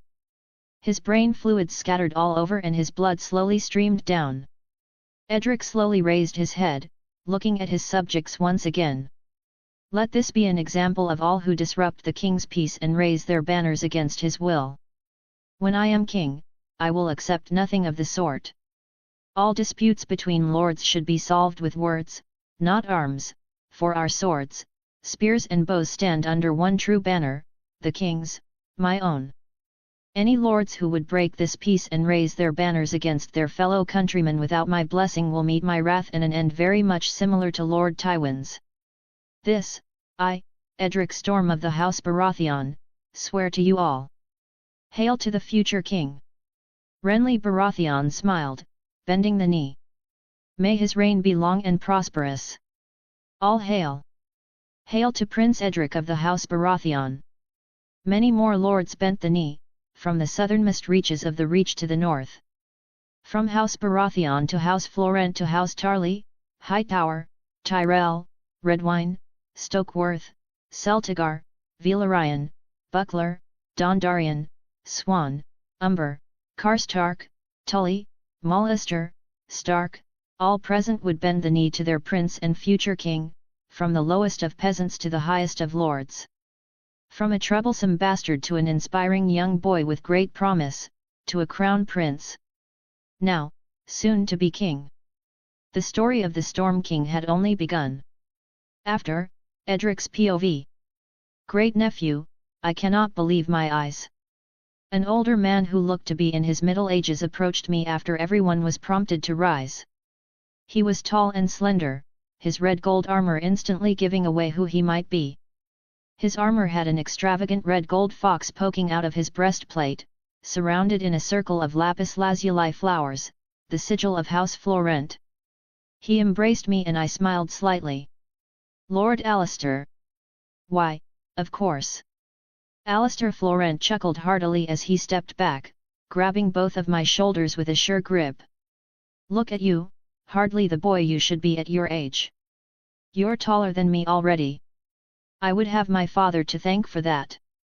I nodded. Regarding that, my condolences for his grace's death. Being thrust upon the duties of kinghood so young must be difficult and something you hardly prepared for. Alistair smiled, patting my head.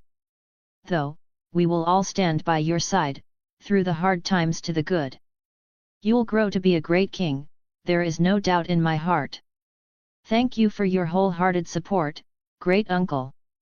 I managed a smile. In these uncertain times, powerful lords whose loyalties are unquestionable are worth more than anything. I would never betray my great nephew, after all, you are my blood. It has been too long since one with Florent blood at a throne. Alistair chuckled, glancing to the side where the Tyrell banners stood. A certain great house isn't too happy about it, but those are matters to be discussed later. There still lies Casterly Rock. Stannis nodded, walking up from behind me. It must be taken for you to hold the Westerlands and unify the realm once more. No praise for me, brother. Renly grinned, walking up to the huddle. It was I who swept up the Westerlands and trapped Lord Tywin from entering his own lands. Well, not just I.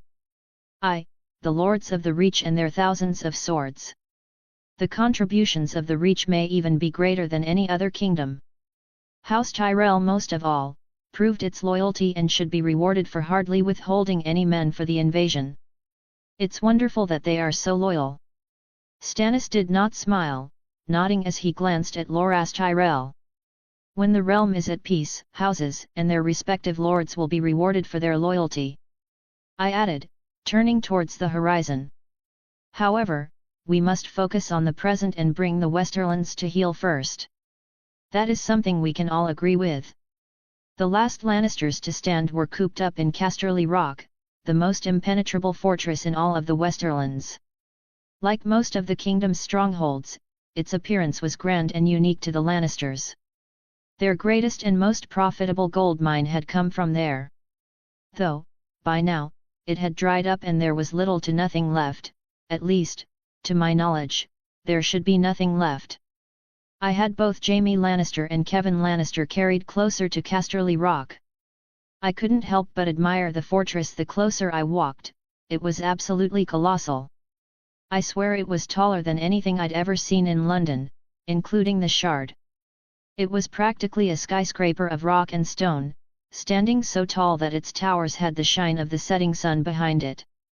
The main entrance to Casterly Rock, the Lion's Mouth itself, seemed to be at least 200 feet tall. The only way to it was crossing a long and wide bridge which could accompany a small army on itself at once. Just hearing and reading about it, I thought it was impregnable, but seeing it firsthand, nothing short of dragons or some form of backdoor entrance could possibly cause it to fall. That and starving out the people within. Even dragons, considering the time and age this fortress had been built, there was a chance it had some form of magic protection. Even if one managed to get past the mouth, I couldn't imagine having to wade through all the mine shafts within and trying to climb up the fortress.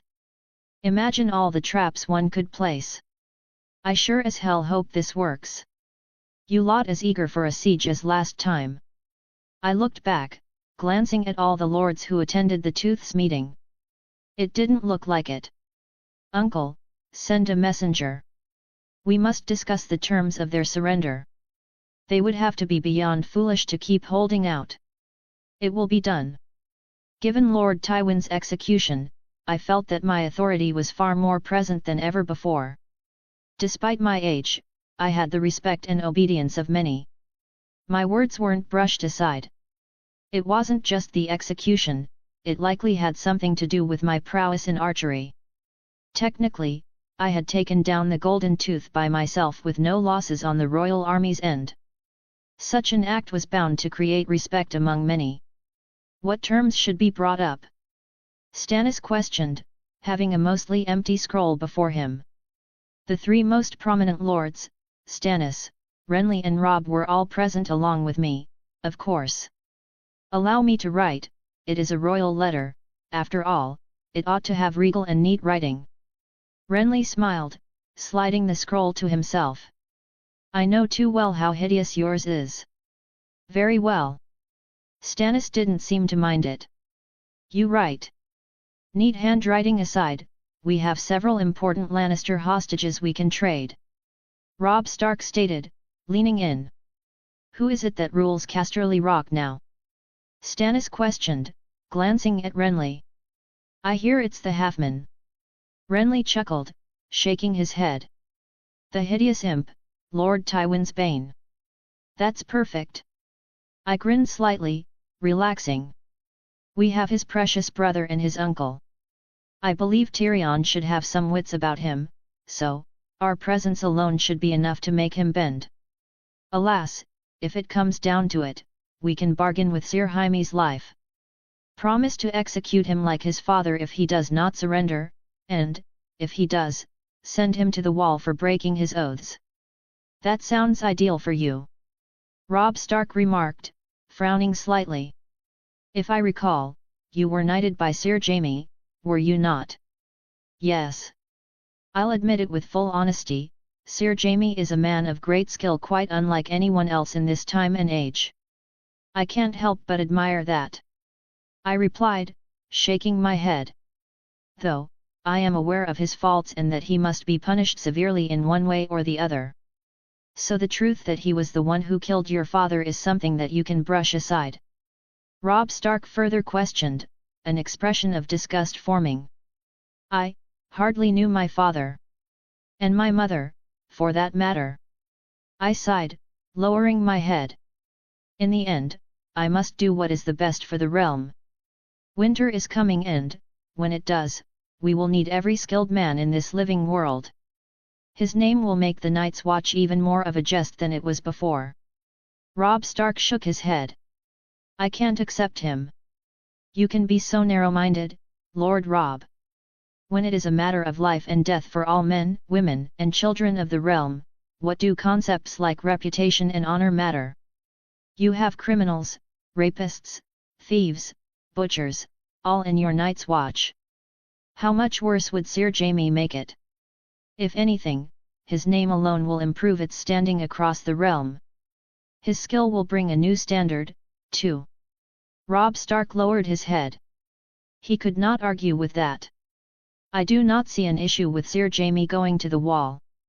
In truth, he should have gone there the first time he broke his oaths. Renly remarked, shrugging his shoulders. I believe our old brother would have found it amusing to see Sir Jaime with a black cape, wading through the frozen lands beyond the wall, shielding the realm from wildlings and the like, alongside his criminal brothers. He would have wanted Sir Jaime dead, that is why he charged so recklessly. Casterly Rock and the rest of the Westerlands must acknowledge its future king, however. We cannot take the fortress by force, and so, I agree with Edric. His life should be bargained. Stannis nodded. Good, then we are all agreed. My charm skill was certainly working its magic. I think, at least, I was getting my way in most things. Tyrion Lannister left through the lion's mouth, accompanied by a dozen red cloaks. He approached Edric, who stood at the bridges beginning with Jaime Lannister and Kevan Lannister beside him. The entire royal army stood behind him, its numerous banners of all colors and houses across the kingdom swaying with the wind. Fully armored, he looked as much of a menace as ever. Even in the blazing sun. The shadows did wonders in hiding Edric's baby face. Tyrion's style of walking was a little bit amusing. Edric found it hard not to pity the imp. I thought I was ugly in my first life, imagine how hard it is for him. Even with the Lannister name, he can't get a marriage with anyone. Tyrion glanced at Jaime, who nodded, and bent the knee right after, albeit slowly.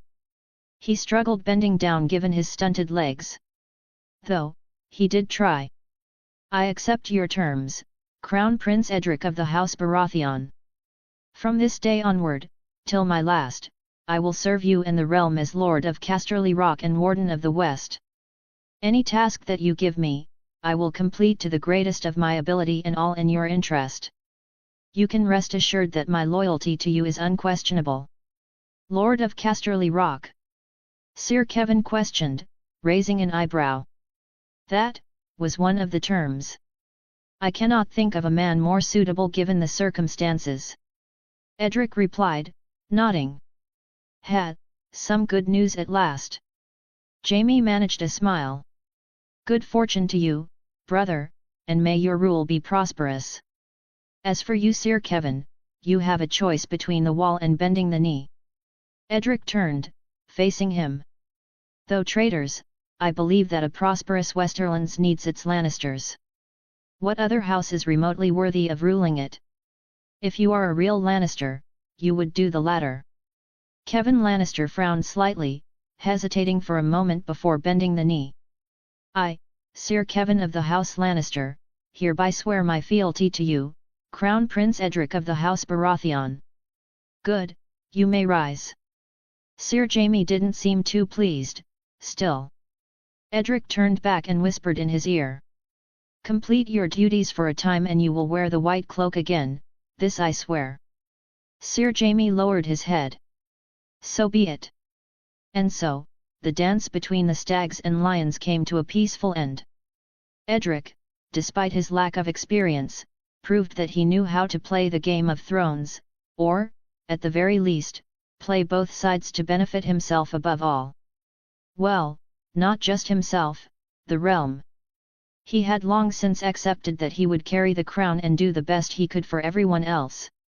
So long as he wore the crown, the realm's peace and prosperity would be his greatest duty, and he accepted that. Though, in his heart, he hoped for a day when he could put it aside and live for himself. A simple man who just wants a wife, some kids, a bit of adventure, found himself as king. Isn't it funny?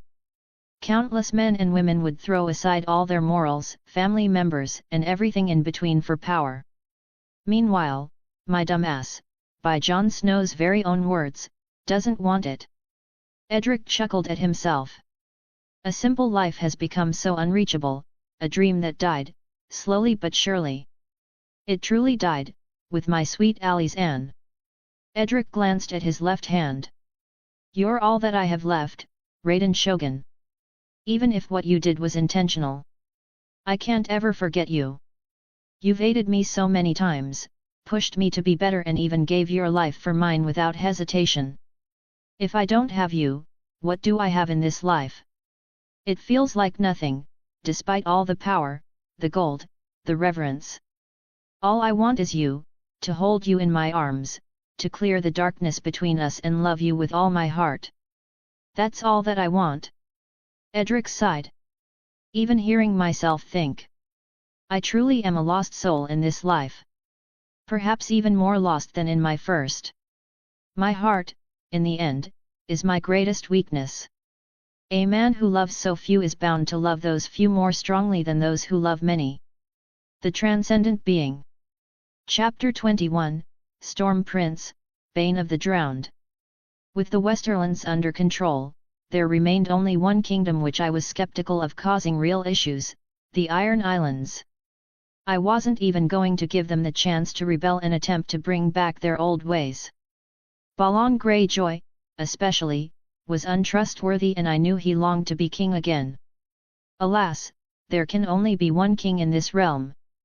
It had been a supremely foggy few weeks where one could hardly see their hands throughout. It wasn't anything new to the Ironborn, though, the more prolonged this fog was, the more concerned they grew. Rumors spread of the storm god's descent upon the Iron Islands. The occasional lightning, thunder, and even increased prevalence of storms did not aid in the slightest. Balon Greyjoy sat in his sea stone chair, a throne made of oily black stone in the form of a kraken. He was a gaunt, thin, man with a hard face and long grey hair. The years of grief had not been kind to him. A raven was sent to Pike, my lord. It has the royal seal of House Baratheon. Balon Greyjoy fidgeted slightly, tapping his foot. Give me the damn letter. The messenger stepped forward, kneeling down and giving the scroll to Balon. Balon stood up and snatched it, opening the seal and reading through it all. His face grew more and more troubled. To the current Lord Paramount of the Iron Islands, Balon Greyjoy. Your lack of assistance and action in the calling of arms by His Grace, my father, has been taken note of. If you were true to your oath, you would have sent your swords and sails to devastate the coasts of the Westerlands. Such an act would surely have been critically effective due to most of their banners being in the Riverlands. Alas, you did not. You sat on your little rock and waited for an opportunity to rise again in the chaos. That opportunity will never come. You are a traitor to your former liege, to the realm and even to yourself. If you believe that I will ever trust a worm like you, you are dead wrong. You could bend over backwards and speak the sweetest of words now, lower yourself as much as you'd like, but all you, Balon Greyjoy, will ever meet is my warhammer. I will trample you into the fucking ground so deep you will never see light again. Sincerely, Crown Prince Edric Storm of the House Baratheon. Balon Greyjoy ripped apart the scroll. The baby prince wants war, so be it. We will not cower and allow ourselves to be trampled. Balon Greyjoy raised his voice, his words of fury echoing across the great hall of Pike. We, the Ironborn, will fight till our last breaths. What is dead may never die. What is dead may never die. All of the Ironborn present agreed, saluting in their own way. Call all the Ironborn captains and rally the Iron Fleet. It is due time we remind the Seven Kingdoms which fleet is the mightiest in the world. Lord Sport, northern shore of Pike. The fog dispersed, only a few hours after Balon Greyjoy's rally was announced. An enormous fleet emerged from it, full of soldiers from various kingdoms. The Ironborn mustered a last-second defense, but, from the moment the first ship docked, victory seemed slim if at all possible.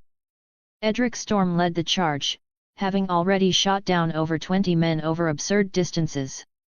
He drew his warhammer and carved a path through Lord Sport, smashing through Ironborn one after the other.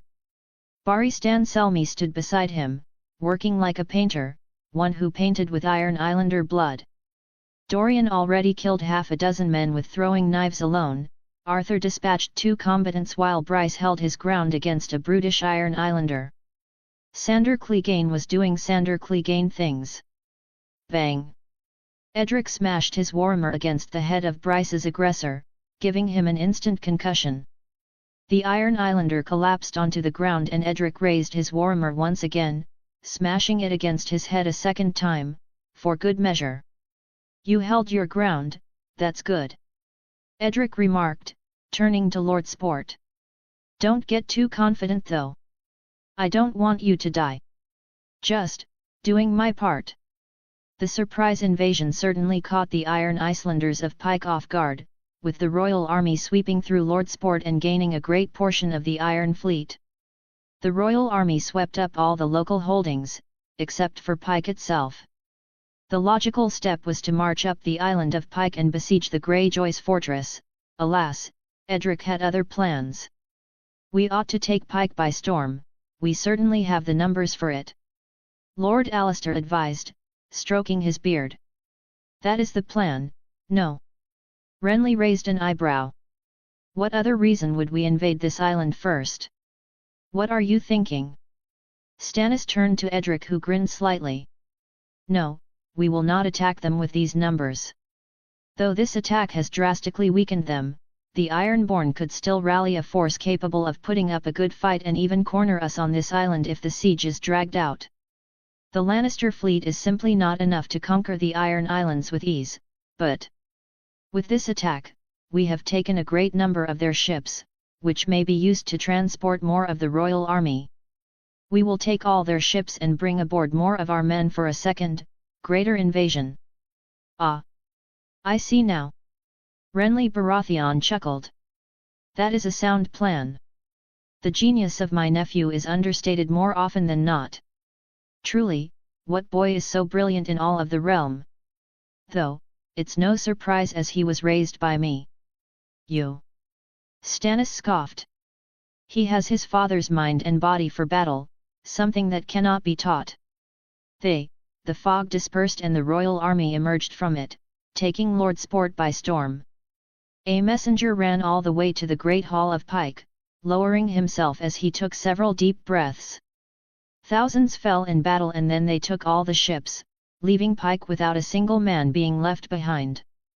Balon Greyjoy stood up from his sea-stone chair, frowning deeply. But, the declaration of war had only been sent a few hours ago. How could this be? Perhaps the message was ready to be sent right just as the invasion began, preparing some of our warriors, while the fog had concealed their fleet for all those days. That way, the difference between the warriors and unarmed men would be obvious. With the message and our rally, he also had the justification to attack us while we lacked the men to properly fight him. Jermund Botley, the Lord of Lord Sport, frowned deeply. "That prince, he is a cunning bastard. You speak of the damned fog like it served the boy." Balon Greyjoy shook his head, his grey hair moving slightly. "It was luck, nothing more. I've heard stories of great rain, fog and lightning following Edric wherever he went. It is said that he has been struck by thunder twice, surviving both without a wound to show for it. I fear he may be a servant of the storm god sent to punish us all. This fog is no mere coincidence." "A servant of the storm god?" Balon Greyjoy scoffed. "Do you all accept being bested by a mere boy so easily? How dare you call yourselves Ironborn? Those with the spirit to fight, the truest of Ironborn and believers in the drowned god, heed my command. This bastard prince intends to strip us of our ways for the rest of time. If he succeeds, our faith, our ways, our traditions will be forever lost. Since he has retreated from Pike, he knows he cannot take this fortress, and so, we shall use this time to rally and reinforce our lands with every true Ironborn man these Iron Islands have. He will never, ever, break us, this I swear as the King of the Isles." With an even larger fleet and thousands more in soldiers to go with them, the second invasion of the Iron Isles was just as brutally effective as the first. Balon Greyjoy anticipated that he'd focus his forces on Pike, reinforcing it to the maximum. Alas, he was completely wrong. Edric's second invasion began with the island of Harlaw, his massive royal fleet of a little over 200 ships landing on its shores en masse. Over 10,000 men surged across the island, butchering all the armed Ironborn in sight. The greatest form of resistance came from the Grey Gardens, where Horus Harlaw cut through a great number of men with his seemingly magical sword. "Let me fight him!" Selmy stepped forward. "No need." Edric fired an arrow, piercing Horus Harlaw's knee. The tall man knelt down. Pierce! His other knee was pierced, and he knelt even further down, dropping his sword. "You coward, fight me with a real weapon." Then his head. Right through the skull. Edric glanced at Barristan Selmy, grinning slightly. "I think I found you a new sword, Ser." The royal forces took over the Grey Gardens along with the rest of the island's holdings except for the 10 Towers, House Harlaw's stronghold. "That is Valyrian steel, indeed," Alistair Florent remarked, raising it high. "So light and a blade sharp enough to cut a man's head by accident. As it is in the possession of House Harlaw, I believe its name is Nightfall." I stroked my chin. "A good find, certainly. I shall keep it for myself for now." The royal army rallied at the 10 Towers, its forces surrounding the castle. "Surrender and bend the knee, Lord Harlaw." Edric rode around, keeping away from effective arrow distance. "It is not my intention to butcher the Iron Icelanders, and I have done my very best in regards to sparing those who do not raise their arms against me. You needn't be one of the many prideful fools who perish. What is it that you want, boy?" Roderick Harlaw, the reader, answered back from atop his walls. "What do you hope to achieve by invading the Iron Islands?" Lord Balon Greyjoy had not answered my father's call to arms, as I'm certain you would know, neither did you or any other of the Ironborn lords. "What am I to make of that, HMM? Let me make this clear. I wish for the Iron Icelanders to settle down and discard their old ways. As I see it, you should all be bound by the very same laws as the rest of the realm. What makes you better? What makes you think that you should be allowed to reave, rape, and pillage? I, Edric Storm, bring the complete death of the old ways and the birth of the new. That requires the complete obedience of every lord under the Iron Islands. You may choose to bend the knee or die with the old ways, Lord Harlaw, but make your decision swiftly because I will not be waiting for long." "The death of the old ways," Roderick Harlaw muttered, lowering his head. "I agree. If you swear to spare the rest of my warriors, lands, and treasures, I will bend the knee without hesitation. I am a prince of my word." Edric nodded, speaking more than loud enough for all present to hear. "Let us take the path to a greater realm, all of us." After gaining even more ships and men from Harlaw, Edric did the same and rallied an even bigger navy. He continued this process, conquering each and every one of the Iron Islands one after the other.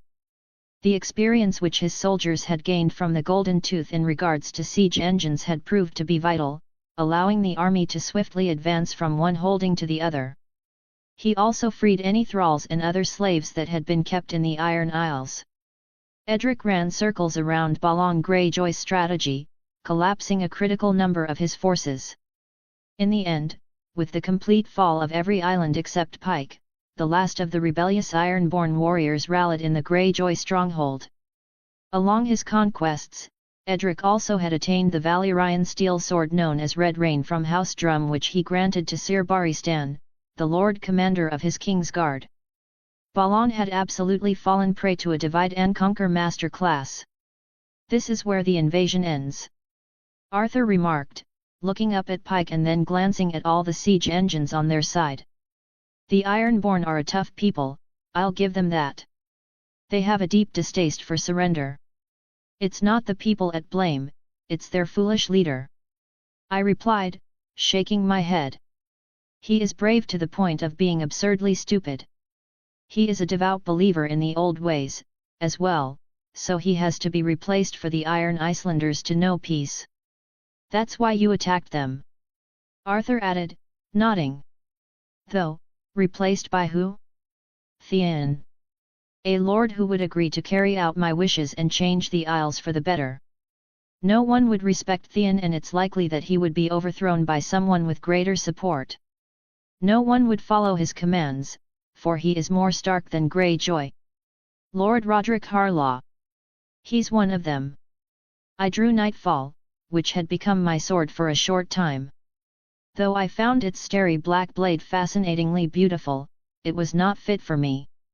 I had taken a greater liking to my warhammer than any sword. I've been thinking about who should wield this blade, and the answer has never been clearer as it is now. Arthur raised an eyebrow, taken aback by my statement. You mean? Yes. I presented the sword to Arthur, holding it horizontally by the hilt. Will you take it? No. I am unworthy. Arthur shook his head. Such a blade is befitting only of a great warrior, and I still have much to learn. I'm not even a knight yet. Yes, you have much to learn, so do we all. I smiled, nodding. Alas, I have faith that you will grow into a great knight. No, not just a great knight, the greatest knight of our time. You hold all the principles of a true knight, abiding by them wholeheartedly. Your determination to improve can only really be compared to myself, your loyalty is unquestionable, your courage in battle is undeniable, and your rapidly growing prowess in battle speaks for itself. I am honored to hear that, however. As your crown prince, I order you to receive this sword and wield it as your own from this day forward until your last. I pushed it forward, until the guard hit him in the chest. Use Nightfall to slaughter those who stand against me, to protect me from those who wish me dead, and use it to pave forth a legend greater than all that came before. Even if you do not think yourself worthy as you are now, grow, and become more than worthy. So worthy that this brilliant sword grins from tip to pommel each time you wield it. I see. Arthur smiled, shaking his head. How could I deny your direct command? He received the blade from my hands and bent the knee.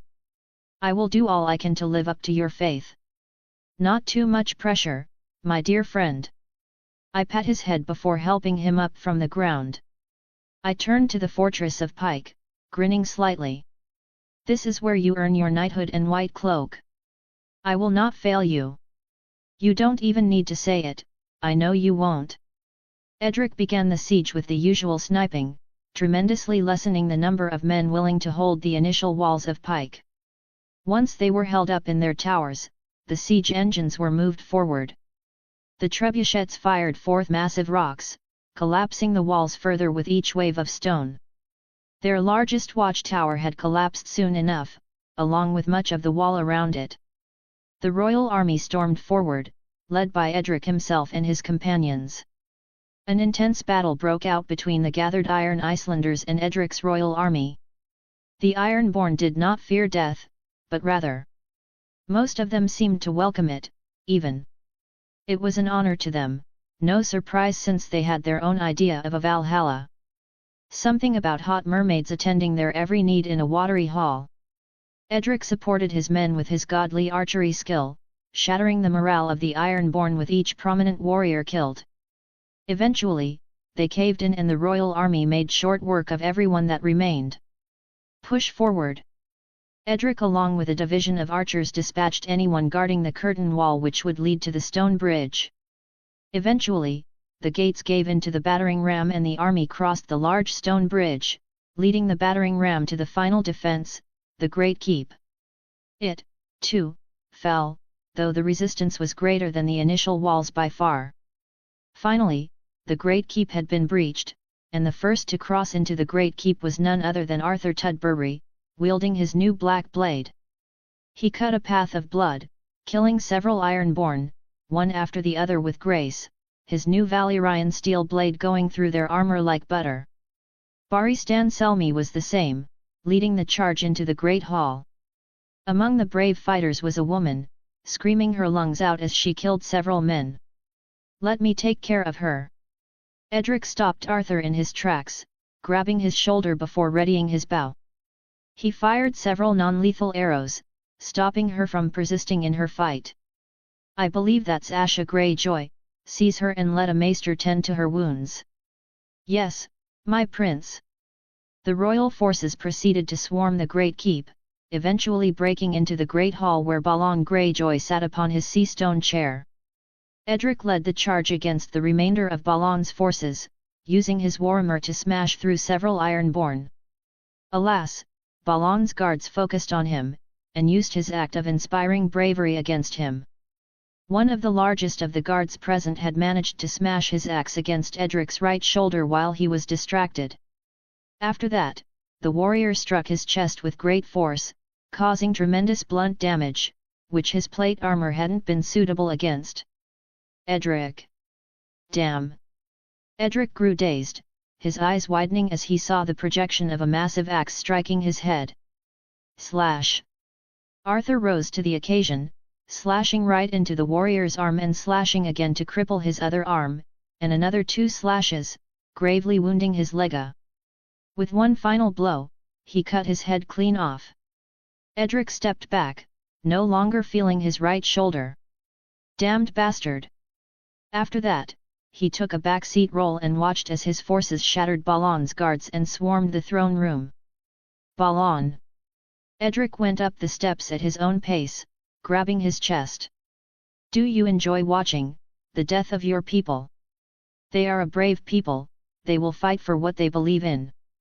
Balon Greyjoy stood up from his throne. If you wish to end the old way, you will have to burn this island. You're putting bad thoughts into my head. No, I won't do that.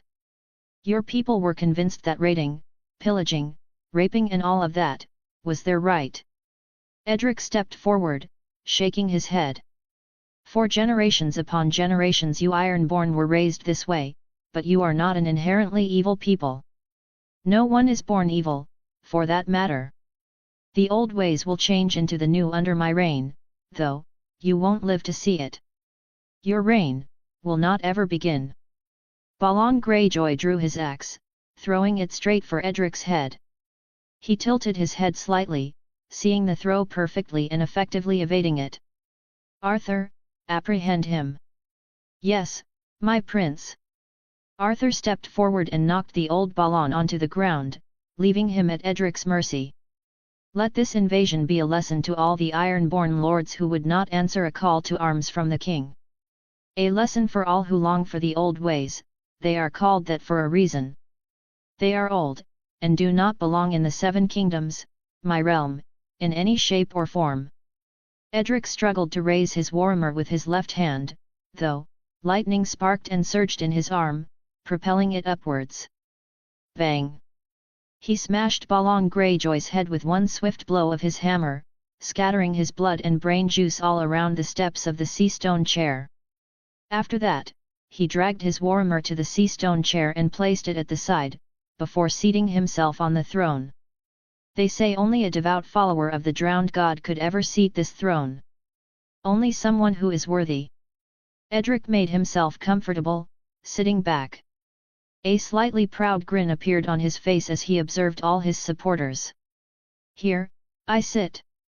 Chapter 22, Return of the Prince. With the Iron Isles subjugated under Edric's overwhelming royal forces, the realm had known peace again. The swift invasion which had swept up the Iron Isles would forever serve as a reminder to those who have questionable loyalties to the future king. Though a boy, Edric's fury struck greater fear in lesser men than all else. All who had come to witness it firsthand would never dare to forget it. Under the sea stone chair, Prince Edric would officially knight Arthur of the House Tudbury. After the battle had come to a close, Edric went to rest and left his body in the care of his trusted maester. Meanwhile, he left Lord Stannis in charge of settling all other matters. You fought with great courage, your grace. Sir Barristan stated, standing by his bedside. I have these wounds as proof. Edric managed a smile, dropping his head onto his pillow. Even though the wars of arms have ended, the true war has hardly begun. In that war, I'd like the people I trust most to stand by my side. Which war would that be? The war of words and shadows, politics. Edric shook his head. In all these years serving kings, you should have seen it firsthand. I am but a boy in their eyes, and they will seek to take advantage of that. You have many wise and powerful lords by your side. Sir Baristan countered. Many more than would seek to harm you and your rule. Yet, even if they do support me, they do not support each other. The contention for the hand of the king and Lord Regent. Edric sighed. The deaths of my father and Lord Eddard left a hole of power that many will seek to fill for their own ambition. Then you should be wise and choose the right men. The right men are not always the ones that are accepted, Edric remarked, narrowing his eyes. If no one approves, then what right do they have to command anyone? Regardless, I wish to expand the ranks of the King's Guard. There's only 3 as of now. I am well aware. Sir Baristan sighed. To think that more than half would defect to the Lannisters. My father was careless and allowed those gold hairs to dictate far too much. Edric smiled slightly, tilting his head. My King's Guard will be different, people whose loyalty is unquestionably towards me over all else. I've already decided on the next person to don the white cloak. Oh! When Edric was well enough to move, he came to visit one of his new prisoners. A lean and long-legged woman with black hair cut short and eyes just as dark. Her nose was quite big and sharp, almost like a hawk's. She did not look like a lady at court, certainly. She was the fallen Kraken's daughter, after all. Her eyes stared up at Edric as he approached alongside Dorian and Arthur, who held a torch to light up the dark cells. What do you want? I simply wish to extend my greetings, Asha Greyjoy. Edric smiled slightly. I hope my arrows didn't leave any long-lasting wounds. They were the bites of a flea. Asha scoffed. As intended. Edric nodded. If I wanted you dead, I'd be dead already, is that it? Asha questioned. Quite so. You're wasting your breath, bastard prince. Asha chuckled, leaning back against the wall as her chains rang with a metallic noise. What do you hope to accomplish? Make me another one of your pawns? I'd sooner die with my axe in my hand. You'd sooner die in this cell. So be it, as long as you leave my body to the sea. I would be more inclined to leave it in the sands of Dorne. Whatever your wish is. Asha shook her head. Her eyes were not at all dead. The drowned god will find me. The Ironborn are rightfully famed for their stubborn nature. Edric shook his head. Instead of thinking with your heart, why don't you think a little more with your head? If you have anything in that skull of yours, that is. I will not kneel to the boy who killed my father. Asha tried to spit in his face but didn't quite reach him. So you will allow his legacy to die out? Edric questioned, raising an eyebrow. Everything he, his father before him and their fathers came to accomplish and build, you would toss it all into the flame. You would. Asha countered. Isn't your goal the death of the old ways? That does not mean the death of House Greyjoy. Edric clutched the glove covering his left hand, stretching it slightly. I would not lose sleep at night either way. However, I would prefer a more stable realm, and you could help me work towards that. You don't have to do it for me. Do it for your people. Did you forget what I said already? Asha looked him dead in the eye. I will never kneel to you. One day, you will. Edric's unwavering confidence made Asha question her own stance. He had spoken those words with such certainty as if it were a prophecy written in the stars. That is, if you're as smart as I believe you are. As Asha denied Edric's offer to serve him, the wiser Roderick Harlaw had been appointed as Lord Paramount of the Iron Isles. He was granted the lands and titles that Balon Greyjoy once held, becoming the Lord of Pike. The problem was that he had no direct heirs and did not intend to wed again, despite his new position. Even if he did, he was quite old, which meant that he was only a temporary solution. That is why Edric intended to string Asha along. After making preparations and settling down the unrest that plagued the region, the royal army was ready to set off from the Iron Isles. Edric was making his way to his flagship when he was intercepted by Theon Greyjoy. Robb Stark and his entourage followed behind him. "Why is Roderick the Lord of Pike?" Theon questioned, raising an eyebrow as he stood in front of Edric. "It should have been me. It is my birthright." Edric looked directly at him, his blue eyes staring into Theon Greyjoy's very soul. It unsettled the youthful man greatly despite being 8 years older. He was shorter, weaker, and looked timid compared to the young prince who towered over him. Suddenly, he began to regret his choice of words. "Watch your tone, boy." Dorian grinned slightly. "Or you might lose that impudent tongue of yours." What a foolish question." Edric stepped forward, looking down on Theon. "What gives you the idea that you are fit to lead the Ironborn, your bloodline? Do you have any experience with ruling? Does anyone here acknowledge you? Go on, bark orders at your people. Let us see how they will follow you. I could prove myself worthy." Theon lowered his head. "Your Grace. You're embarrassing yourself." Robb grabbed his shoulder and pulled him back. "Prove yourself?" Edric questioned, contemplating it for a moment. "Of course, you may try and stay in your homeland. Lord Roderick might need a steward." "A steward?" Theon raised an eyebrow. "It is up to you." Edric walked past him. "I've given you the freedom to choose your destiny as you are a man grown and the lord you have been ward to is no longer with us." "I will stay, then." Theon nodded, bowing. "I thank you for the opportunity, your grace." "So be it. I wonder how that will turn out." Edric suspected that it wouldn't turn out too well initially, for obvious reasons, but the future could bear some fruit. Even if it didn't, he still had Asha. Maybe they will send him back. Edric smiled slightly.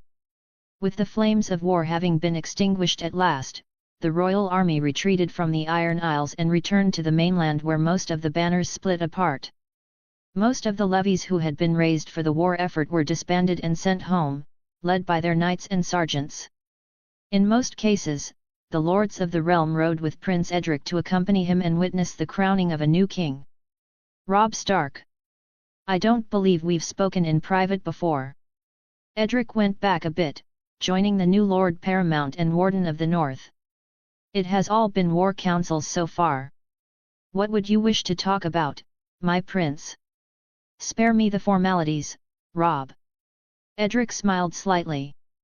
"Our fathers were the best of friends, brothers in arms. We should do our best to honor their memory." "They would have liked that, Robb nodded, managing a smile. His Grace would have been proud to know that his son brought peace to the realm. "Your father would be proud, too." Edric nodded, glancing at him. "You're a good man just like Lord Eddard was. Don't blame yourself for his death." Robb's expression suddenly changed to one of denial as his eyes widened. "No. I know you do. I would too if I were you." Edric sighed, looking up at the sky. "I sometimes wonder how things could have gone differently if I accompanied my father's side and did all I could to protect him. Maybe he'd be alive, maybe we would have smashed through their formation and maybe Lord Eddard would be alive too. The realm would surely be a better place." Edric's expression was one of sorrow and regret. "So, if anyone is to hold the blame, it wouldn't be you." Robb Stark interrupted, looking at him. "You're just a boy. You can't hold the blame for the death of a king and my father." "You're just a boy, too." Edric managed a smile, turning to look at him. "None of us are at fault, by that logic. The tragedies that happened were ultimately out of our control." Robb Stark sighed. "I could have." "It's over, Robb Stark. What happened during this war cannot be changed. We can't walk our entire lives carrying this regret. If we do, we'll lose sight of what is in front of us." Edric pat his shoulder. We have to move forward and carry on our father's legacies. That's what they would have wanted. You're right. Robb Stark nodded, taking a deep breath. You are right, my prince. I'd hate to be wrong. Edric jested, chuckling. We will be brothers one day, should Arya marry me. Should she marry you? Robb raised an eyebrow. What do you mean by that? Will you not be king and hold all the power? I want to honor our father's wishes, but I won't force Arya to marry me. If she wishes to break off the arrangement, I will do it. Edric smiled, shaking his head. She never wanted to be a lady, I know that much. You're a good lad. Robb Stark countered. I believe that she would get around to you. You think so? Edric chuckled. She is a wild girl. I find it hard to imagine her playing the role of a queen. I do too. Robb smiled. Though, behind the wildness, she is a clever girl. Always has been. Yet. Edric nodded. Whatever makes her happy. If she wants to return with you to Winterfell, who am I to object? I will not keep her by my side against her will. Whatever makes her happy. Robb nodded. If she walks away, I believe Sansa would be glad to take her place. All she had ever wanted was to be queen. I still remember how she glowed when she found out that she would marry Robert's heir. Whatever happened to Joffrey? He's enjoying the dungeon cells of the Red Keep. A fitting place for that cunt. Robb smiled. Edric laughed. That much is true. Twisting the truth, lying so easily. I've become someone I'd frown upon before. Along the way to the capital, Edric would often speak with Robb Stark and develop a friendship with the Lord. They had similar interests, mostly revolving around warfare. Robb Stark would share his more unorthodox strategies while Edric would show him his deep bag of tricks, mainly revolving around his absurd skill with the bow. Robb Stark's admiration for the future king only grew, coming to acknowledge him as one of a kind. Days would pass by. After riding for over a moon, the banners of the realm flew under the gates of King's Landing. The many lords swept up the streets, following their crown prince to the Red Keep. The gate was opened and the Iron Throne lied waiting for its next host, as it always did when a king or his hand fell. In his mind, he couldn't trust anyone else with it. It had to be him. Edric observed the colossal throne of swords with a look of intent, his eyes flashing a violet purple. The very thing he'd run from with all his might before. He sought to grasp and dominate. The Iron Throne, my throne. Chapter 23, Reunion. The entire court seemed to focus on me as if I were the second coming of Christ. I observed the expressions of the more notable figures and saw that Littlefinger was in good spirits. So was Varys. I couldn't say the same for the Stark girls, neither of them looked all too happy. No doubt, they heard the news by now. Father. Sansa spoke, lowering her head. Our father fell in battle fighting the Lannisters. Robb Stark confirmed, dismounting from his horse. He fought bravely. I didn't want to believe it. Sansa began to tear up. I really didn't. Robb Stark stepped forward and embraced his sister, trying to comfort her. I was too. Robb looked down and stroked her head. There was nothing that could be done. Our father was a soldier, he did not run from the battle. So stupid, so stupid. Arya frowned, shaking her head.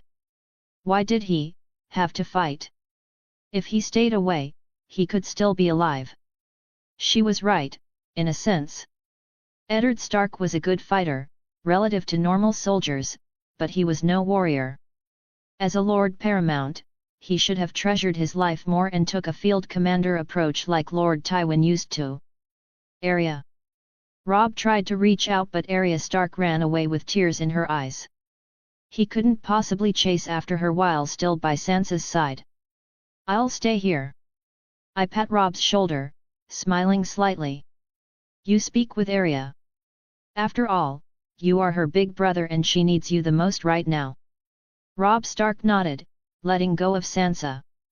It's going to be all right, we're a pack of wolves and so long as we're together, we'll be strong and survive till better days come. He turned away and ran after Arya. He was going to have quite the cardio session, that's for sure. That little girl was as dexterous and nimble as a cat. This is especially true after all those extra months spent training under Syrio Forel. Robb might not even catch her. Would you come with me, Lady Sansa? I grabbed her right hand with my own, rubbing away her tears with my left. I don't like seeing you like this. She sniffled, looking up to me. Her deep blue eyes looked beautiful, they were almost glowing. Yes. I would like to. I smiled, taking her along. I won't be long. Lord Stannis and Renly, take care of the court while I'm away. Very well. I didn't really know where to take her. I wanted somewhere private, but King's Landing was very much famed for having eyes and ears everywhere, for good reason. Even in the more enclosed Red Keep, this was very much true. Though I could take her to my bedchamber, which would be perfectly private, that would lead to a whirlwind of rumors I had no desire for. I settled with the royal gardens, sitting her down on one of the nice wooden benches. I sat down as well, wiping away the rest of her tears with my handkerchief. The King's Guard were in the vicinity, but not nearly close enough to hear me properly. Cry as much as you need to. I managed a smile, shaking my head slightly. It's all right, no one else is here except me. I wouldn't judge you. Sansa sniffled, turning to me. Her eyes were almost sparkling. She seemed to hesitate for a moment, before placing her head in my chest and letting it all out. Now, getting tears and snot all over your garments was never exactly ideal, but I wasn't all that mad about it. I could take a bath and get changed pretty easily. However, nothing would quite bring back Eddard Stark to life. She would have to walk the rest of her life without her father. That pain was something I understood, and I wanted to help her get over it. Part of it was because I wanted to be in even better graces with the Starks, naturally, but I also felt that it was only right to comfort her. I was one of the few people who could do it. It's okay. I brushed her soft auburn hair, embracing the lady. Everything will be okay. I'm sorry, my prince, this was meant to be an important day for you. Sansa finally withdrew, wiping away her tears. Your return to King's Landing. Instead of celebrating it, you're here. I'll have plenty of days to celebrate in the future. I shrugged, smiling slightly.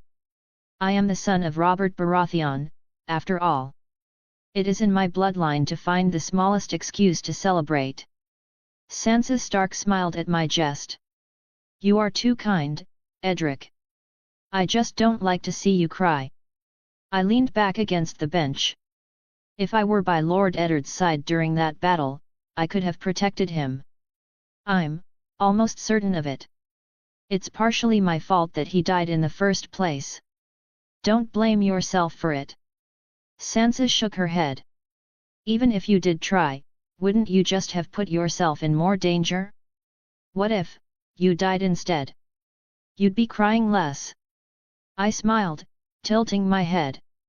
Maybe not at all. I would cry. Sansa countered, almost pouting. If you died too. I wouldn't.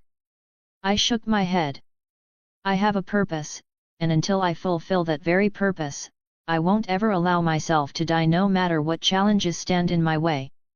A legendary warrior, an army, a kingdom, even if it's the entire world. I'll stand tall and carve a path through the darkness to better, brighter days. A purpose, what would that be? I can't tell you that. I smiled, shaking my head. I see. Sansa took a deep breath, looking away. I remember thinking that I loved Joffrey. I had some idea of where this was going, and I can't quite say I liked it. Even so, I had put myself in this position. Maybe maneuvering this conversation effectively will lead to my charm improving, and her getting over me. He was tall, handsome, golden-haired, and I thought he was kind, gallant and noble.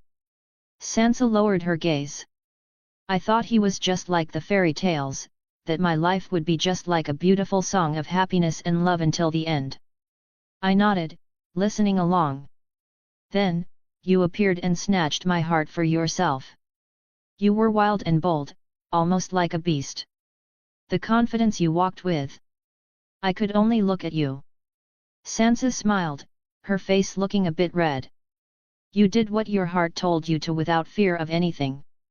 Even when dozens of men charged at you, you did not concede, you kept fighting until you won. You didn't just win the melee that day, you won my heart as well. She turned to me. Do you love me too? That was the last thing I could lie about. My heart would roar in defiance. No, I spoke the truth, shaking my head. I don't have the same feelings. She looked down, fidgeting with her fingers. Her expression was downcast. Even so, I could be a good queen to you. This girl is persistent, if anything. Arya doesn't want to be a lady. Sansa Stark raised her head again. If you both decide to, you can break your betrothal and choose who you want to be with. You'd marry me, even though I told you that I don't love you. I raised an eyebrow. I'd make you love me. Sansa smiled with an almost delusional naivety. I know you would never hurt me like Joffrey. You're everything he wasn't. I chuckled. Oh, Sansa. I'm not the hero you dream of. You deserve someone far better than me.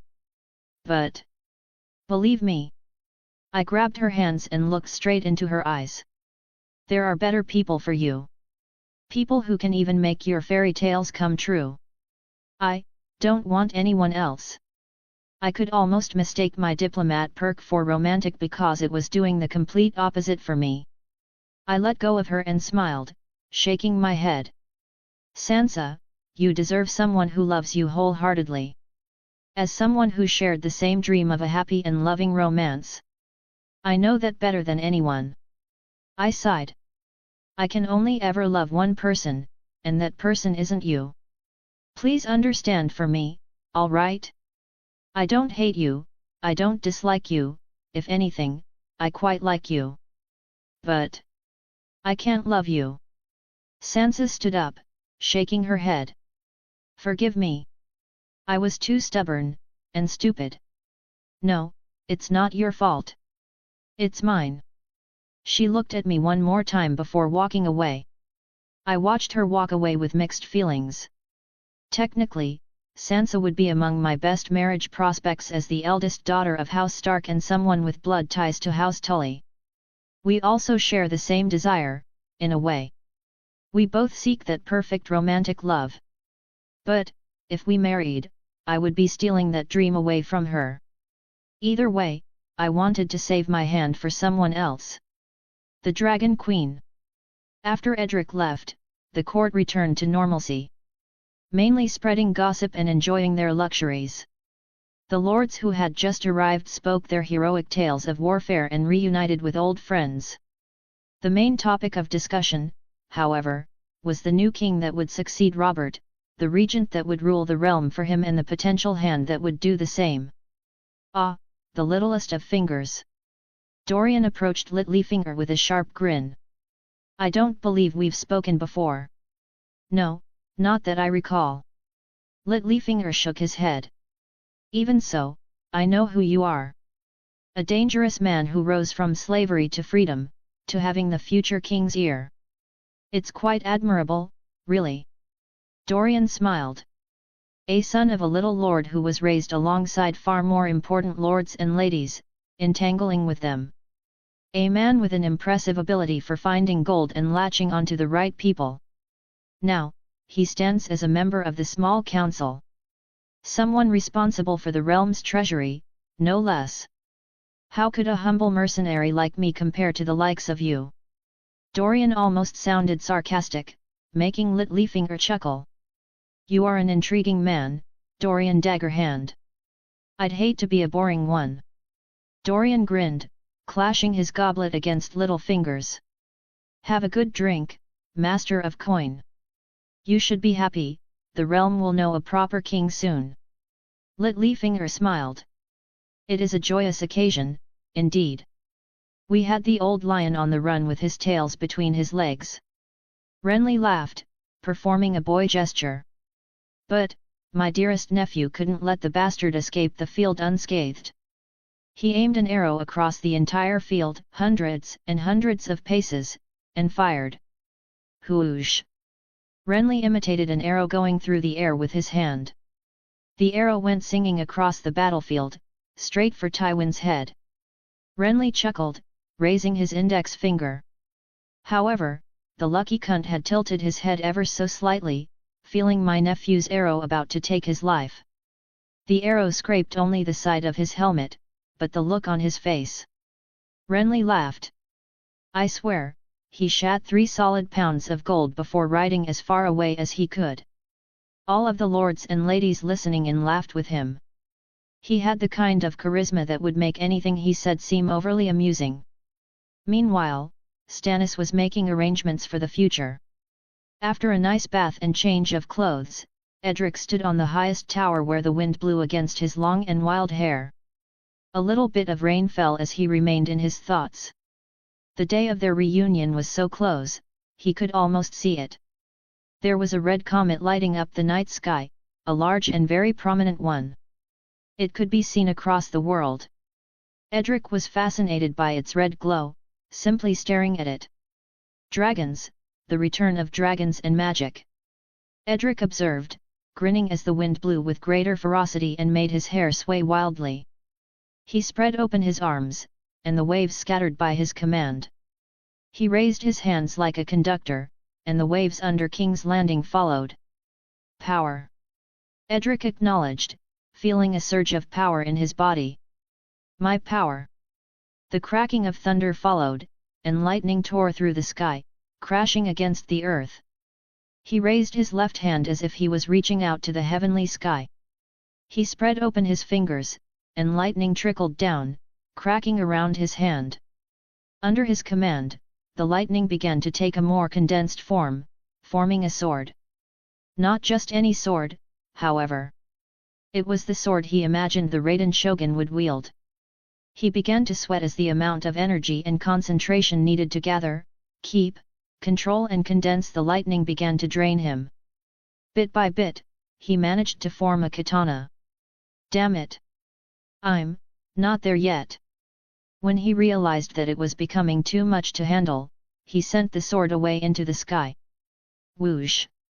It crashed against a bird, destroying it immediately, and then zzz.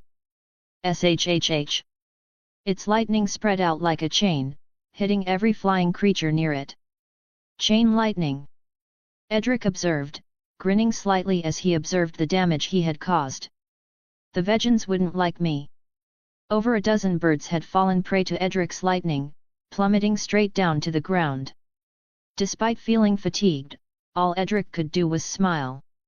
This was proof that his storm manipulation had reached the next level. A level where he could use it properly instead of something that came and went depending on his resolve.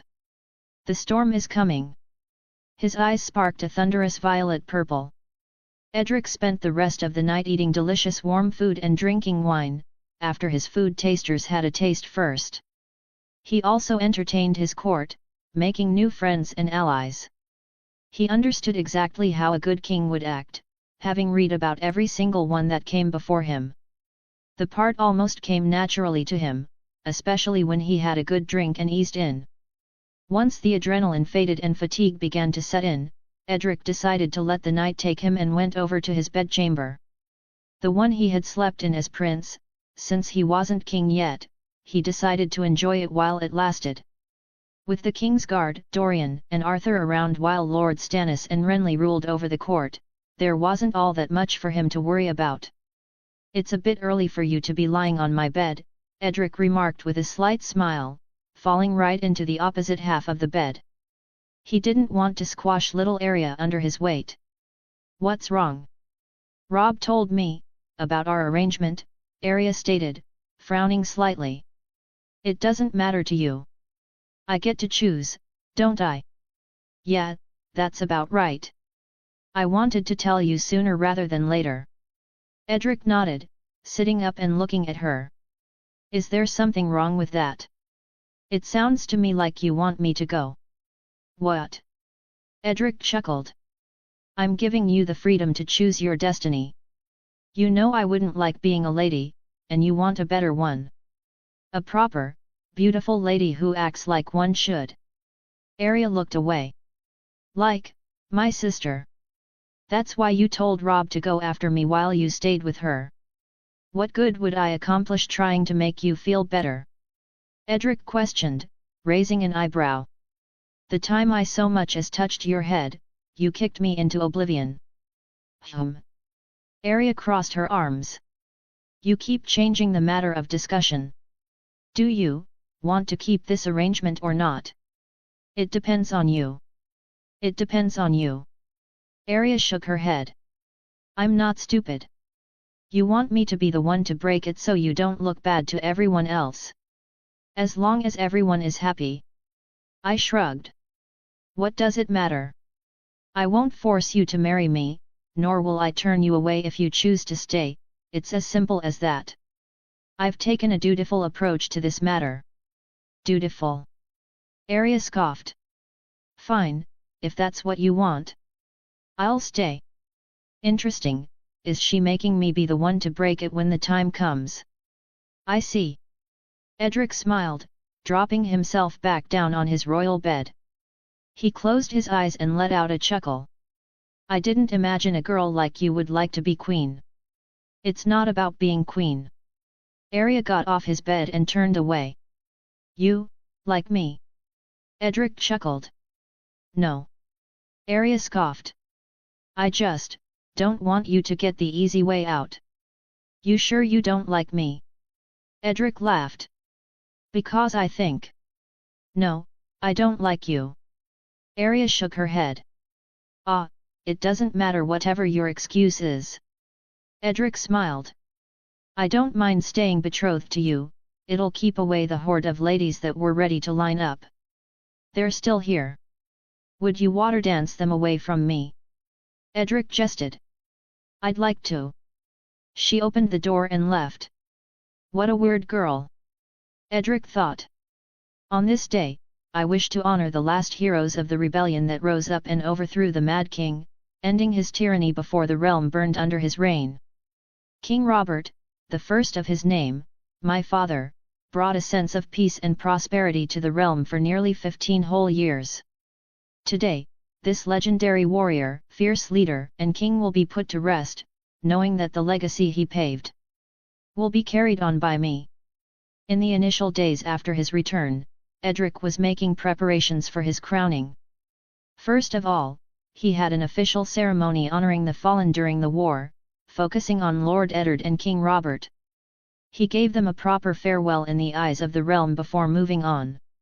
Look at you, Prince, all nice and pretty, Dorian remarked, grinning slightly. It's your big day. I looked in the mirror while 3 servants tended to my appearance simultaneously. I won't lie, I was looking good. My wild black hair was cut and brushed all nicely. The gold and black garments I wore were far from simple. Dashing, regal.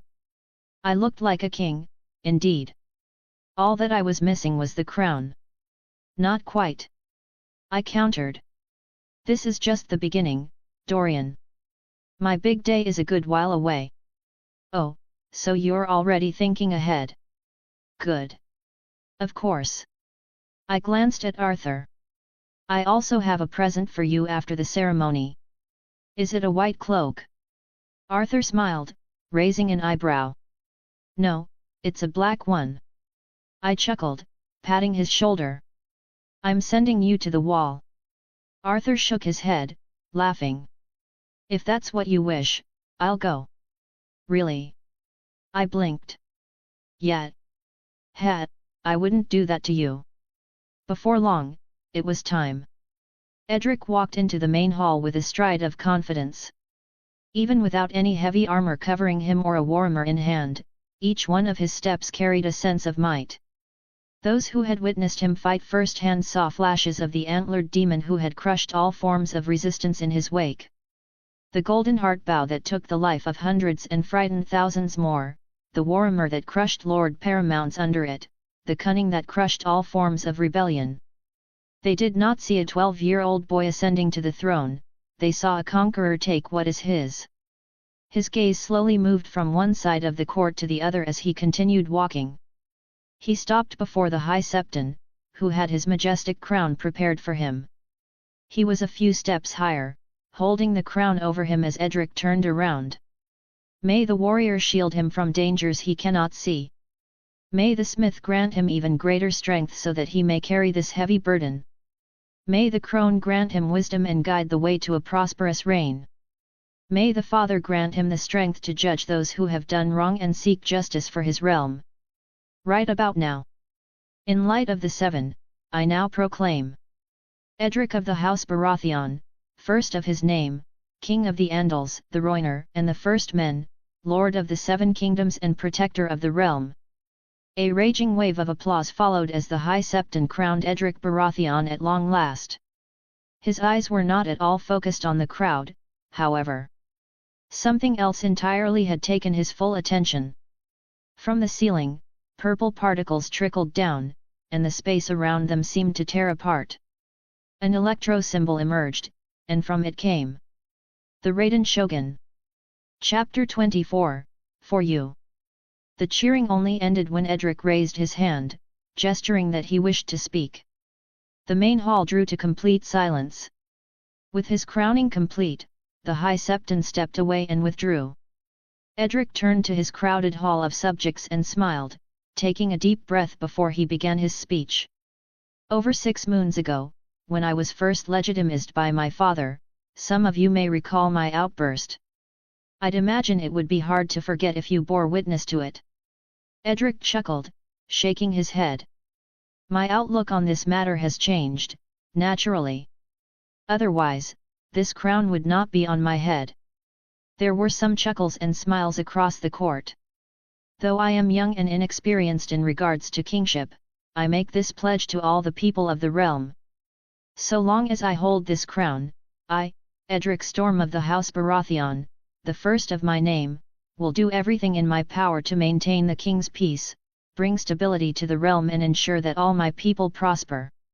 Everything I do will be with the interests of the realm in mind, disregarding my personal wishes and biases. When the day comes that this crown passes on from me to another, I hope that my reign will be remembered as a truly great one. Edric's words carried a wave of charisma that charmed those who would hear his words. The moment he stopped, the applause continued, with Renly being amongst the loudest. Lords who admired his martial prowess, especially those from the north, were just as loud. Long may he reign! Long may he reign! Long may he reign! Now, now! Edric chuckled, raising his hand once more. I can't reign for very long if the number of Kingsguard numbers only 3, as such, my very first act as king shall be to raise a young knight who has already saved my life once before. A loyal friend and brave fighter who strives to make the most of his talents. Someone, whose vows hold weight. Step forward, Sir Arthur of the House Tudbury. Edric gestured to Arthur Tudbury, who stepped forward and kneeled before the Iron Throne. He turned to Sir Barristan, who unveiled a white cloak. Do you know the complete oath? Sir Barristan questioned. By heart, Sir. Arthur nodded. Then you may recite it. I, Sir Arthur of House Tudbury, hereby swear on my honour and my allegiance to protect and serve the king and his family. Should his life be threatened, I will not hesitate to give my life for his. I will do my duties until death, and through that time, keep all secrets of the king safe from being spread. I will not speak unless spoken to, and I will defend the king's land or pay the price. I will wed no wife, father no children and hold no lands. I will master the gate, pluck the bow, handle the blade and serve my realm, for now and forever. You may rise as a knight of the King's Guard, Sir Arthur. Edric smiled, watching as Sir Barristan put on the white cloak of the King's Guard around Arthur. There is another, too, in truth. Edric turned to Renly and then Loras. I wish to extend the honour of serving me in the King's Guard to Sir Loras of House Tyrell and Sir Balon of House Swan. Renly pat Loras' shoulder and nudged him forward. Loras nodded, stepping out from the crowd alongside Sir Balon. I accept this great honour. Loras nodded, bending the knee. So do I. Balon followed. They both said their vows, and Sir Barristan officially inducted them in, giving out 2 more white cloaks. As for the 7th position, I have it reserved for someone who is not currently present. However, I am not done making appointments. Edric withdrew the hand of the kingpin from his pocket, presenting it before the crowd. Its golden luster caught the eyes of all. The hand of the king, he who rules the realm in the king's stead. He who dreams the king's dreams, speaks with the king's voice and rules with the king's sword. With the unfortunate passing of Lord Eddard, Warden of the North, I wish to appoint Lord Stannis of the House Baratheon as the hand of the king. Renly smiled slightly, though he wasn't all that happy. Littlefinger raised an eyebrow while Varys kept the same expression. Stannis Baratheon stepped forward as there was a mixed reaction to the appointment. Stannis wasn't very popular and had hardly any friends. However, Edric believed that he was the most suited for the position, given his abilities, personality, and context. Smart, dedicated, loyal and a man who doesn't take any nonsense. Edric placed the pin on Stannis, officially making him the 2nd most powerful man in the 7 kingdoms. Given his age, perhaps the most powerful. And, of course, as I am not quite yet a man grown, I would require a Lord Regent by law who would rule as king in my place. Edric smiled, turning to Renly. I cannot think of someone more worthy and suitable than my other uncle, Lord Renly. Renly's deep blue eyes lit up almost instantly as his lips curled into a charming smile. The main hall's cheers were far louder than Stannis were. Though his ability to rule wasn't anything impeccable, he had a great skill to unite others under him which counteracted Stannis' unpopularity. The eccentric and charismatic Lord Regent Renly, the dutiful and stern Lord Hand Stannis, and King Edric Baratheon, the bridge between the two. The 3 stags stood united, holding all the power in the realm. Brother, as I am Lord Regent, does that not mean that I hold more power than you do? Renly questioned, smiling. Until the king is of age, Stannis replied, nodding. Try not to fight each other, or I'll have to find uncles from my mother's side to replace you both. Edric jested. We both have the same intentions in the end. To serve our young nephew. Renly chuckled, spreading open his arms and embracing Edric. Let us put a pause on all those dull appointments for a day, and celebrate this wonderful day. The day of my most handsome and mighty nephew becoming king. He turned to the crowd, and they all cheered. Well, we did get the important ones out of the way. Edric nodded, smiling as he stepped away from Renly. As my first command, I order everyone to eat and drink their fill. Should you disobey this command and fall short, you will be hanged for treason. Edric spoke with a clearly sarcastic and jestful tone, being received quite well. All those years of learning under Renly weren't for nothing. The difference between the wilder northern lords and Sauron lords was very much apparent, especially when it came to the likes of Jon Umber and Ricard Karstark, who made the main hall twice as loud by themselves. What's wrong, boy? Jon Umber questioned, chugging on his cup of ale. You ordered for us to drink our fill, yet you haven't had so much as a sip. A king should act with a clear mind, I replied, smiling slightly. Bah, your father would be rolling in his grave. Jon Umber shook his head. You are Robert Reborn, a few cups won't hurt you, ha ha ha ha. The strength of a warrior, the stomach of a child. Ricard Karstark added, laughing. The stomach of a child. I raised an eyebrow. I could outdrink you both, old oafs. Prove it. I wasn't going to back down from a challenge, no way. Drink, drink, drink. Way too many drinks later. John Umber and Ricard Karstark laid on the ground in their own piss while Edric, the drunk demon, stood victorious. No man, in the Seven Kingdoms, can outdrink me. He proclaimed rather proudly, standing on top of one of the tables. Here, me. Roar. Everyone laughed as Edric jested on House Lannister's words, almost falling off the table from a lack of balance. Raiden Shogun smiled slightly, shaking her head. Even Stannis was affected by Edric's vibe, being a bit more outgoing than usual. It's clear who he gets his charms from, ha ha ha ha. Renly laughed. I am beyond proud of my young nephew. He has gone from the smallest of rabbit slayers to putting down golden lions and krakens. Raise your cups once more, to the greatest archer to ever take breath. Randall Tarley joined in, having been impressed time and time again by his martial prowess. I have not seen an archer half as good in all the years that I've lived. Anyone who says otherwise is lying. Alistair Florent added, smiling. He had those iron-born fools filling their breeches at every battle. Hat. Dorian chuckled, joining Varys' side. What webs are you weaving today, Spider? I am celebrating our young king's coronation. Our. Dorian raised an eyebrow before smiling. Interesting. Have your opinions changed? His ability for a youthful boy is truly remarkable, Varys admitted, glancing at Dorian. He has his father's gifts, and more. Lords and ladies rally to him so easily while he wields martial prowess that would leave Robert envious. Magic, or not, ability is ability. You are beginning to see the light, Dorian remarked with a sharp grin.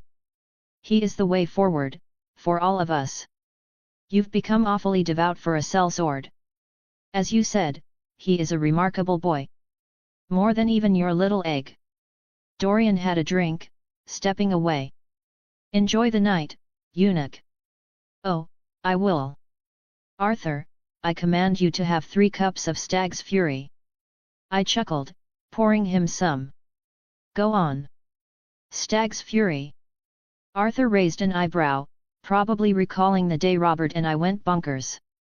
I must humbly refuse, Your Grace.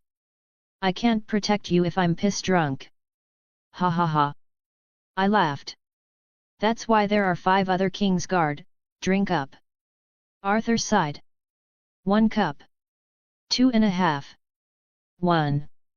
2. Fine. When the party came to an end, I was way too bloody drunk. I don't remember half the shit I did, to be honest, but I knew it was a blast. I hung out with Robb Stark, Arthur, Bryce and went on a mini King's Progress, chatting up every lord and lady. It had been a long night, but, at long last, it was time to retire in my kingly chambers. I stumbled my way there and dropped straight into my new bed when I made it there. The bed was bloody huge, probably enough for 4 people to sleep in. I bet Robert and Cersei slept on opposite ends so they didn't have to so much as breathe on each other. Actually, Robert probably went over to her side, and well, did Robert things. Since I was king and had ears everywhere, I had to be a bit quieter than before. Wouldn't want to be known as a schizophrenic. Though, I might be. If it isn't, my beloved Shogun. I turned to her, delighting in her beauty. Nothing in the world was more beautiful than her purple bewitching luster. You must forgive me for being so drunk, Your Excellency. An acquired taste of yours, it seems. She observed. Mainly for bonding with my subjects. I chuckled. Though, wine doesn't taste so bad to me anymore. You've grown since we last separated. But, of course, blowing up the girl I loved and then leaving me to handle everything on my own has such an effect, I remarked with a sarcastic tone, smiling. Everything you do is for my benefit, right? Yes. Certainly, not for an agenda of your own. I chuckled, looking her in the eyes. As I see it, there was no reason for Ali's Anne to die. For instance, you could have told me that you'd burn her alive if I gave pursuit. She would still be alive. Would you? Raiden Shogun tilted her head. Even if you did, would it not irk you if she married another? Would you be as focused as you are now? Raiden Shogun questioned. No, you would always think of her, of your failure to state your feelings earlier. Perhaps you would even curse your royal position and the power you've attained. If you've still not come to terms. You speak of my benefit, but how much of that is for your benefit? I questioned, sitting up. I wonder, if you felt threatened. Threatened? By that simple girl? Yes, by that simple girl. I chuckled. Did you think that my love for her would come to supersede my love for you? That you would be forgotten? Were you jealous? Don't be ridiculous. Raiden Shogun shook her head. I had no reason to be jealous of her. Simply, she was a distraction from your goal, and I chose to remove her since you lacked the resolve to do it yourself. Even though she denied it, I felt like it was a lie. Ah, and what is my goal, Your Excellency? My resurrection. Why do you think that is? I closed my eyes. Why would I want to resurrect you? Why did I make that promise? I wanted to hear her say it. Because you loved me. I opened my eyes, and we looked at each other. Maybe it was all the drinks I had taken, but the feelings I had for her far eclipsed anything I ever had with Ali's Anne or anyone else. Part of me felt shitty that I couldn't bear a stronger grudge for what she did. I still do, no matter how hard I try to fight it. I sighed, shaking my head. Everything I do is for you. For you, I would take up this duty of being king. For you, I'd put entire kingdoms to ruin. For you, I'd be the so-called hero of the world. Raiden Shogun's eyes glowed a warmer purple tone. My happiness, my love, my desire, my passion, you are everything to me. I reached out. My greatest wish was, is, and always will be, to one day hold you in my arms. I smiled. When that day comes, I will never let go. You could hurl 1,000 lightning bolts my way, but I'd still hold on tight. Who said that I would ever halt you? She questioned. I never intend to leave your side again. She floated down to me, and I felt the warmest I had since I could remember. Never. I remarked. I want to hear you say how you feel, my dearest Shogun. Don't you know already? She blinked. I prefer if you were more blunt and honest rather than dancing around it. So you wish for me to spell it out for you? Yes, precisely. I smiled. Would you indulge your soul retainer? Very well. She nodded, taking a pause. I love you. Those 3 words made everything else seem irrelevant. That's all I wanted to hear. I closed my eyes. Good night, Raiden. Good night. Even so, I could not forget so easily. Status page. Name, Edric Storm. Age, 12. Lord. Charm, 60, Diplomat 2. Leadership, 50, Inspiring Leader 2, your men are more inclined to put their lives on the line for your success. Steward, 40, Midas Touch I. Warrior. Athletics, 86, Titan 4. Battle Instincts, 60, Hyper Focus 2, able to slow down direct attacks. Warhammer, 61, Thunderous Warhammer 2, your Warhammer is more likely to crack through armor. Knight. Sword, 70, Sword Skill 3. Riding, 65, Riding 2. Armor, 53, Fortress 2, heavy armor weighs you down less. Ranger. Marksman, 95, Sniper 4. Scouting, 42, Scouting 2, able to perceive tracks more effectively. Throwing, 75, Throwing 3. Smith. Blacksmithing, 32, Blacksmithing I. Engineering, 52, Engineering 2, engineering projects take fewer resources than usual. Stranger. Roguery, 17. Trade, 22, Merchant I. Medicine, 16. Mage. Storm Manipulation, 25, Storm Lord I. Storm's Ascent, controlling storm-related elements is less draining.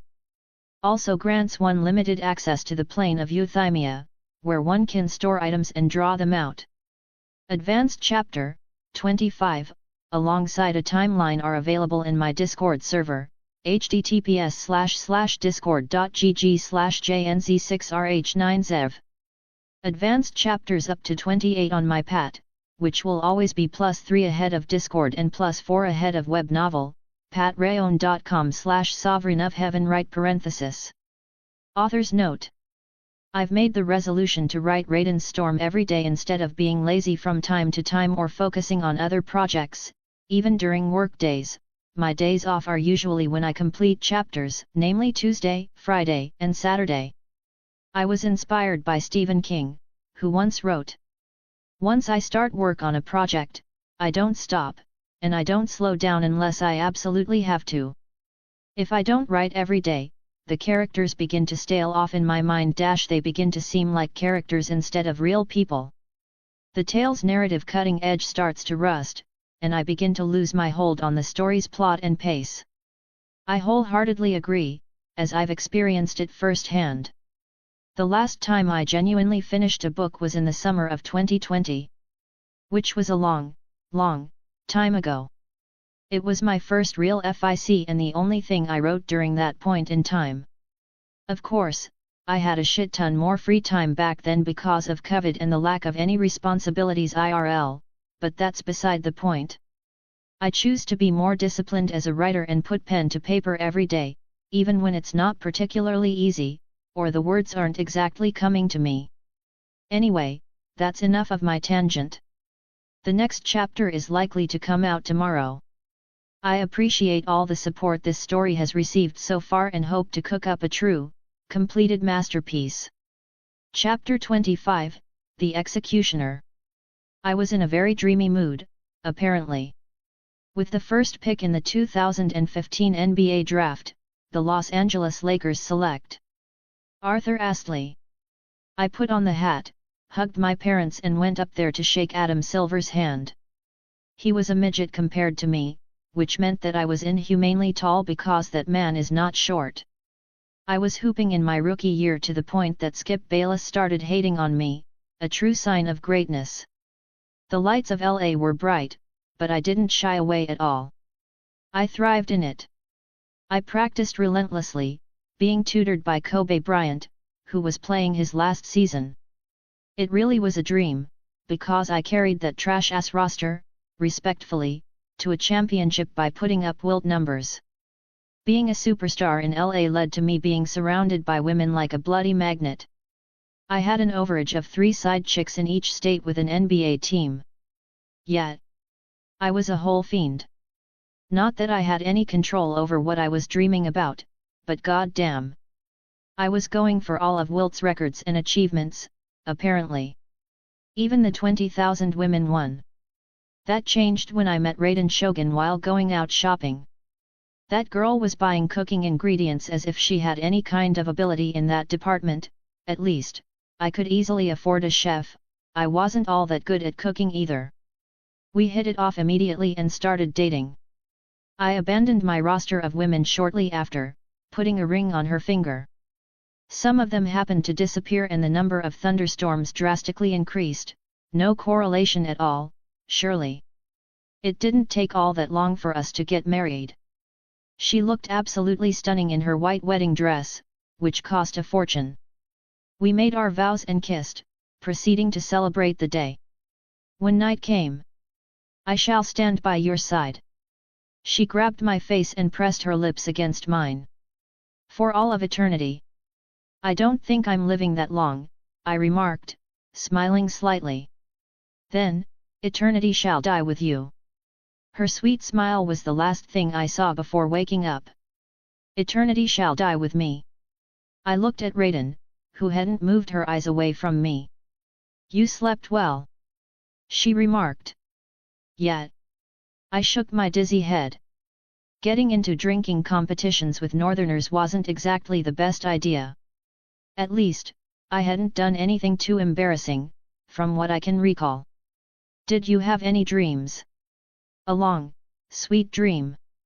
I nodded, tilting my head. Why do you ask? I had a dream as well, for what seems to be the first time. She remarked, her lips curling into a slight smile. What did you dream about for you to be in such a good mood? I was going to ask you that. She replied. Well, I asked first.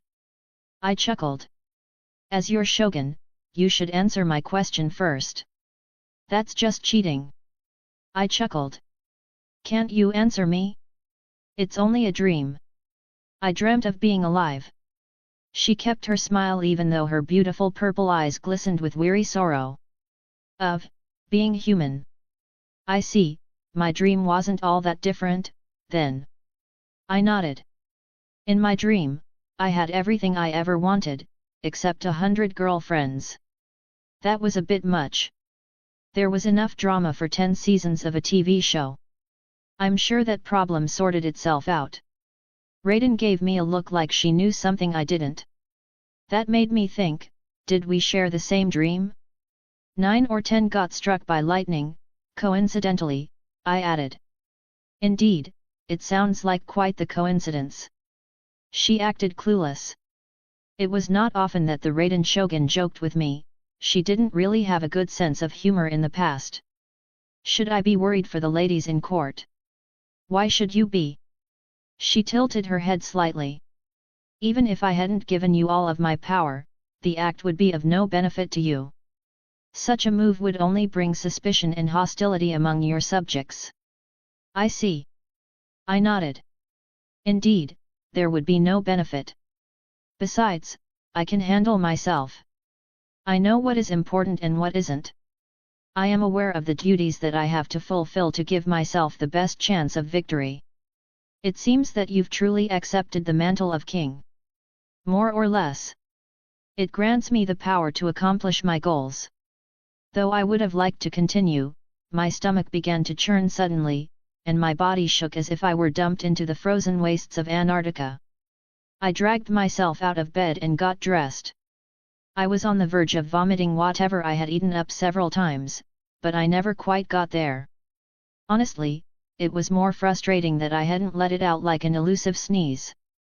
There was the possibility that some schemer poisoned me, of course, but it was more likely that I just had far too much alcohol. I'm never drinking again, not with those bastards. I shook my head. Never again. Your Grace, are you unwell? I heard Sir Ares Oakheart ask from behind the door. Should I call a maester? Just recovering from last night. I chuckled. I'll be out soon. Outside, Sir Baristan, Sir Ares and Sir Balan all had been standing guard. I walked out and observed my surroundings. Anything happened while I was asleep? I questioned, turning to Sir Baristan. The Master of Whispers and Coin have both been named traitors under the Hand's command. I blinked, taking a moment to process that. Varys and Littlefinger, were they detained? When was this declared? The orders were given at the break of dawn. Sir Baristan replied. Unfortunately, Peter Baelish had escaped beforehand while Varys showed no resistance. Slippery snake. I suppose he predicted Stannis' animosity and distrust, leaving while he still had the chance. I had wished to learn a thing or two from Littlefinger, gain his trust and then ultimately send him off with a storm accident of sorts, but this works. Why was I not informed until now? I raised an eyebrow. You were fast asleep, Your Grace. I did not wish to wake you early. I should be awake for times like these. I can always sleep more later. I sighed, shaking my head. Though, it is my fault for drinking a bit much. Usually, I'm an early riser. Should an event like this occur once more, I will wake you. Sir Baristan nodded. However, I did not think it was necessary. Youthful as you are, the matter of ruling the realm is shared between your uncles, the Lord Hand and Regent. Even so, this is the realm that I will one day rule, without a regent. I should have sway over the decisions that determine its future. I countered. I was able to lead a military campaign, wasn't I? That is a fair point. After that, I led the way to the main hall where Renly and Stannis stood beneath the Iron Throne, having a debate of sorts. The rest of the hall was packed with quarters and there was a greater number of guards than usual, too. Mainly household guards from the Stormlands houses. Older brother, you cannot simply declare 2 members of the small council traitors and command their arrest without consulting me, the Lord Regent. Renly placed his palm on his chest, shaking his head. Do you disagree with my decision? Stannis questioned. Our brother allowed these serpents to prosper and scheme, drive his kingdom into debt and spread corruption. As the hand of the king, I saw it as my duty to remove the rot in this court. Am I disturbing something? I questioned, stepping forward. Ah, nephew. I trust that you slept well. Renly smiled slightly. Yeah, a bit too well. I nodded, turning to Stannis. From what I can gather, Varys has been detained, and Littlefinger ran away. Indeed. Isn't him running away proof enough that Stannis had been right? I questioned, stroking my chin. If he had nothing to hide, he wouldn't have disappeared. In truth, I do not disagree with the decisions. I would have liked to have been informed of this decision beforehand, however. Suddenly, the doors burst open as Dorian came in ever so casually. He had a rope around his left hand, dragging along Littlefinger. His hands and legs were tied. Even his tongue had been sealed. Looking for Littlefinger, my lords. Dorian grinned slightly, tossing Peter forward onto the ground. I happened to find him first. This guy. I smiled. He's really something else. I need to give him a pay rise one of these days. Maybe a lordship. Stannis nodded. We can put both of them on trial at once. Before the trial went through, I wanted to speak with Varys. He had been thrown into the black cells, the darkest of all the floors. There were no windows or beds or even a bucket to shit in. It was by far the worst floor of the Red Keep's dungeons. A fitting place for the worst of criminals. Even though I had no desire to spare Littlefinger due to his obvious desire to cause chaos and ultimately rule. Varys was another matter entirely. We had somewhat similar goals, from what I could infer. If I could gain his trust, then there would be no man more fitting to be my master of whispers in the 7 kingdoms. His web of secrets is one of a kind, after all. I approached him alone with a torch, lighting the black cells. Your Grace. Varys looked up at me, remaining seated. To what do I owe the pleasure of meeting the young king before my untimely execution? Your execution? I questioned. Your judgment has yet to be passed. It is no secret that Lord Stannis has little taste for whispers. Yet Stannis is not king. I countered. Neither is Renly. You are a most curious boy. Varys raised an eyebrow. Why would you choose to spare me? Unlike Stannis, I value your skills and do not see you as an enemy.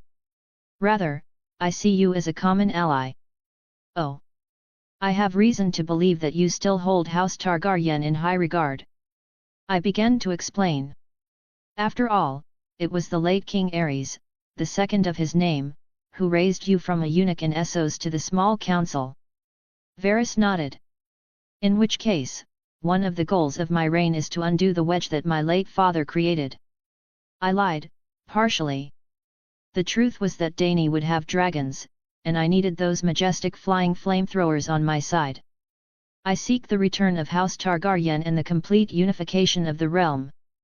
The Targaryen kings, both the mad and great ones, forged it, and so, I firmly believe that they should be allowed to call it home.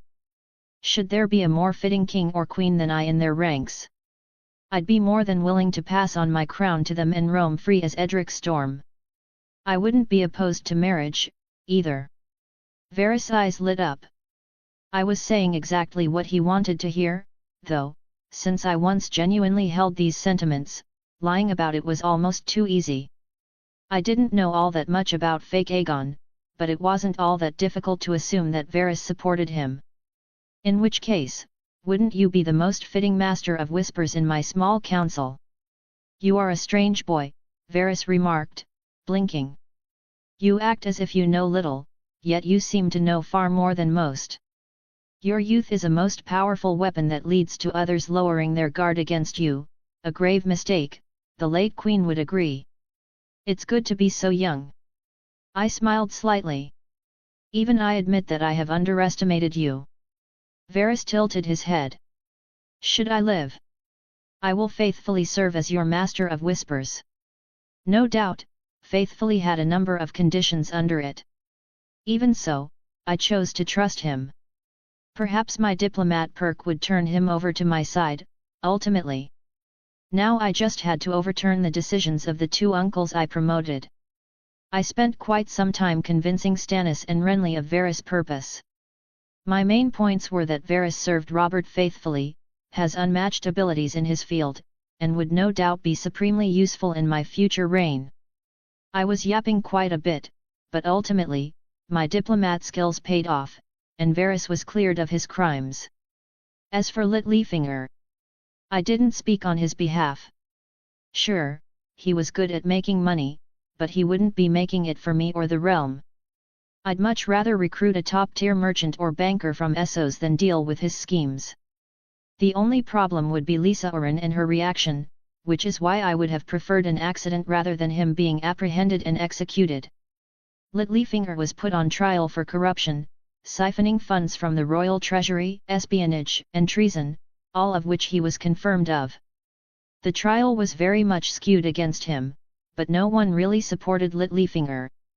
Ultimately, he was placed on the block. I chose to be the executioner, something that Robb Stark and the other northern lords approved of. Peter Baelish was placed down on a raised block, right on top of the stairs of the Red Keep. It was particularly windy today as a grey veil of ominous clouds covered the sky. Edric's hair blew wildly as he readied his warhammer. Along the stairs was a huge crowd of small folk, while behind him, all the highborns gathered. All 6 of his king's guard encircled him, keeping the perimeter secure. Edric lowered himself to Peter. Chaos is a ladder, isn't it? Edric whispered, grinning slightly as he observed Littlefinger's eyes widen. His mouth, along with most of his body, had remained restrained, so all he could do was struggle. His eyes flashed purple as he raised himself back up and grasped Robert's, his warhammer. For treason, espionage, corruption, and the other various crimes that you have committed against the crown. Edric raised his warhammer. I, King Edric, first of my name, sentence you, Peter Baelish, to death. Smash! All it took was one mighty swing, and poor Littlefinger's head cracked open, all his schemes dying with him. Edric watched his blood drip down, recalling Tywin's execution. There was the slightest of grins on his face as he removed his bloodied warhammer. Another player falls. Chapter 26, A Gift to the Dragon. I'm wondering how you managed to capture Littlefinger. I confronted Dorian after the execution, out of curiosity. We were in the king's study room, which had a pretty nice view over the narrow sea from the balcony. It didn't look like Robert used it much. I simply saw the world through his eyes. He is no fool. From the moment Lord Stannis became Hand, his life was in danger. He explained, grinning slightly. It wasn't all that difficult to seize him in the night. A few knives to the unarmored leg and, well, how far do you expect him to crawl? I see, you really are a man of many talents. I stated, smiling. Admittedly, the thought of making you my hand did cross my mind before. You seem like the kind of man that would be effective in such a role. You've learned the art of flattery. Dorian chuckled. It is the truth, however. The hand needs a ruthless edge and political tact. He needs the ability to manipulate others and predict their moves, always being a step ahead. It is the person who dirties their hand for the ideal king. And what does this ideal king do? He inspires loyalty in others, a symbol of authority that all look up to. The king doesn't even have to know how to rule so long as his advisors and hand are capable. The most essential part is the charm to be popular among the subjects. I explained my point of view. That is why Ares, the Mad King, was initially a good king. He ruled the court while Tywin ruled the kingdom. You didn't forget your studies, it seems. Dorian nodded. Though, you are not the kind of king that Ares was. I predict that you will be quite restless. Had. I smiled. What makes you think that? I know you. Dorian leaned against the wall, crossing his arms. There is no way in 7 heavens you would sit still in a court for years on end. You are a warrior. A warrior, hey. I chuckled. You might be right, Dorian. Truthfully, I despise the act of lying. Yet you partake in it. It is the way of the game. I shrugged. Almost everyone here lies. When I was a bastard, one would show their honest disapproval, but now I am showered in praise. Flattered by all. Some of it is deserved. Dorian countered, chuckling. It cannot be helped, Edric. Everyone wants a piece of the king's sweet pie, the most powerful figure around. It is a tale as old as time. Lesson number 1. I recalled, smiling slightly. Trust no one. My words weren't wasted on you. Dorian nodded. Only men like Stannis, who are undoubtedly loyal to you without ulterior motives, deserve trust. The Northerners are also a more honest people, especially this generation of Starks. I suppose that list doesn't include Renly, I remarked. You are well aware, the Tyrells are led by the Queen of Thorns, and that old lady is always plotting. With the flower boy always around, it is not all that difficult to see that he will speak words into Renly's ear while they swallow each other's swords. Though I doubt he would outright betray you, he would most certainly grant the Tyrells influence and opportunities to sway you. Yes, they do have a lady who could be queen. I nodded. That's the first and main card that they would play. Clever boy. Now, would you deny such an offer? House Tyrell is a most powerful house, far richer than the Starks. I'd assume the lady is quite pretty as well. It's tempting, I suppose. It's what they want, sure, but I would stand to gain from them as well. I stroked my chin. Do not forget that you are half Florent. Dorian shrugged. Should you wish, you can slowly grant the Florents greater influence until they eclipse the Tyrells. They have a stronger claim to the Reach, after all, and marriage alliances with 2 powerful Reach houses, Hightower and Tarly. I see. I grinned slightly. You've been thinking about all of this ever since you were legitimized. Dorian smiled. In truth, there are few, if any thrills quite as great as living in the shadows. You hear the truth that men hide, their intentions. Is that where you've been running off to? The shadows. Quite so. He admitted. All to your benefit, your grace. I wanted to trust him, yet my mind warned me to stay wary. He is the one person who didn't exist in canon, or, at least, wasn't prominent. A wild card whose true intentions are largely unknown to me other than a desire for gold. So far, he hasn't given me a reason to distrust him, given his loyal service. I see. I nodded.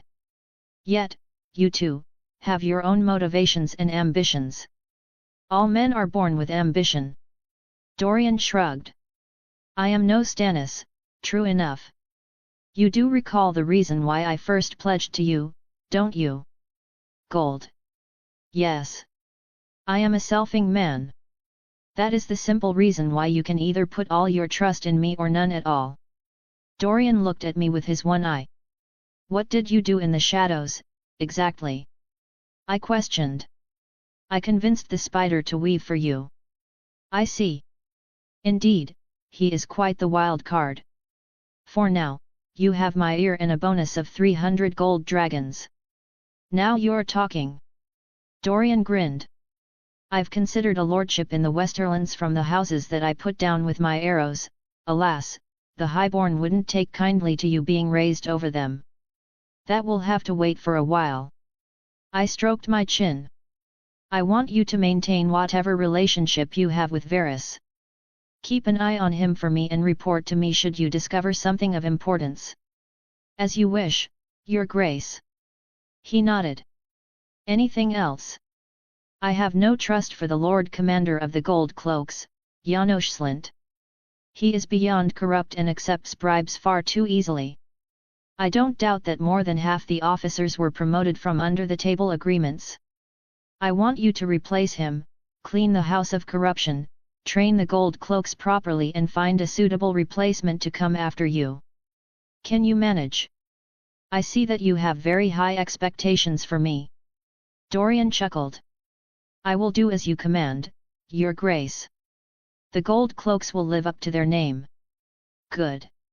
In light of Edric's decision, Dorian aided in exposing Janos Slint's corruption by getting testimonies from several of the officers. Swiftly, Janos Slint was given the decision between execution and the wall. He chose to take the black, and Dorian succeeded in his position as Lord Commander. Though many of the highborn had a distrustful distaste for the sellsword, it was not his job to impress them. He got straight to work and began reorganizing the Gold Cloaks immediately. Many of the old officers were replaced in favor of new ones, they began training more regularly, and criminals were apprehended faster than ever. Within hardly any time at all, the streets of King's Landing became safer, and the reputation of the Gold Cloaks improved among the honest-serving residents. Before the first small council meeting, several people were promoted to fill the gaps. Stannis and Renly, both previous members, had naturally moved on to their greater stations. Littlefinger's execution also left a third spot open. In a meeting consisting of the three stags alone, the replacements were chosen. Advisor positions were also given out, a decision agreed upon by all three of them. The small council now looked like this. King, Edric I Baratheon. Lord Regent, Renly Baratheon. Lord Hand, Stannis Baratheon. Master of Whispers, Varys. Master of Coin, Alistair Florent, nominated by Edric, supported by Stannis. Master of Ships, Pakester Redwine, nominated by Renly. Master of Laws, Randall Tarley, nominated by both Edric and Stannis. Grand Maester, Gorman, chosen by the Citadel. Advisor, Doran Martell, nominated by Edric. Advisor, Mace Tyrell, nominated by Renly. Advisor, Davos Seaworth, nominated by Stannis.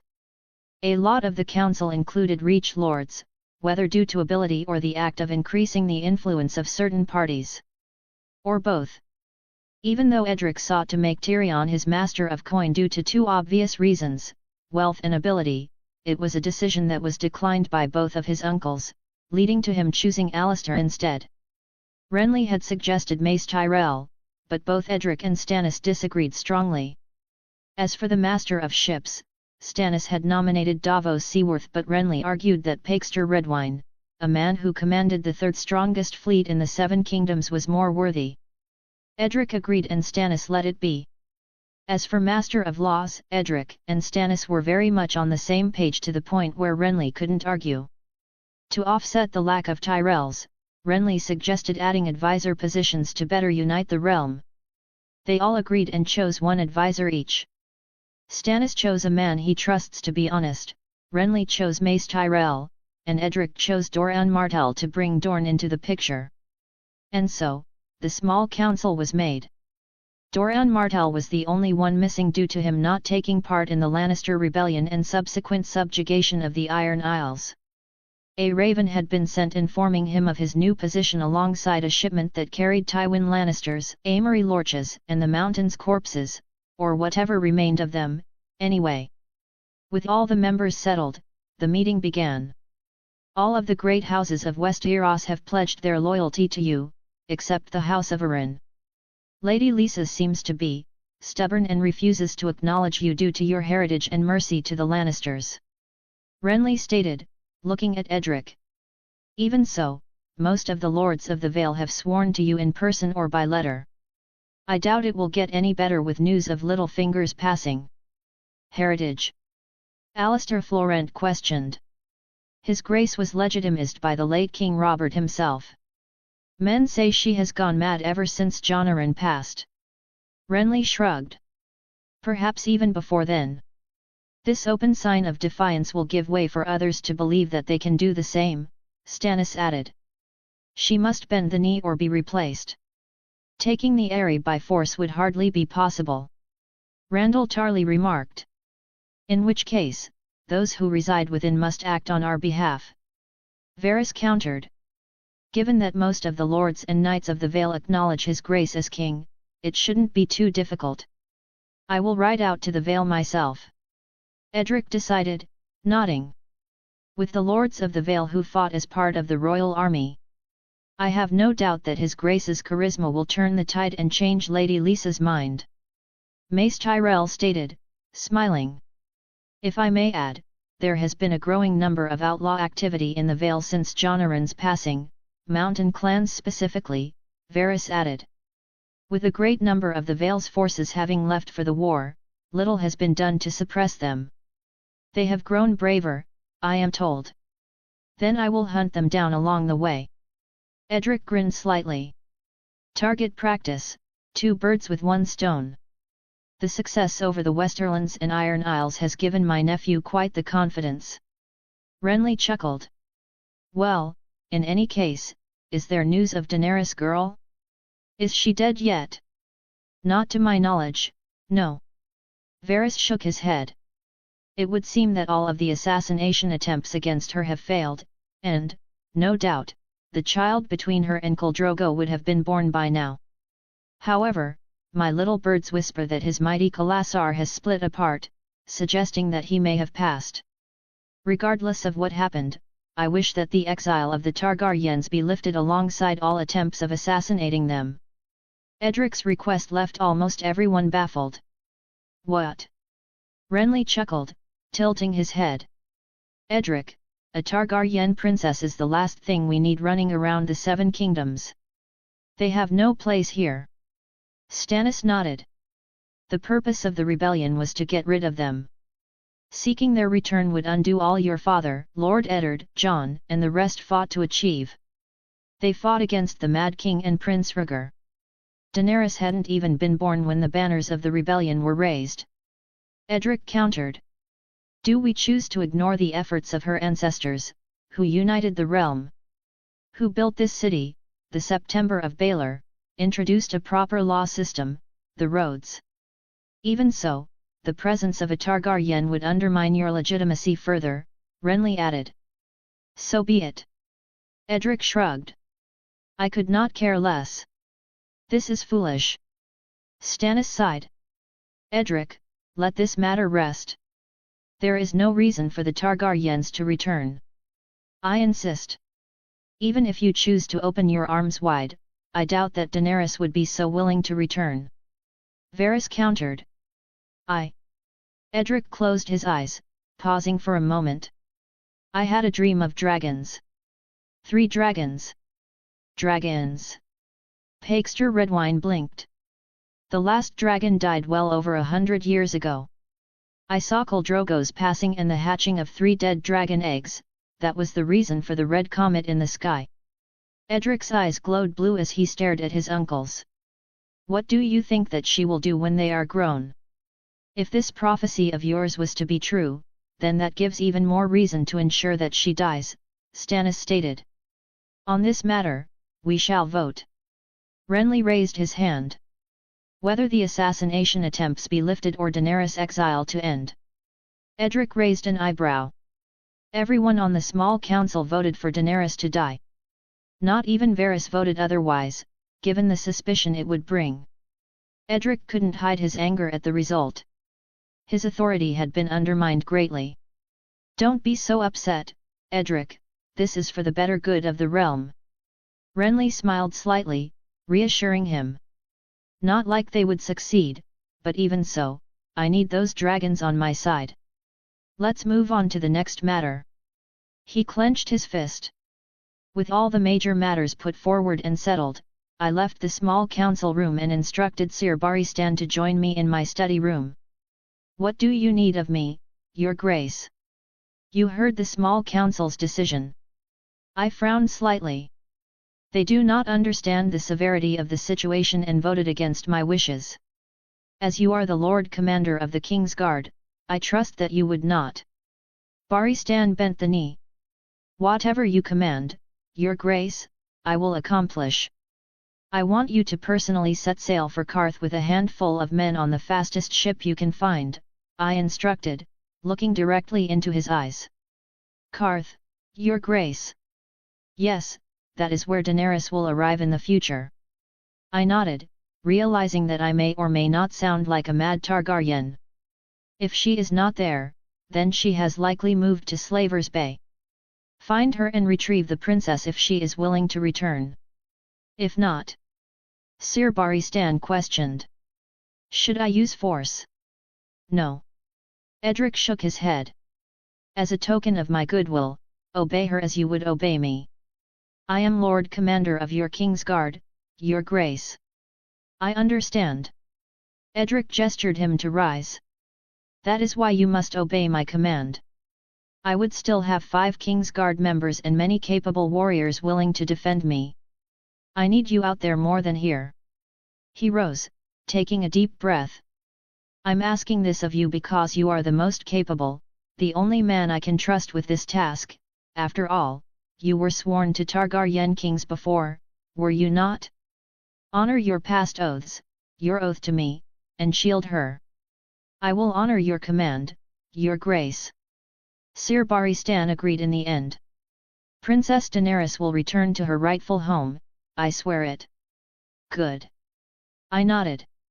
I will provide you with all of the resources required. Wonder how this will turn out, will she steal Baristan from me or return willingly? Regardless, this act should display my goodwill. Chapter 27, Rose's Sweet Thorns.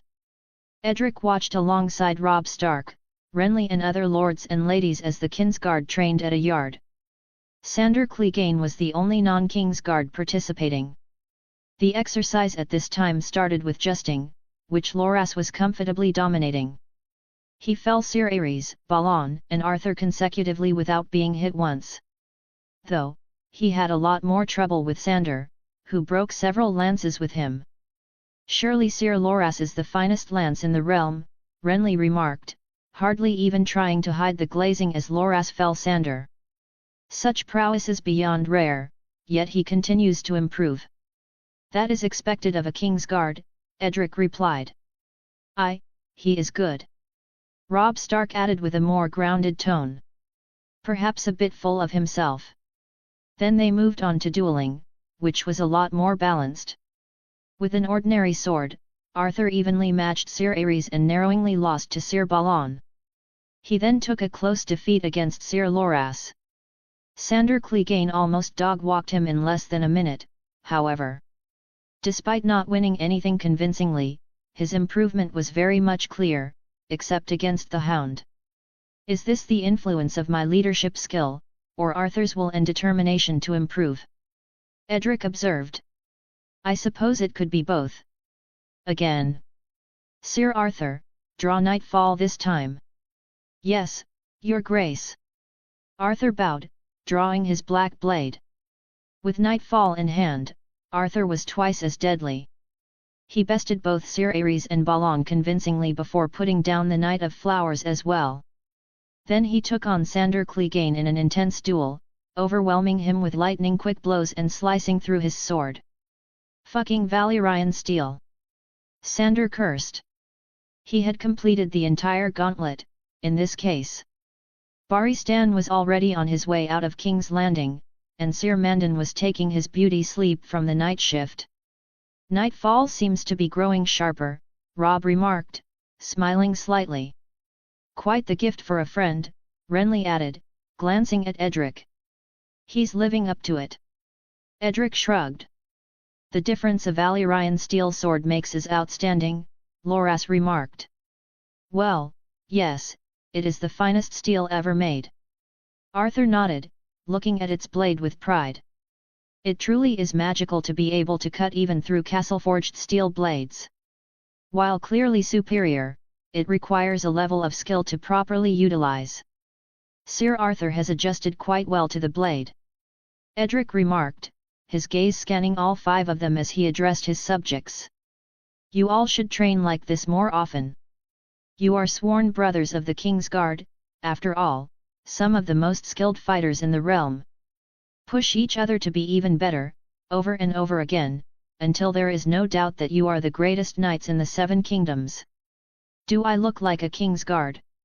Sandor questioned.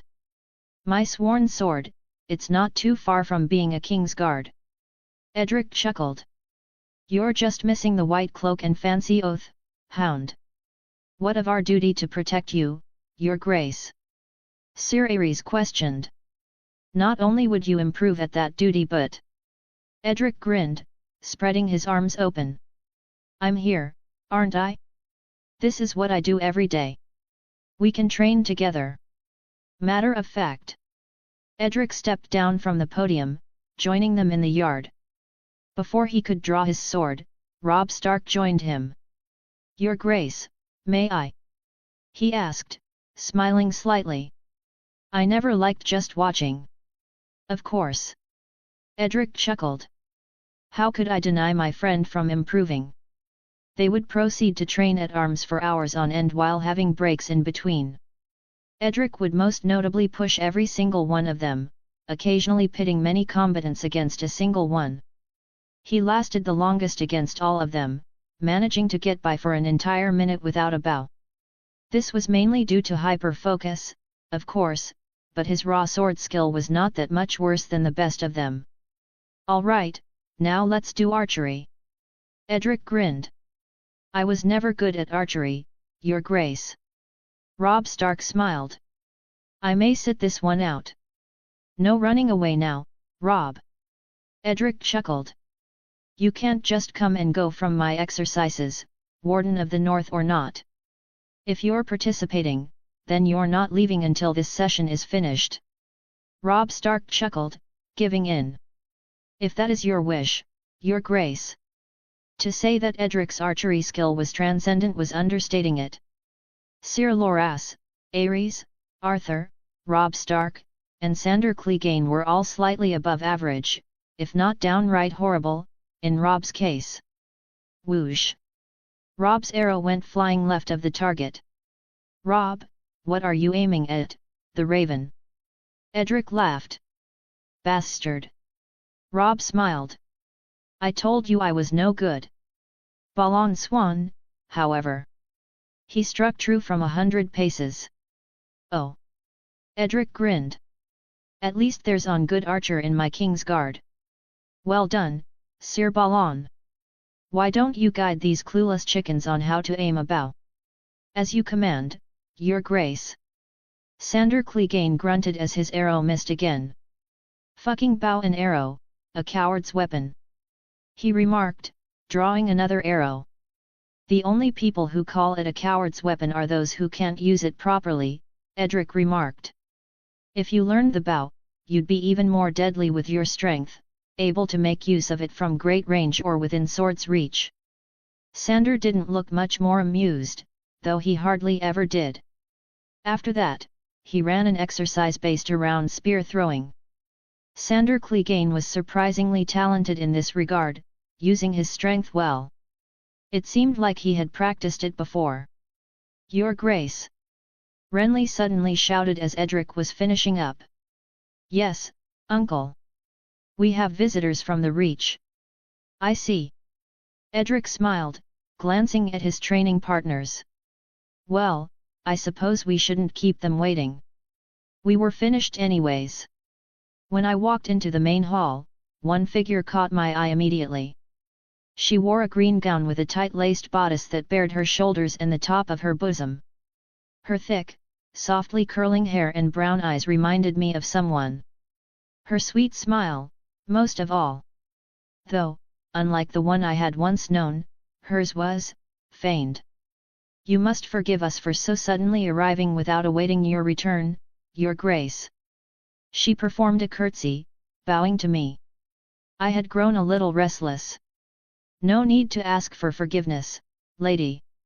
I paused intentionally, giving her space to introduce herself. Marjorie of the House Tyrell. She bowed her head. A pleasure to meet you at last. I nodded, smiling slightly. If anything, it is I who should apologize for putting aside my duties to train for what was most of the day. Indeed, His Grace would not leave the yard. Renly chuckled. There is no shame in the pursuit of martial prowess, if anything, such dedication is admirable. It would be one of the many reasons why His Grace is the youngest knight to ever be anointed, Marjorie remarked, keeping her smile as she looked directly at me. I've heard many tales of His Grace's skill with the bow and his mighty prowess with the warhammer, which some say will soon surpass even the late kings at his best. The Reach Knights who fought during the invasion of the Iron Islands sing your praises daily. Not only did she glaze me, but she put sprinkles on it too. Pardon me, your grace. Alistair Florent came alongside a woman I did not recognize. When she saw me, however, she looked quite affectionate. There was another man by her side. Your mother, well, she couldn't wait. My baby boy. I blinked as she charged in and wrapped her arms around me.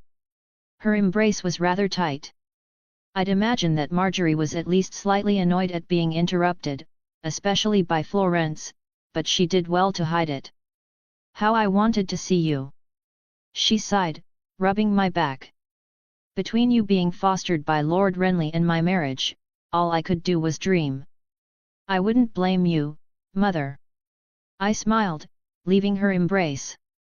I'd imagine that no man wants another man's bastard running around his household.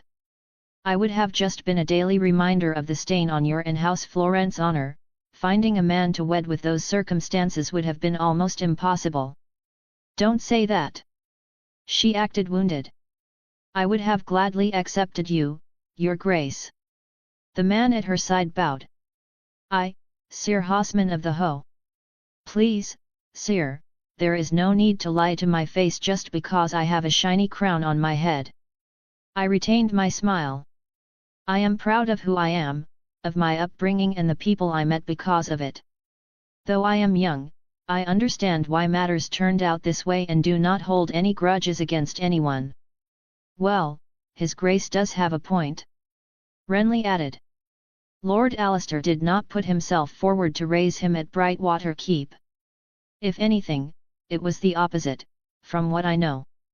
Well, Alistair did not have much to say. No need to drag this matter further, Lord Regent. I glanced back, shaking my head, before turning to Sir Hosman. I trust that you treat my mother well. Of course. Good. I pat his shoulder and smiled.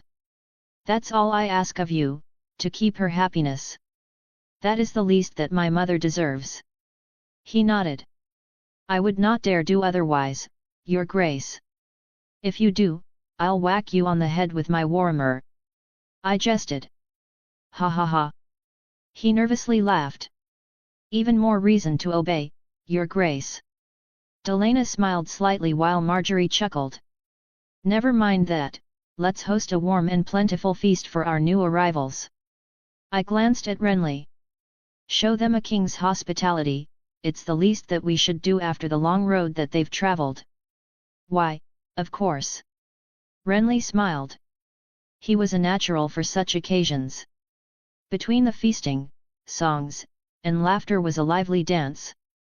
It was as if the realm hadn't been at war only 2 moons ago. Arya definitely looked out of place, as usual. She just watched from the side. To be honest, I was surprised that she was even in the main hall. Sansa Stark offered to dance with me, and out of courtesy, I accepted. It was then that the floodgates opened, and countless ladies lined up to dance with me afterwards, despite me stinking like shit from my training. Yes, I hadn't had the time to clean myself up. Perhaps they liked a more manly odor. Regardless, I showed them all a king's courtesy. There was no harm in dancing. If anything, it raised my charm stat ever so slightly. My last dance would be with Marjorie Tyrell, who later asked for a tour of the royal gardens. I complied, curious as to what she would have to say to me. As per courtesy, we locked arms and had a nice stroll under the night sky. It was almost romantic. I did not expect His Grace to be so fine of a dancer, Marjorie remarked, smiling sweetly. I don't believe I've seen a man at your size dance with such refined flair. I smiled slightly. In my youth, I was a horrible dancer, indeed. Though, there was a sweet girl who taught me how to do it. I should thank her in that case, should we ever meet. Marjorie kept her smile. Unfortunately, that would not be possible. Why is that? She sank in a storm, I replied simply. Oh, forgive me. Marjorie lowered her head, showing an expression of sympathy. She had probably heard a rumor or two about my lost love. It was a popular topic at court, even to this day. Singers loved keeping it alive. There's no need. I shook my head. I have come to terms with what happened. It must have been a difficult burden to bear alone, suddenly becoming a royal prince, being betrothed to a lady that you did not fancy and losing the girl you loved most. Marjorie looked at me with a look of care. Then, you had to face the challenge the Lannisters posed, putting a halt to their plotting and going to war, only to lose your father in the hand of the king in the first battle. You had to lead the royal forces to many great victories at such a young age, and now you bear the greatest burden of all, kingship. I cannot imagine how strong your inner will is, to overcome such hardships at so young an age. It is not a burden I bear alone. I smiled, shaking my head. I have some of the best uncles a nephew could hope for, the finest knights in the realm at my side and many lords who serve me faithfully. Of course, and yet... Marjorie paused. What is it? I questioned. Sorry, I do not think it would have been appropriate to say. No, do speak plainly. I shook my head, looking at her. I am not so easily offended. After a pause, Marjorie continued. Has any of that healed the wound in your heart? I stopped for a moment. There is no wound to speak of. Even if there was, what would be the use in pondering about it? Would it not be wiser to treat it rather than ignore such a wound? If this wound were to exist, how would you treat it, Lady Marjorie? I asked, already knowing the answer to that. She let go of my arm and turned to face me directly. I dare not believe that I could make you forget, but, perhaps, I could soften the wound and help you find love again. She raised her hand and touched the side of my face. I froze for a moment, seeing Ali's Anne. Raiden Shogun floated behind Marjorie with an unamused expression. By that, you mean that you would be my queen? I replied quite bluntly. If that is your desire, your grace, I would gladly accept it. You say that as if it isn't your desire in the first place. Would it be so wrong to wish to stand by the side of a handsome, noble, and strong king?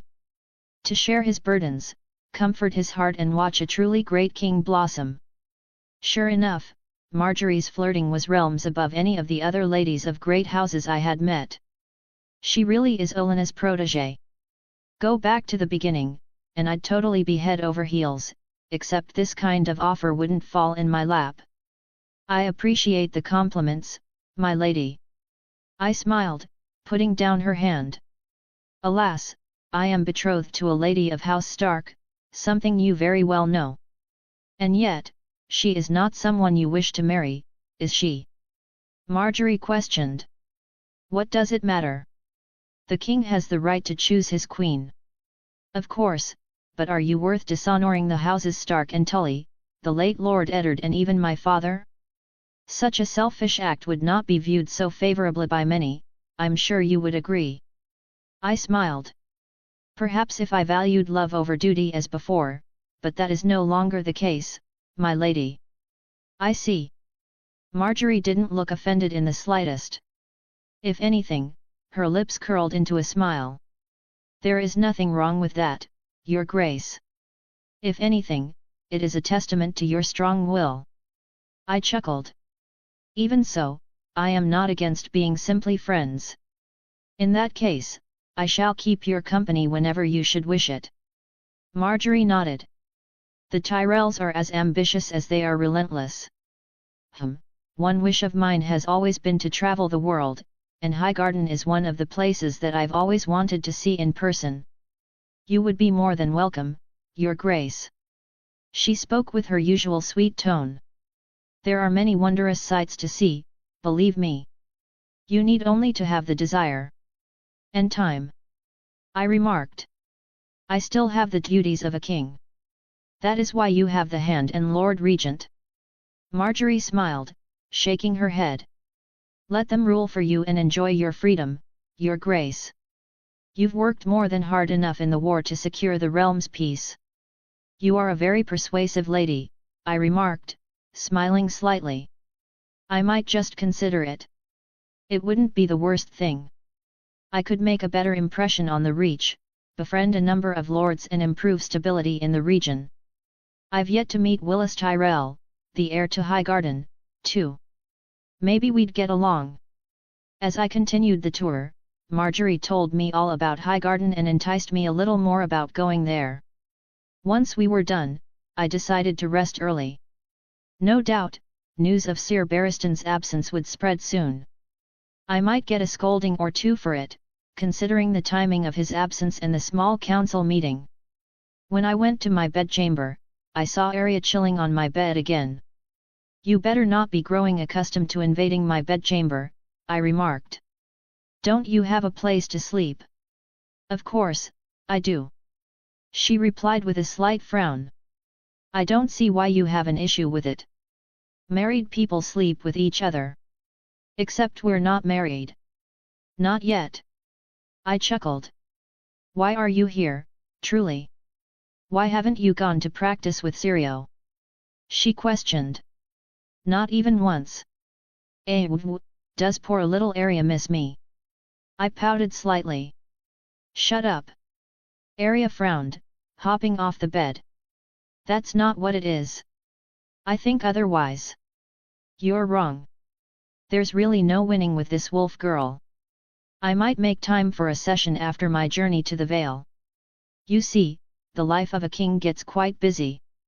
Everyone wants my time, yet I am only one person. I can't be everywhere at once.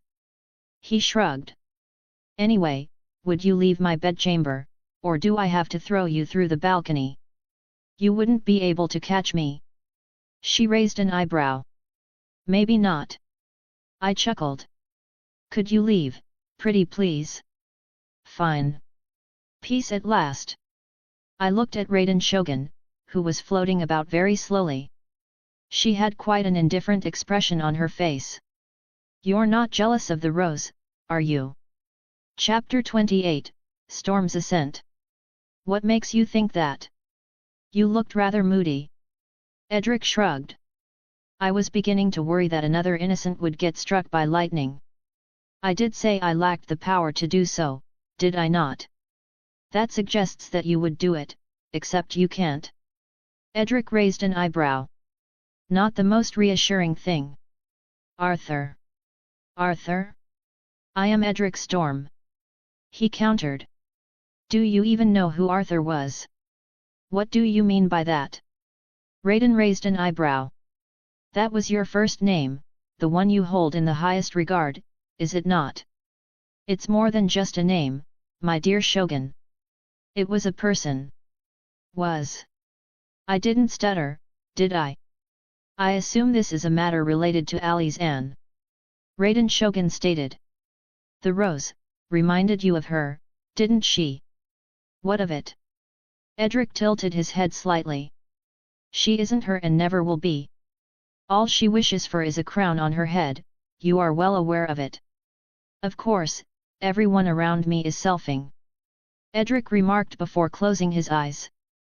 So am I. Raiden Shogun observed silently, joining him. She sensed his displeasure, the lack of a true smile. Before, his eyes glimmered with hope. Even though he knew of his fate, where he would either triumph over the Night King or see the world fall into ruin, he still had the capacity to smile and enjoy all the beautiful things around him. He had been alive. This Edric had a distant dream, one which he clung to with all his might. He sought to reach it, even if it meant sacrificing a part of himself along the way. The path to victory is paved with sacrifice. To be shogun, to be king, is to embrace the solitude of power. Deep down, Edric disagreed wholeheartedly. Yet, he walked that very path to attain his ends. However, you will never walk alone, Edric Storm. I will always stand by your side. She spoke, almost softly. Always. How was it? Loras inquired, meeting up with his younger sister. I would say it went well.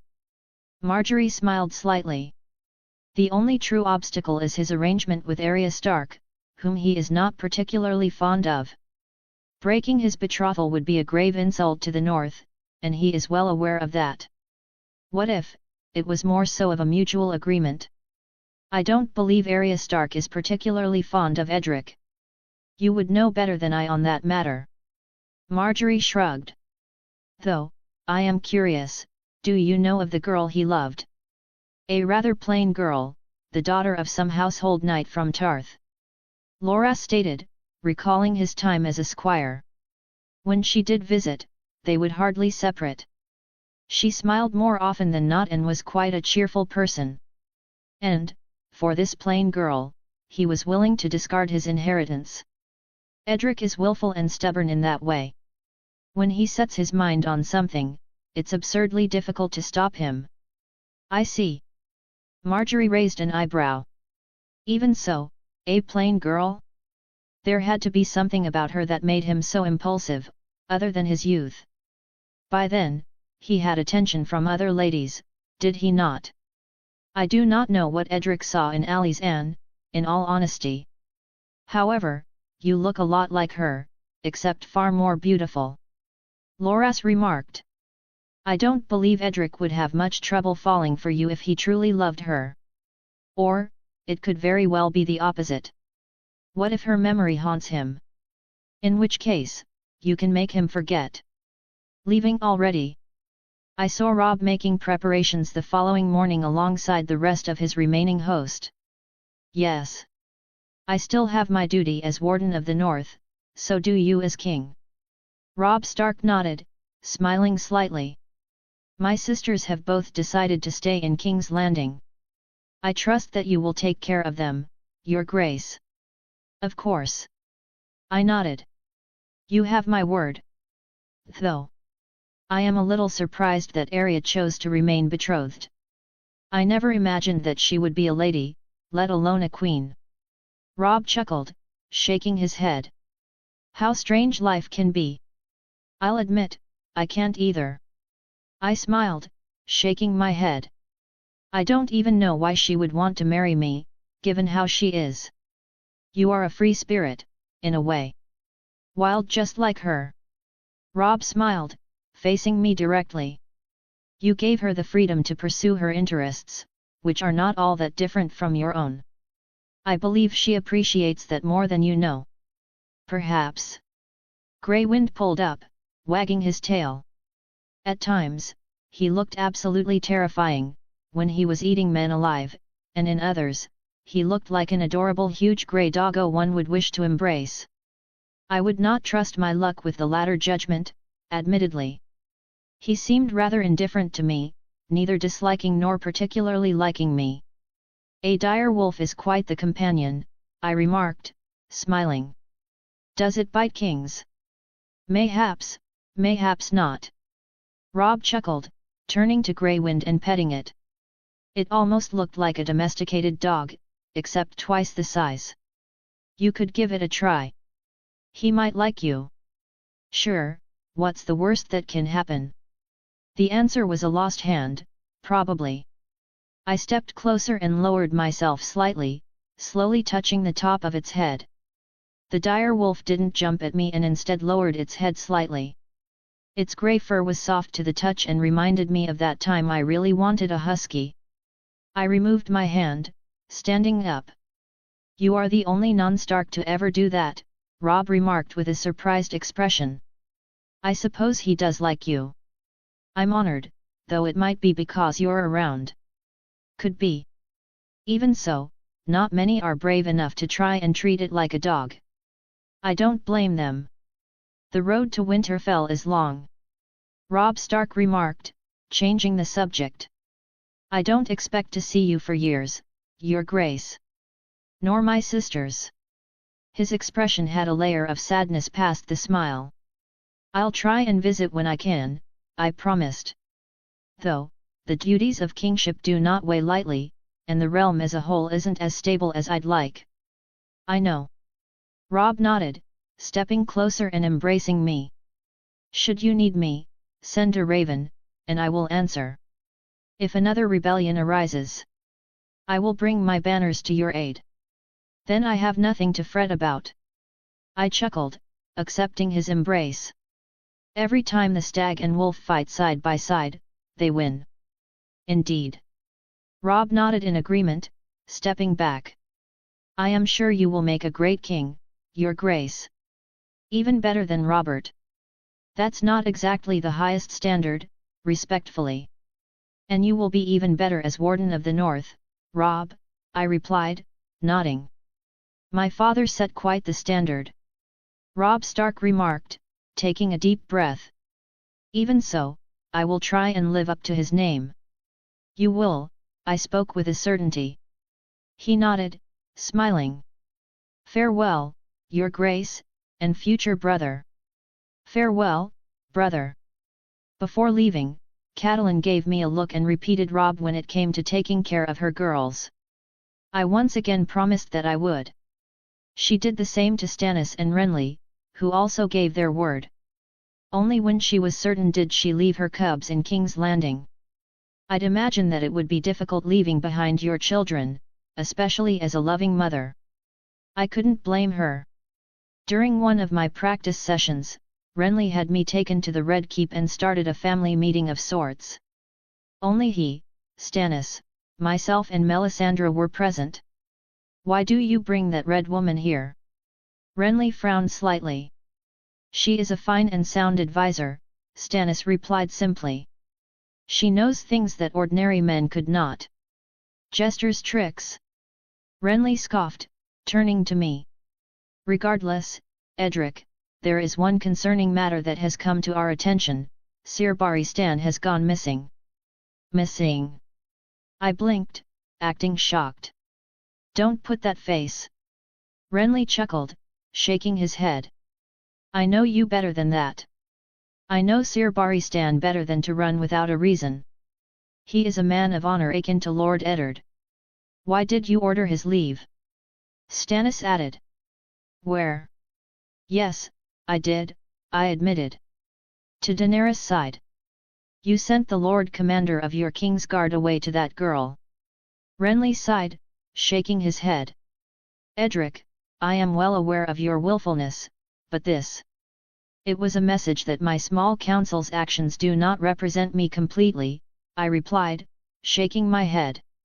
"I know you don't want to keep that crown on your head, but surely you understand that her death would only benefit us." Renly raised an eyebrow. "Besides, it is too late to act kind and believe that she would return willingly." "It doesn't matter," I countered.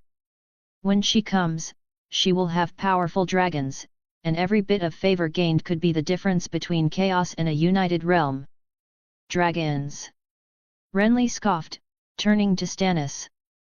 "They've been dead for over 100 years." "It is true." Melisandre suddenly spoke, leading to their expressions changing, especially Stannis. "Through the fires, I saw 3 dragons waking out of stone amidst smoke and salt. 3 dragons that would soar high and bring fire down onto the world. Even more reason to get rid of her." Renly countered. "This fire will be necessary for the greatest war of all to come." Melisandre replied, shaking her head. It would not be wise to lose it over fear for the loss of a petty throne. Sometimes I wonder whose side she is on. Renly remarked. I am but a servant of the Lord of Light, Melisandre replied simply. A champion of light and life. I believe that Edric was right in his decision. Stannis took a deep breath, seemingly being influenced by Melisandre easily. She was frightening in that way. We did not see what he saw. These dragons need not be our enemies. Even if it were true, how would we even convince her to our side? Renly questioned, starting to buy the idea of dragons existing. After a life of exile and assassination attempts. You leave that to me, dear uncle. I smiled. I have a plan in mind. Do you think that I would send Barristan away needlessly? What are you doing? I blinked, watching Arya packing.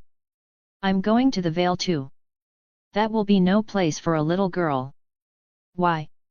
Because I'll be fighting. Doesn't mean I have to as well. Arya shrugged. Don't you have hundreds of guards? And who will you be fighting? Mountain clans. I replied. If you're so worried, I'll just stay in a castle. That doesn't mean I can't go. Sure. I trust that you, of all people, would be well behaved. I spoke with a sarcastic tone. I just want to go somewhere that isn't Winterfell or King's Landing.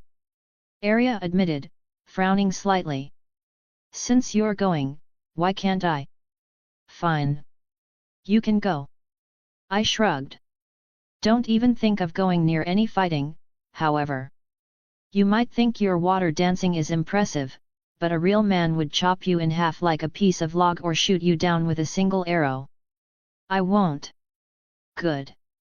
Edric would leave King's Landing a few days after Robb's party, leading the Vale's knights and lords who had fought alongside him during his campaign.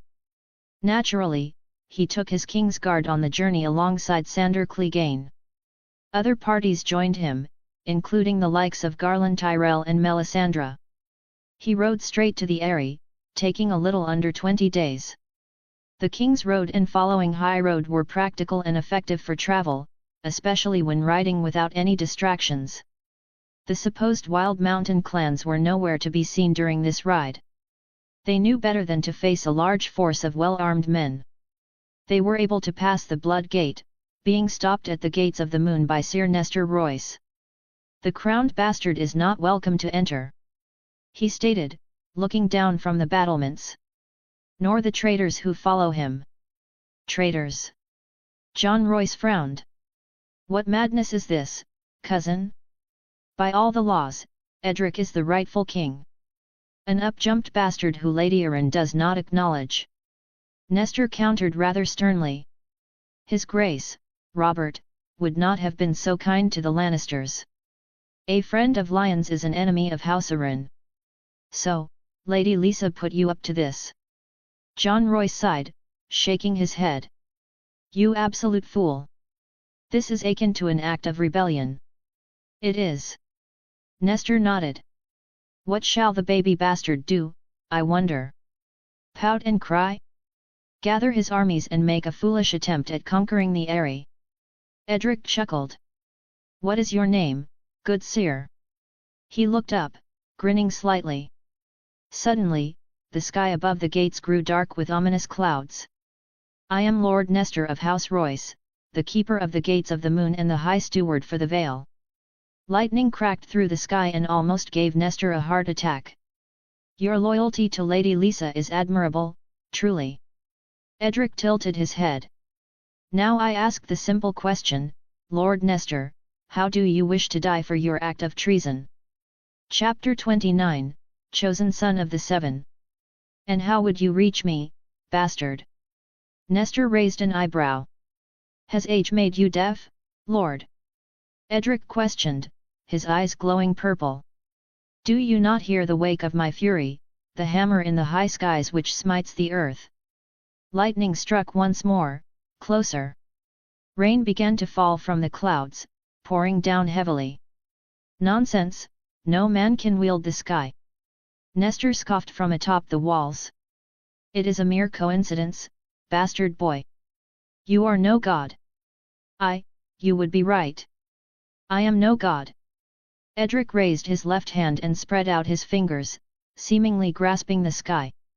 A purple cloud emerged above, glowing with thunderous power.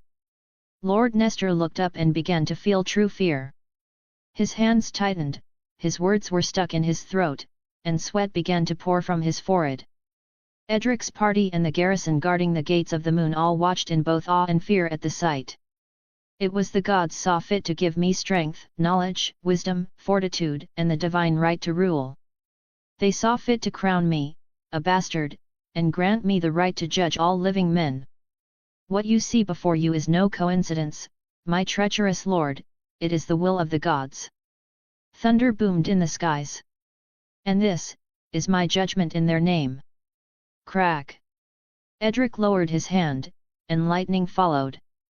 Boom! Lord Nestor was sent to the ground by a terrifying shockwave. Most of his men hesitated to even look and see if he was still alive. Edric's gaze remained on the battlements as his men began to look at him differently. This was no coincidence.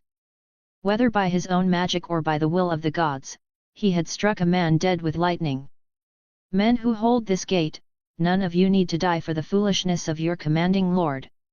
Allow us to pass safely, and no harm will come to any of you. Edric spoke with a commanding voice which seemed to only be louder during a storm.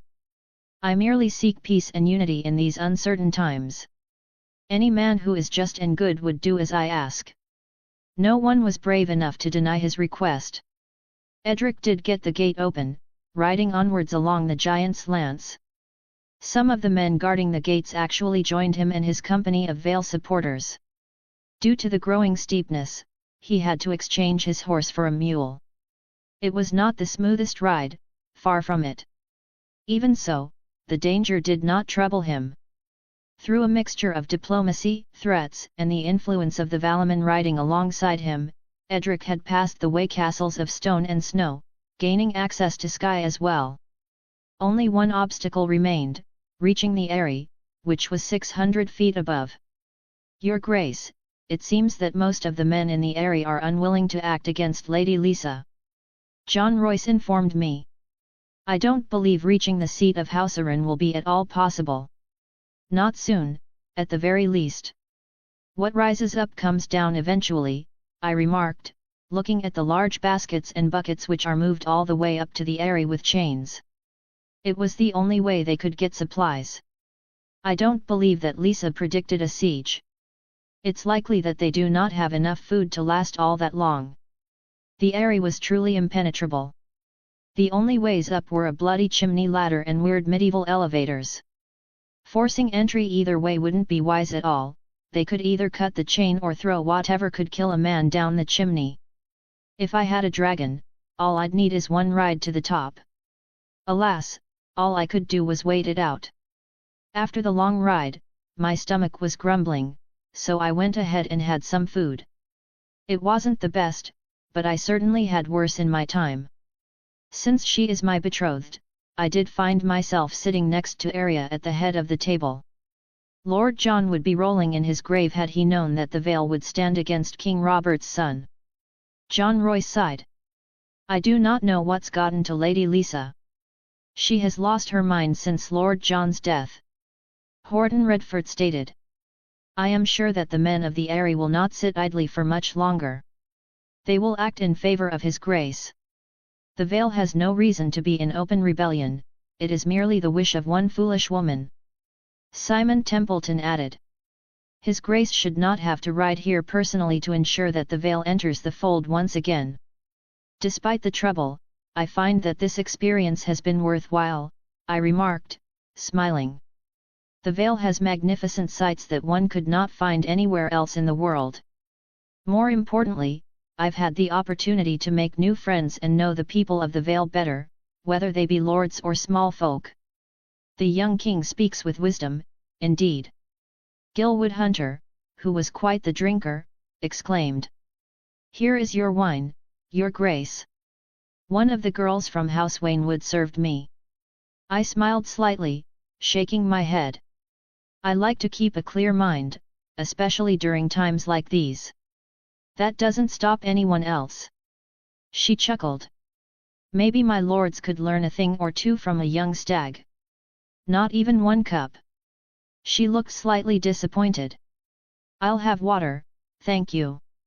I'll have water too, Arya repeated, glaring at her. I finished up, said my thanks and went for a little rest. I hadn't slept in a good while. However, Arya followed me along the way. Is there something that you need from me? You're going to kill Aunt Lisa, aren't you? Are you particularly fond of her? I questioned, knowing the answer to that already. No, we never met. In any case, I wouldn't bloody my hands without reason. The sentence for treason is death, more often than not. If the price for open rebellion was no more than a slap on the wrist, what do you think would be more likely to happen in the future? More rebellions. Arya replied. Yeah, more rebellions. Not that I'm afraid of battle. It's simply a waste of time, and good men from both sides. They would have died for something that could have been prevented with a more ruthless edge. You don't have to kill her, though. There are other punishments. Of course, there are. The Tullys wouldn't like it. I know my mother wouldn't. Mayhaps Hoster Tully should have raised a wiser daughter, I replied, shaking my head. Some fates are far worse than death, especially when it concerns a loving mother. Nevertheless, I will consider it. We kept walking and eventually reached my temporary quarters. Sir Loras, take care of Arya. Make sure she doesn't do anything stupid. I wouldn't. She pouted slightly. Yes, Your Grace. He nodded and prodded the little girl along. I remarked as they left, turning to Arthur. You must be even more tired than I am, Arthur. Switch shifts when you can. We had a long and unforgiving ride. I am fine, Your Grace. He smiled slightly. Truly. Stop putting on a brave face, Ser. I chuckled. I know you better than that. Your life is far more precious than mine own. Should this siege be prolonged further, we will be going on a little hunt. I need you at your best when that time comes. A hunt. He raised an eyebrow. Mountain clansmen. Though, mountain outlaws would be a more fitting name for them. I stated, nodding. I will succeed where the lowland lords of the Vale could not and rid the lands of that scourge. It is also another opportunity to taste real battle, albeit a different kind. I will be sharp as Valyrian steel. He nodded with a serious expression. Outlaws have no place in your Grace's lands.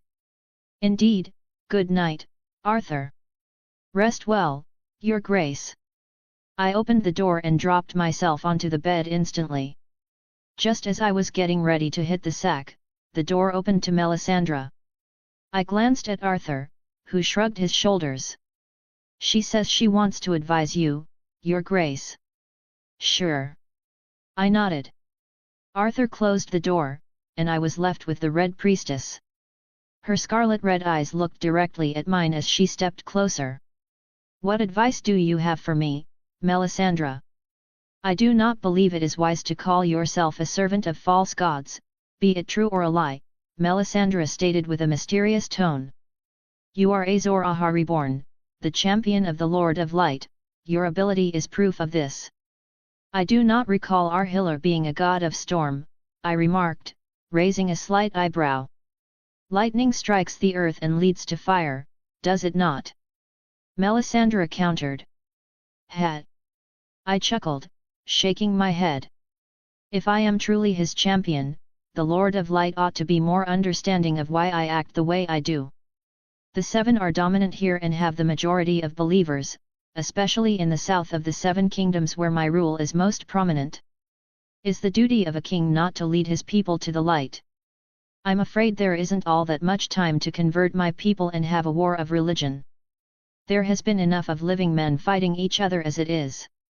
I did not shy away from her piercing gaze. When such a great war looms on the horizon, it matters not what gods a man follows, from where he comes from, his past deeds, ambitions or intentions. What matters is the will and ability to fight against the darkness in any way he can. All else can be settled after the world sees spring once more. So that is how you see this matter. Melisandre smiled slightly, touching the side of my face. I was not wrong after all. You will be the man to unite the world of the living against the others, carrying the fate of all men on your shoulders. I am aware of what I have to do, Red Priestess. I took her hand away. Should I fall, the rest of the world will fall with me. I can't take any chances. Yes, that is true. She nodded. It is a heavy burden to carry alone. Should you require my aid, do not be afraid to ask. I am here to serve you, Edric Storm. Right now, all I need is some sleep. I chuckled. But if that is what you desire. Alone. I raised an eyebrow as she got closer to me. Though you would surely keep me warm, I prefer to sleep a little cold. I see. She smiled. That is fine too. All great heroes need their rest. Mans was about to get groomed. I watched her leave before lying down. Girls and women alike trying to make moves on me is becoming a daily thing. I could see why Robert had so many bastards. After a good drink, why not let a little loose? Though, the prospect wasn't all that alluring to me. Perhaps because my body wasn't quite done developing yet, or perhaps because I saw it for what it was. Gold, influence, power, titles, lands. I had so much more to offer than ever before. The only people I could truly be certain of were those I had known when I was a bastard. Or, strange as it sounds, those who openly disapprove of me. Such is kingship, where most seek to kiss up to the man with a crown for favors in the future. A few days would pass, and the Aerie seemed to hold on, with Lisa sending a raven denouncing Edric. He left his lords to continue starving them out, with Jon Royce being named commander.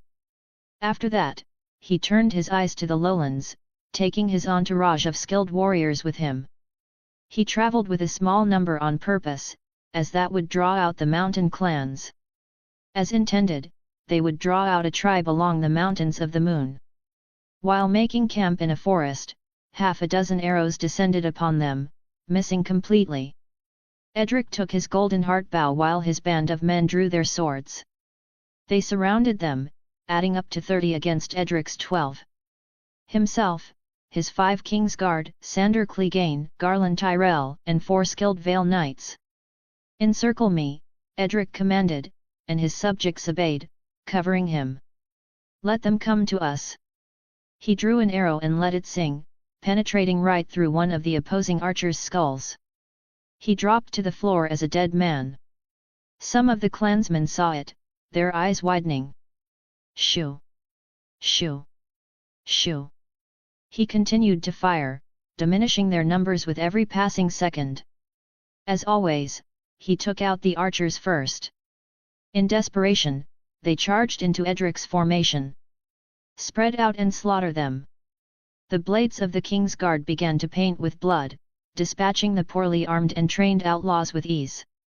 Sir Arthur's nightfall cut through their weapons and flesh like a hot knife through butter. Garland Tyrell faced 4 of them at once, patiently dismantling them one after the other.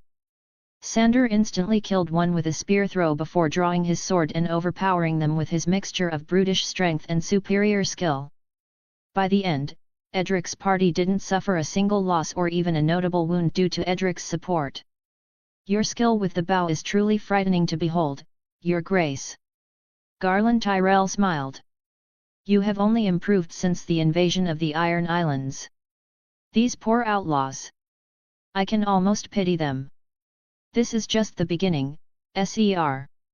Edric replied, the sky above darkening with ominous clouds.